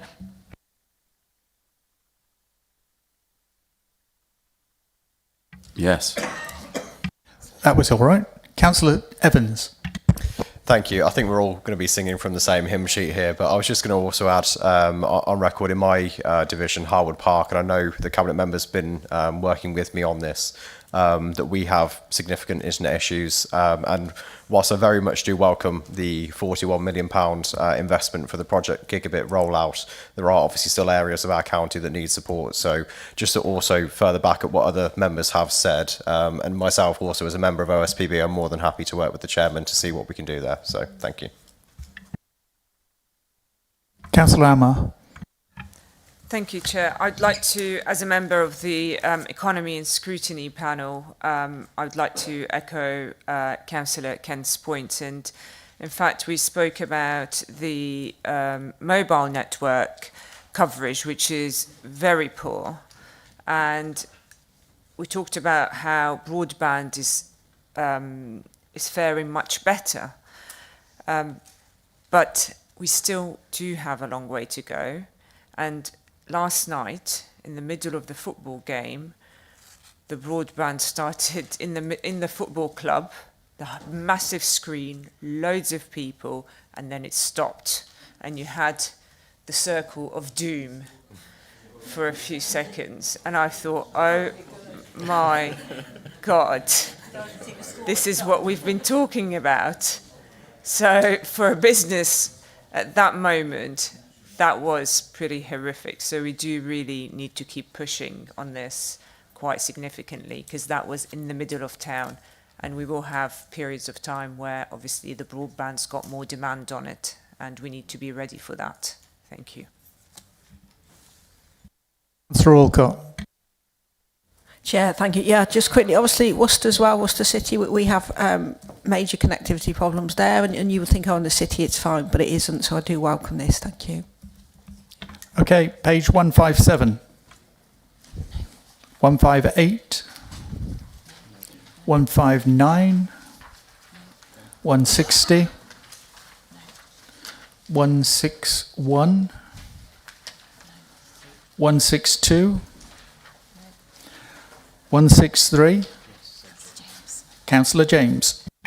So it's not actually for 163, it's for 164, but I didn't assume you'd ask it. It's just to put on record, I think, to echo what Councillor Taylor said, but actually the unsung heroes of scrutiny are the support staff. And I do think as council, I obviously am no longer chairing a scrutiny panel, so I don't know if I will see them again, but I could not have done what I did without people like Sam Morris and the other officers. So I really do think, I'm hoping Chief Exec and Hazel are listening, and the leader, of course, but we should be doing so much more to celebrate and safeguard our scrutiny officers. They know things we don't. They can forecast things that we can't see. I just want to put that on record, because they are the unsung heroes of democracy in this council. Okay, totally agree with that, and went to your committee meetings and thoroughly thought they were worthwhile. Councillor McSweeney. I wasn't going to speak, but I just want to second what has just been said there. I mean, it's having become a new committee chair, they're absolutely fantastic, and I just wanted to second that. Page 164. Besides Councillor James's comments. No. Right. Now I'm going to hand over to the boss. Just to say, I'll definitely take those comments back, but also just a shout out to the demo side of the business as well, who support the committees fantastically as well. Right, we're going to have a 10-minute break, just for a comfort break, I'm afraid. And we will be only 10 minutes because we've got to just finish all of this off. Okay, please. Thank you.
Right. Agenda item number 11, Overview and Scrutiny Work Programme 2026 to 27. Please turn to page 167, paragraph 1, and we will deal with the recommendation to endorse the Overview and Scrutiny Work Programme 2026 to 2027. Can I ask Councillor David Taylor, Chair of the OSPB, to move the recommendation and present the report? Thank you, Chair. Yes, so this is the work programme has been proposed and developed, and a lot of this is repeated over years, but it's not set in stone. Of course, we roll with a punch. Like I mentioned earlier, we would have had LGR high on the agenda for Monday. I also welcome members to propose any ideas they have for OSPB. We tend to reflect on the other scrutiny committees as well. And I urge members, continue to urge members to come to committees, not just OSPB, of course, but other scrutiny committees. They're a great source of information for you and your residents, and any ideas you can put forward to any of the chairs at any time. So, yeah, I recommend this. Thank you, Chair. Thank you. Can we have a seconder? Go on, Councillor. Councillor Kent. Right. Okay, can we all... Oh, what? Oh, right. Can we all vote on that, please, to accept that? Just raise your cards, please. I think that might be carried, yeah. Is there anybody against? Any abstentions? Any abstentions? No, that's carried. That's carried. Yes. Now over to Hazel for some urgent business. So, Reform are proposing to nominate Councillor Justin Bowen to be the Vice Chair of the Children and Family Scrutiny Committee. Only those appointments can be agreed at Council. So I've spoken to the Chair, who has agreed that he would accept this as urgent business. So the idea would be to ask Councillor Amos to move it, and then, if the Chamber agree, to move to the vote on that. Thank you, Chair. As the listening councillor, I'm very happy to propose Councillor Bowen as a Vice Chair of the Scrutiny Panel.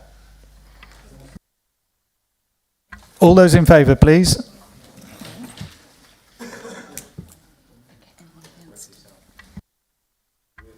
Anyone against, please? Adrian seconded. Oh, yes, we did. Yeah, we should have had a seconder. Hey, thank you.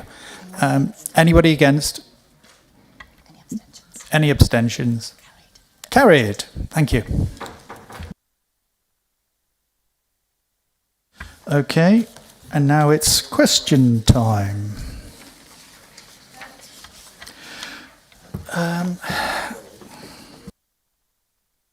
The first question. 30 minutes. Do the rules.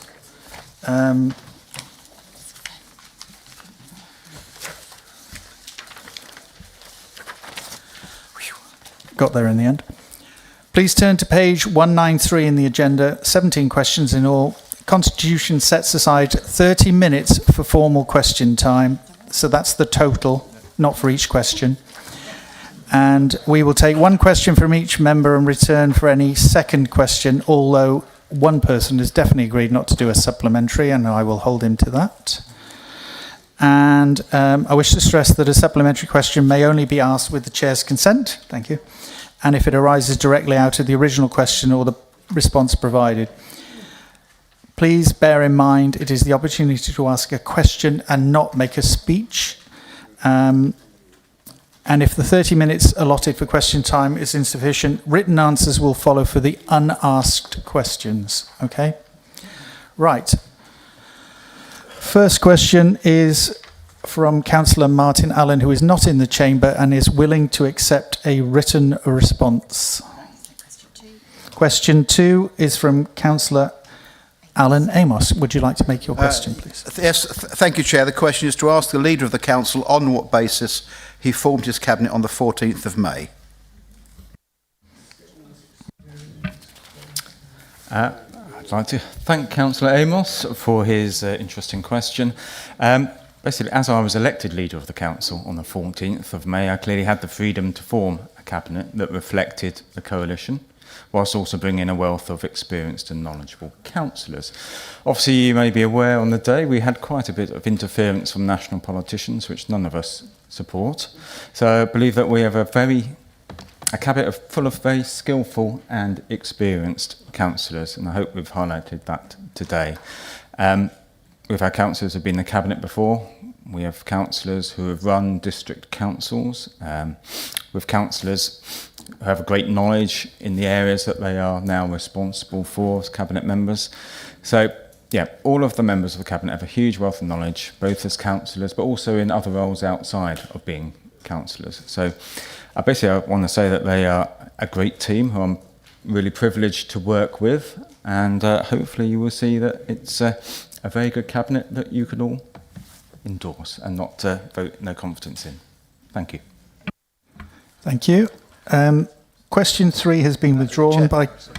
Oh, sorry. I know you're keen to move on, Chair. Just indulge me for half a minute, please. I'm entitled to a supplementary, and Councillor Jenkins has been very courteous, so I'll be equally courteous. Does he think his cabinet reflects the diversity of views across the people of Worcestershire? Thank you, Councillor Amos, for that question. It's very similar to the next question. So, funny enough, I have kind of already got a written answer that I hopefully will answer that point. So, I do believe this coalition and cabinet represent, all the people across Worcestershire and is inclusive. I mean, we represent geographically many areas of the county, but we also represent many different parties, and as well as independents, members of no party altogether. But I think more importantly, as cabinet members and as the leader, we are committed to representing the whole of Worcestershire. First and foremost, we represent the county and everyone in it. When we make decisions, our primary focus is on what is best for the residents of Worcestershire, not what is best for my political party or my division, and I would expect that from everyone else in the cabinet. So I'd hope this has always been the case in all previous administrations, and I would be quite shocked if it wasn't. Thank you. Thank you. Councillor Cresswell has withdrawn question 3. Councillor Udall and Councillor Perks are both no longer here, and they are accepting written answers. So the next question is Councillor Anthony Upton.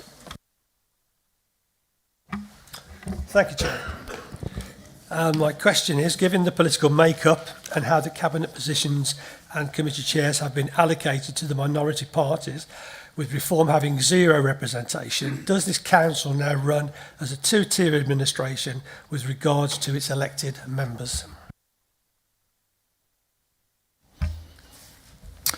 Thank you, Councillor Upton, for his question, and you won't be surprised to know that I do not think that this council is run as a 2-tier administration. And I think the question refers to minority parties getting places and Reform none. I think we've already discussed this quite a bit, but Reform are also a minority party on this council. We have no party that has a majority. So, no political group has a majority on this council. Being the biggest group does not entitle you to any particular places. Now, this council has made up many political groups. Independents and cabinet positions and chairs have been allocated to most of these. And as we just voted on, Reform Group have several vice chairs, which they are refusing to take up. I'm very glad that Justin Bowen has taken up his post, but I think what is actually 2-tier is the fact that Reform have not stepped up to the plate and taken the roles on all the vice chairs that they are eligible to. Thank you. Supplementary question, please. Yes. Okay, thank you. The cabinet is apparently skills-based. Why, after we've heard so much praise heaped on Councillor Nick Price, Councillor Carl Perks and Councillor Satinda Bell, why were they not given cabinet positions?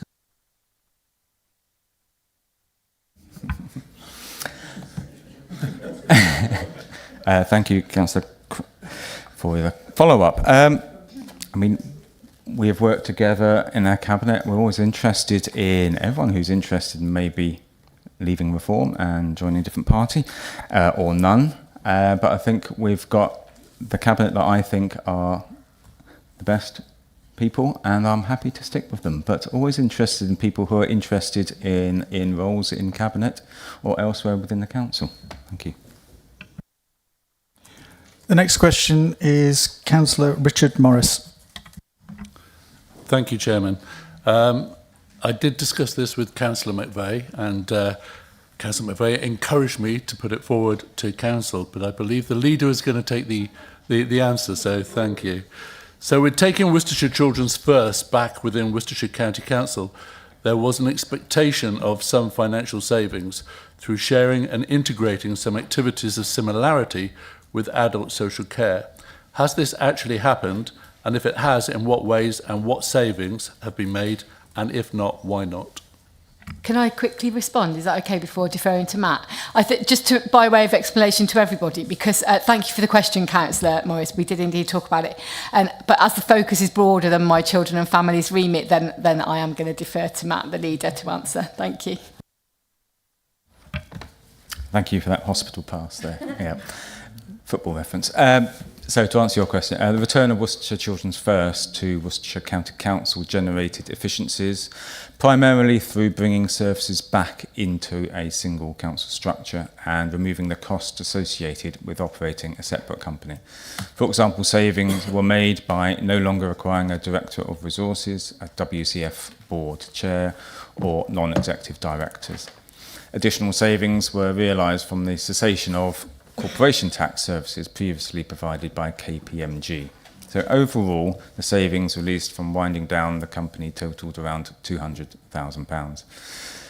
The business case focused on streamlining corporate functions, integrating leadership arrangements, and supporting a one council approach. There were no specific savings identified from integrating activities with adult social care. However, the Council's current wider transformation programme is exploring opportunities across both directorates, including commissioning activity, to ensure services are delivered as efficiently and effectively as possible. Thank you. And supplementary, if I may. Thank you for that. And Councillor McVeigh, it's fine. I understand why you passed it, or why it was passed over. I do think we've missed an opportunity over time. I think it should have been done, and maybe it was the previous administration that should have managed this more tightly when it was happening. What I would like to know, I guess, is moving to the new LGR, what opportunities does the new administration believe exists with the transformation, with having two councils?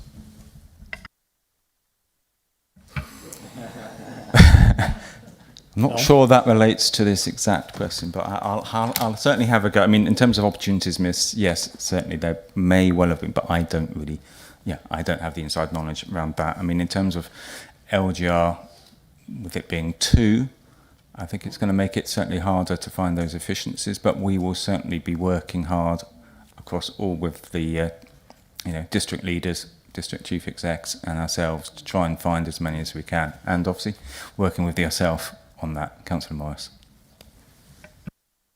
Councillor Fordington. It's a question to Highways Cabinet. Hello Division residents are being considerably inconvenienced of the closure of B4204 at Rochford, and of course, as you can imagine, A449 at British Camp due to the landslide. How long will these roads take to remain closed, and what is the urgent action for Highways Department taking to reopen them, please? Thank you. Thank you for the question. Mel, it's going to take a while before we're going to open this road. There's a lot of work still to do. I'm very keen, and I've spoken to the local member for Tenbury today, to be clear with people about managing expectations. The landslip at Rochford occurred on February 26, and since then the road has remained temporarily closed to ensure public safety. while we work closely with our construction partners and specialist design and geotechnical teams to identify a safe and effective solution. I'm not going to read all of this reply, but what I will do, make sure it's placed in the public domain. I'm just going to read a little bit more because I think it might be some interest. In respect to the ongoing closure of the A449, these repairs were completed as scheduled in April 26 on the section of Wells Road between the British Camp car park and Little Morven to repair damage caused by a landslide in that area. That work was needed to stabilise a 30-metre stretch of road affected by long-term subsidence. This is the crucial point, though.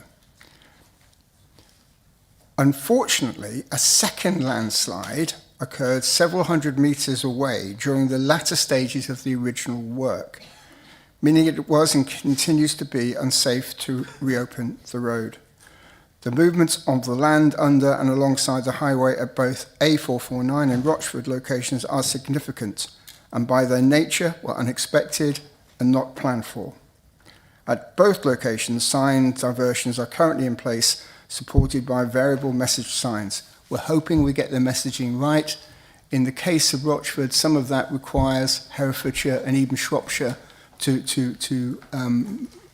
be involved in that process.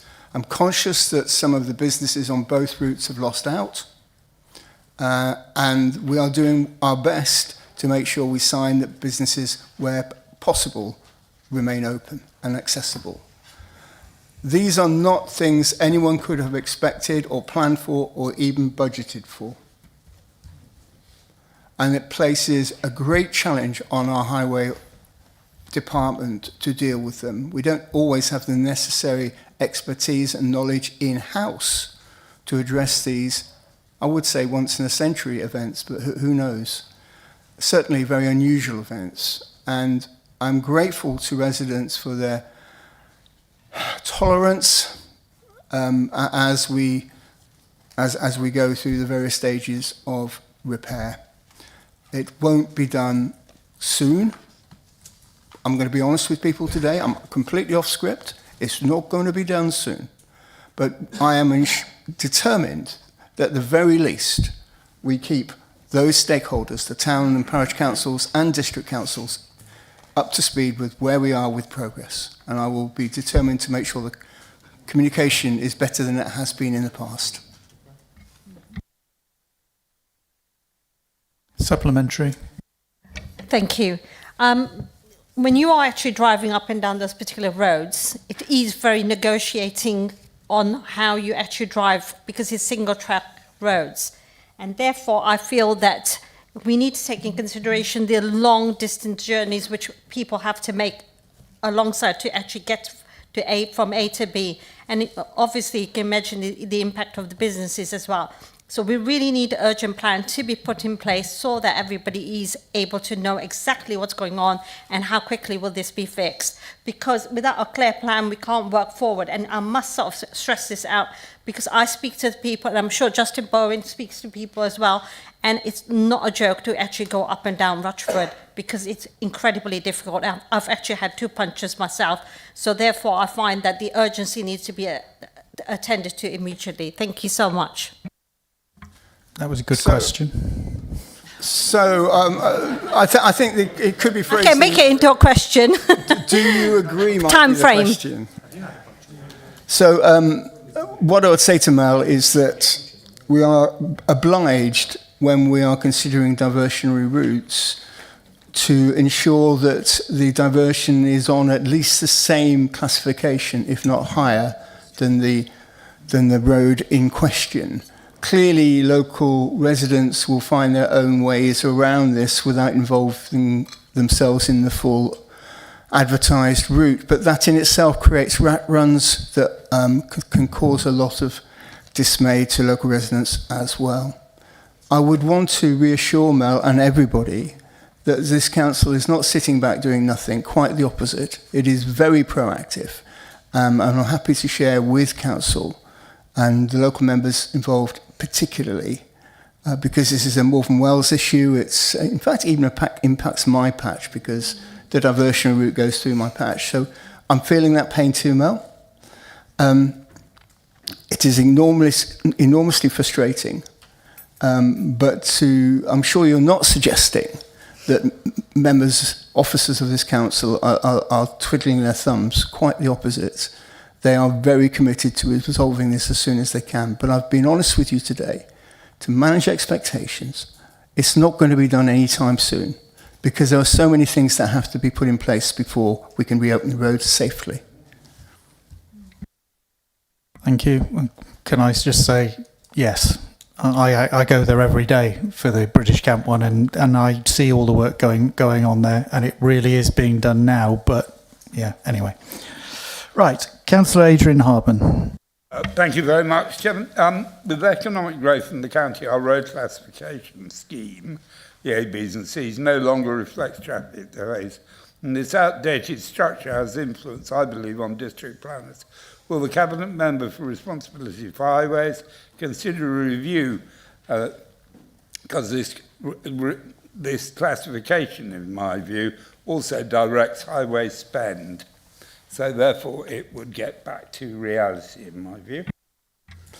Thank you, Adrian, for your question. It's always good to get back to reality. I would agree, Adrian, that a review of the classification of our highways would provide a useful update on the traffic flow, functionality and connectivity of our transport network. This is a very extensive piece of work to complete, and this will be considered within the update of the Highways Network Management Plan, which will be undertaken in parallel with the development of the Local Plan 5. This will ensure that the Network Management Plan fully supports and aligns with the strategic vision and objectives to transport. And Chairman, if I might just add to say, and take this opportunity to invite members who are interested in helping us put together Local Transport Plan 5 to let me know. I'm going to set up a steering group to work alongside officers to make the most radical, ambitious, but deliverable plan we've ever had. So if you're interested in this area, I would appeal to you to just let me know, because we're going to set up a working group to work alongside officers to begin the process of establishing Local Transport Plan 5. Supplementary. May quickly, Chairman. So, I mean, in effect, the LTP5, I suspect, is going to be a fairly long, drawn-out piece of work. Because if one looks at, say, the B4079, which runs through Sedgeborough, because we have a new industrial estate, burgeoning industrial estate, over the border in Gloucestershire, and the roads aren't suitable. If I look at the Mitten development, which is now proceeding ahead, the C5 is also going to take considerably more traffic than it was ever designed to do. Can you give me a timescale then, when you expect LTP5 and this review to take place? Okay, I'm looking across to Rachel Hill, but I think the answer to that question is 2028/9, and she's nodding, which means I've done my homework.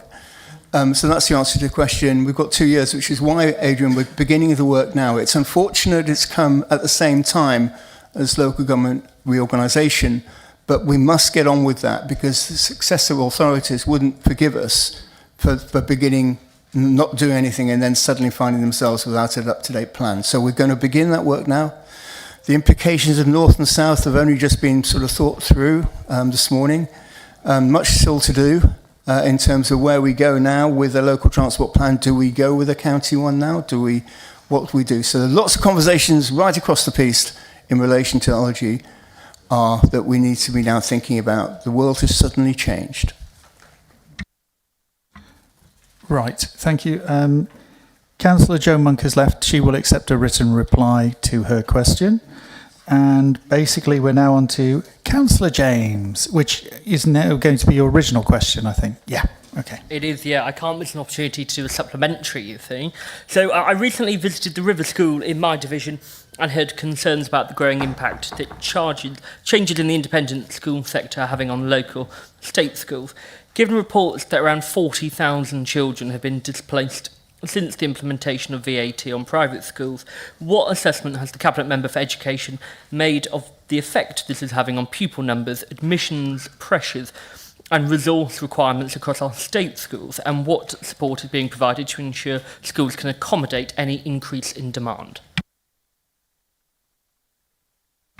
Go for it. Thank you very much. Thank you, Councillor James. In all honesty, this was one of those where when I first was, I almost said chucked into position, elevated, thank you, I like that term. It was one of the things I was seriously worried about because obviously over the last 3 years, this is something that has come up repeatedly as the VAT has hit. What I will say is there has always been a constant small flow of children into and out of the independent sector each year. So admissions have been capturing inquiries since June 2024, logging those parents that contact us to inquire about places in state schools and are considering leaving the independent sector. Some of those will result in an application being made, some will not. Even if an application is made, it does not always end up in the parent obtaining a place at their preferred school. Some may be offered alternatives, but some may also decide if they cannot have the high-performing school in the state sector they prefer, they will remain in the independent sector. In addition, some parents do actually obtain a place in their preferred school, but then decide not to take up the place, remaining in the independent school sector. But what we will say is the level of demand has not required additional support to be provided to state-funded schools at this time. Supplementary? Yes, thank you. I would like a supplementary. Only one. Yeah, thank you. And I know we have spoken about this before, and I genuinely do appreciate you looking into it before this meeting. Would you join me and a group of parents who are currently trying to lobby our Labour MPs in the county to try and have their views fed back to central government, but are still waiting for any acknowledgement of their campaign, notably the Member of Parliament for Worcester, who has not responded after 14 months. Would you join me in meeting them and hearing their concerns? You know full well I'll lobby anyone. So no, absolutely. I think the situation we're in at the moment is just getting a little bit silly. Taxing education has always been completely lost on me as a concept. And I do think that parents' voices do need to be heard. And I am concerned about the long-term impact this will have, because what we are going to find is that parents will start to make choices over the next few years where they decide, right, actually, no, our young people will not be going into the independent sector. We're not seeing numbers of schools closing increasing at this time. It's looking pretty consistent. What I will say is, of course, that as decisions are made over a longer period, it is likely that numbers will start to potentially increase. But at this time, I will say I can't say that that is factually accurate, that that's exactly what will happen. Councillor McSweeney. Thank you, Chair. I wasn't expecting to get to this question 12. As read. Thank you for the question, Councillor McSweeney. Worcestershire County Council takes the matter of environmental enhancement and protection seriously. The Council's corporate sustainability and efficiency plan outlines how the organisation ensures that we can make environmental improvements, improve our own energy resilience, reduce emissions from our own operations and activities, enhance the local environment to ecological gain, and adapt to future climate changes. The Council is making strong progress towards its corporate net zero target, which is aligned with the UK Government's legally binding commitment to reduce all greenhouse gas emissions to net zero by 2050. This target was established following the Climate Change Act of 2008, which set out an enhanced goal to cut emissions by 81% by 2035 compared to the 1990 levels. The Council's latest greenhouse gas emission report for 24-25 shows that there has been a 41% reduction in the Council's own net greenhouse gas emissions across all scopes since 2009-10. Where we have more control over the emissions, an 85% reduction over the same period has been achieved. This reduction is only considering Scope 1, owned and direct control, example, energy from heating council buildings or running fleet vehicles, and Scope 2, emissions from purchased energy generations, for example, emissions from power stations. Scope 3 are indirect and not owned emissions, e.g. waste disposal or employee mileage. A further update on progress towards the net zero target will be provided when the 25-26 greenhouse gas emission report is published in the autumn of this year.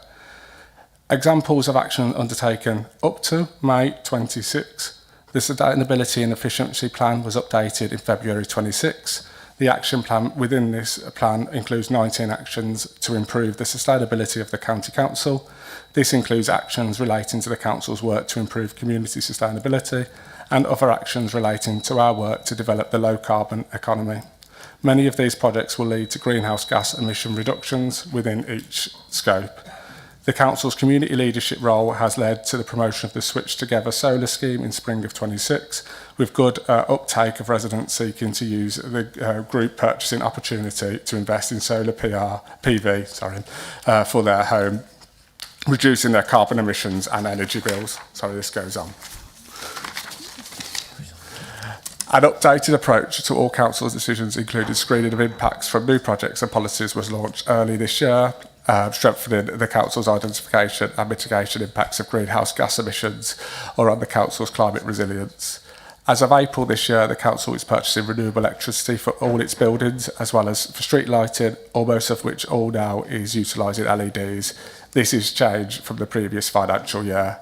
Examples undertaken since May 2026 supporting the decarbonisation of transport. The local electric vehicle infrastructure government funded programme is now underway, with on-street chargers planned across the county, having been contracted in May 26. Tackling fuel poverty and reducing emissions, the Warm Homes local grant scheme entered delivery phase in June 26. Over the next 2 years, around 200 homes occupied by residents on low incomes will receive fully funded energy-efficient retrofit upgrades. At Cabinet on 2nd of July, the refreshed Worcestershire Energy Strategy was approved. This strategy sets out how the Council and its partners can increase renewable energy generation, manage the electrification of transport and heating, and improve energy security.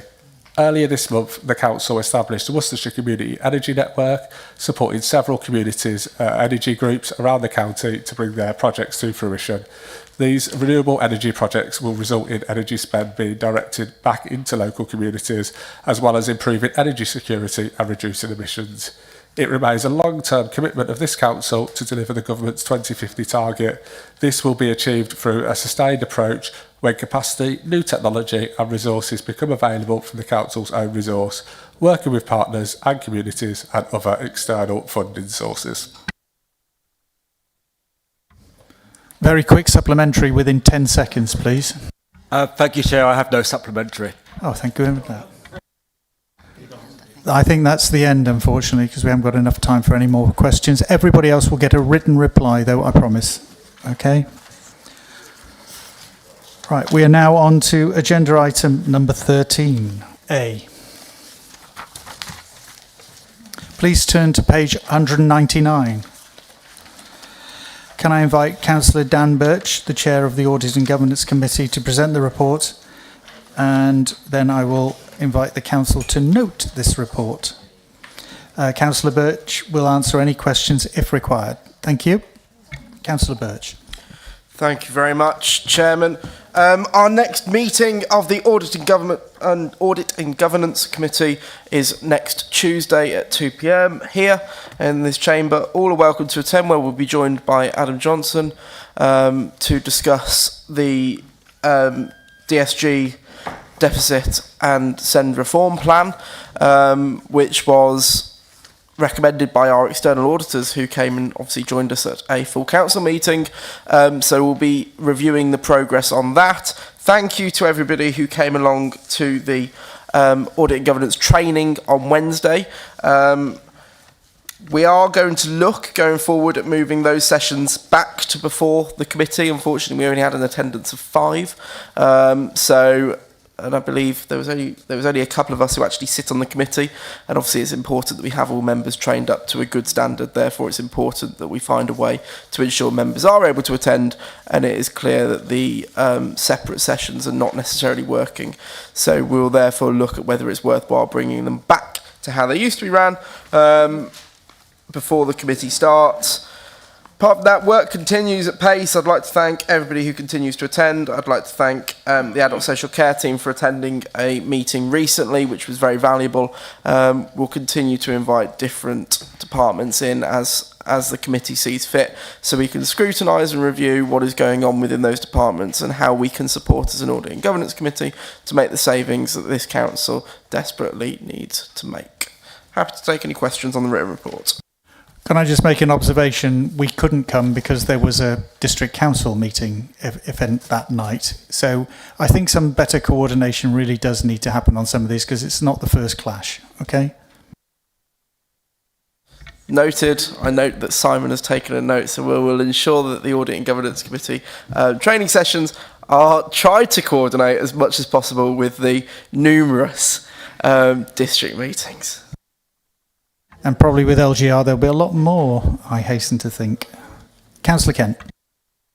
Yes, thank you, Chair. I just wondered what the Chair of Audit and Governance would think is going to be the view on the, I'm looking at under Exceptional Financial Support and External Assurance Review, the view of the Audit Committee and everything else on the decision of Council today not to remove the 33.64 million of borrowing.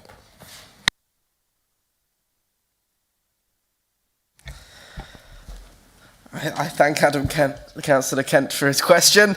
What a lovely question that is to finish on. I think it's clear that we do need to make savings, and I think what we're not committing to do is to increase that spending. Of course, we need to be able to find these savings, but what we do need to be able to do is ensure that we're not taking out our frontline services and the services that matter to our residents, which of course includes the likes of education and adult social care. And when we talk about savings in those areas, I think the priority has to be, as a primary, our first priority has to be the back office areas, at which point we then need to look at whether we need to take further measures. But as a priority, we'd like to see the back office explored first. Thank you very much. Any further questions? Right, we're on to the next item now. Agenda item 13B, reports of committees, pensions committee, summary of decisions taken. Please turn to page 205. Can I now invite Councillor Linda Robinson, the chair of the pensions committee, to present the report, and then I will invite the council to note this report, and Councillor Robinson will answer any questions as necessary. Thank you. Councillor Robinson. Thank you, Chairman. I'd like to submit the report as read. It being a new adventure for me to know about pensions, it's been very interesting, and I would like to thank all the staff and external pension people from beyond Worcestershire for the help and guidance they've given me. Lots of training, and far more interesting than I thought it would be. Sadly, it's going to be a short tenure because it looks as though the chair is changing again. But as I say, my thank you to all those who helped me on the journey, however brief. Thank you. Unless there were any questions, but I would pass them over to others, possibly. Well, we'll see. Councillor Cross has got a question. Thank you, Chair. Page 205, paragraph 6, just wondering if any details about the fraud incident could be shared, please. I think not, but that would need checking with officers. I've just heard a definite no up here. Yes. Okay. Anybody else got any questions? Right. Can we note that report then? Thank you. And we'll now go on to 13C. It's a report of committees, Planning and Regulatory Committee summary of decisions taken. Please turn to page 211 of the supplementary agenda pack. And can I invite Councillor Martin Allen, the chair of the Planning and Regulatory Committee, to present the report, and then we'll hopefully just note it, but also Councillor Allen will answer any questions if required. Yes, thank you, Chair. Again, I'm new to chairing the Planning Committee, so could I just say thank you very much to all the officers and my Vice Chair who have supported me through this, and as read.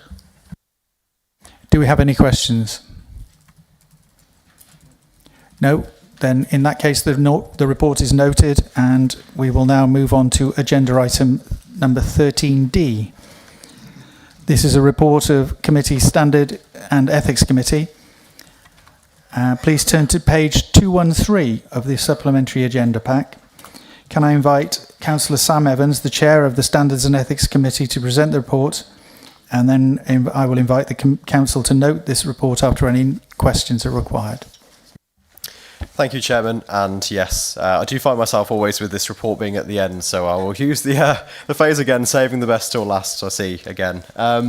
Firstly, may I just thank all the officers and the members of the committee for our recent discussions at the most recent meeting. There was a lot of good points made across party lines, and I know from some of the discussions I've had with members afterwards that it does feel like it was well valued, the time that we spent there as well. So there's just a few things to note in here. We are working to progress the social media guidance. As it stands, this has not reached its final stages, but we are getting there. And as also, just to make people aware, it is just that, it is guidance. This is not a council policy, just to make clear.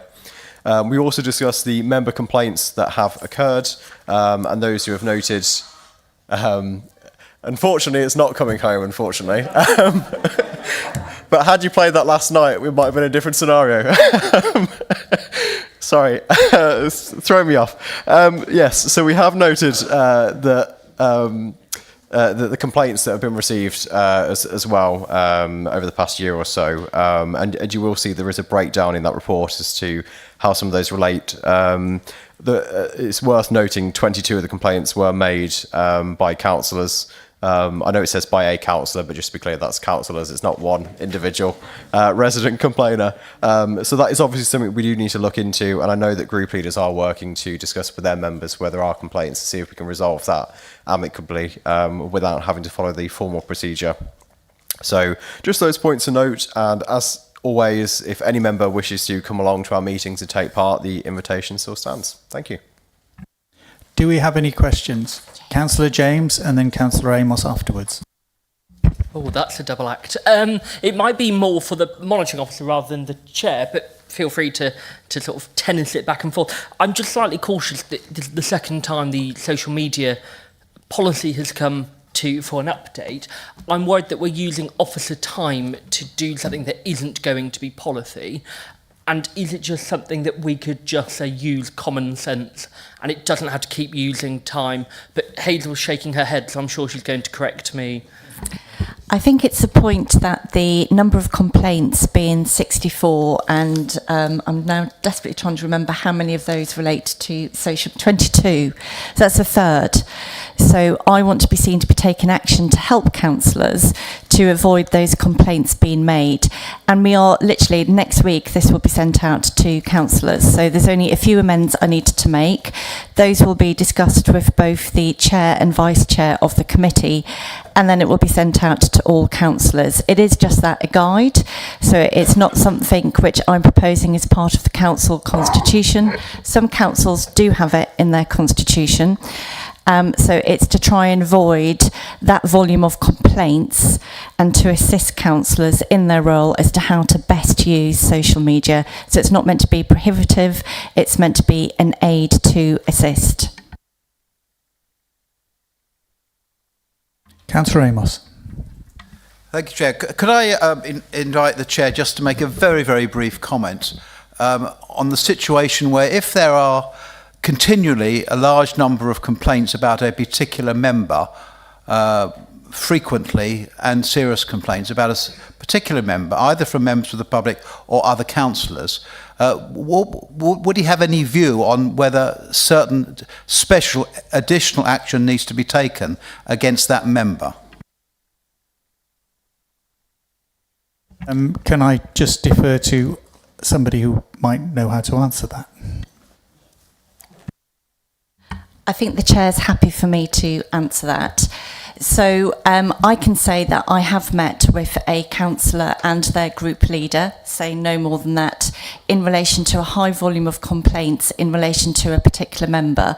So that's how I would propose dealing with it. In relation to special action, we are very much can only take the action which is currently in the standards regime at present. Some describe it as toothless. So that would be very much if it were going to be a public apology, if they were going to be censored, if a group leader chose to take action, take them off a committee, etc. And members will be aware that there was a consultation on the standards regime which has concluded. A report was taken to the Standards and Ethics Committee some time ago on the outcome of that, where government is proposing to introduce legislation to bring back the ability of the power to suspend, which does not exist at the moment. I anticipate that LGR legislation will probably take over in terms of when we get to hear decisions about when the standards regime will be changed. Thank you. Right. I think that's it, isn't it? Well, we will adjourn now and then we'll come back in an hour for the other half of the meeting. No, being serious, thank you very much for coming. And I hope you all have a good summer and we will see you back here in August. Thank you very much. Bye-bye. Oh, September. Why did I say August?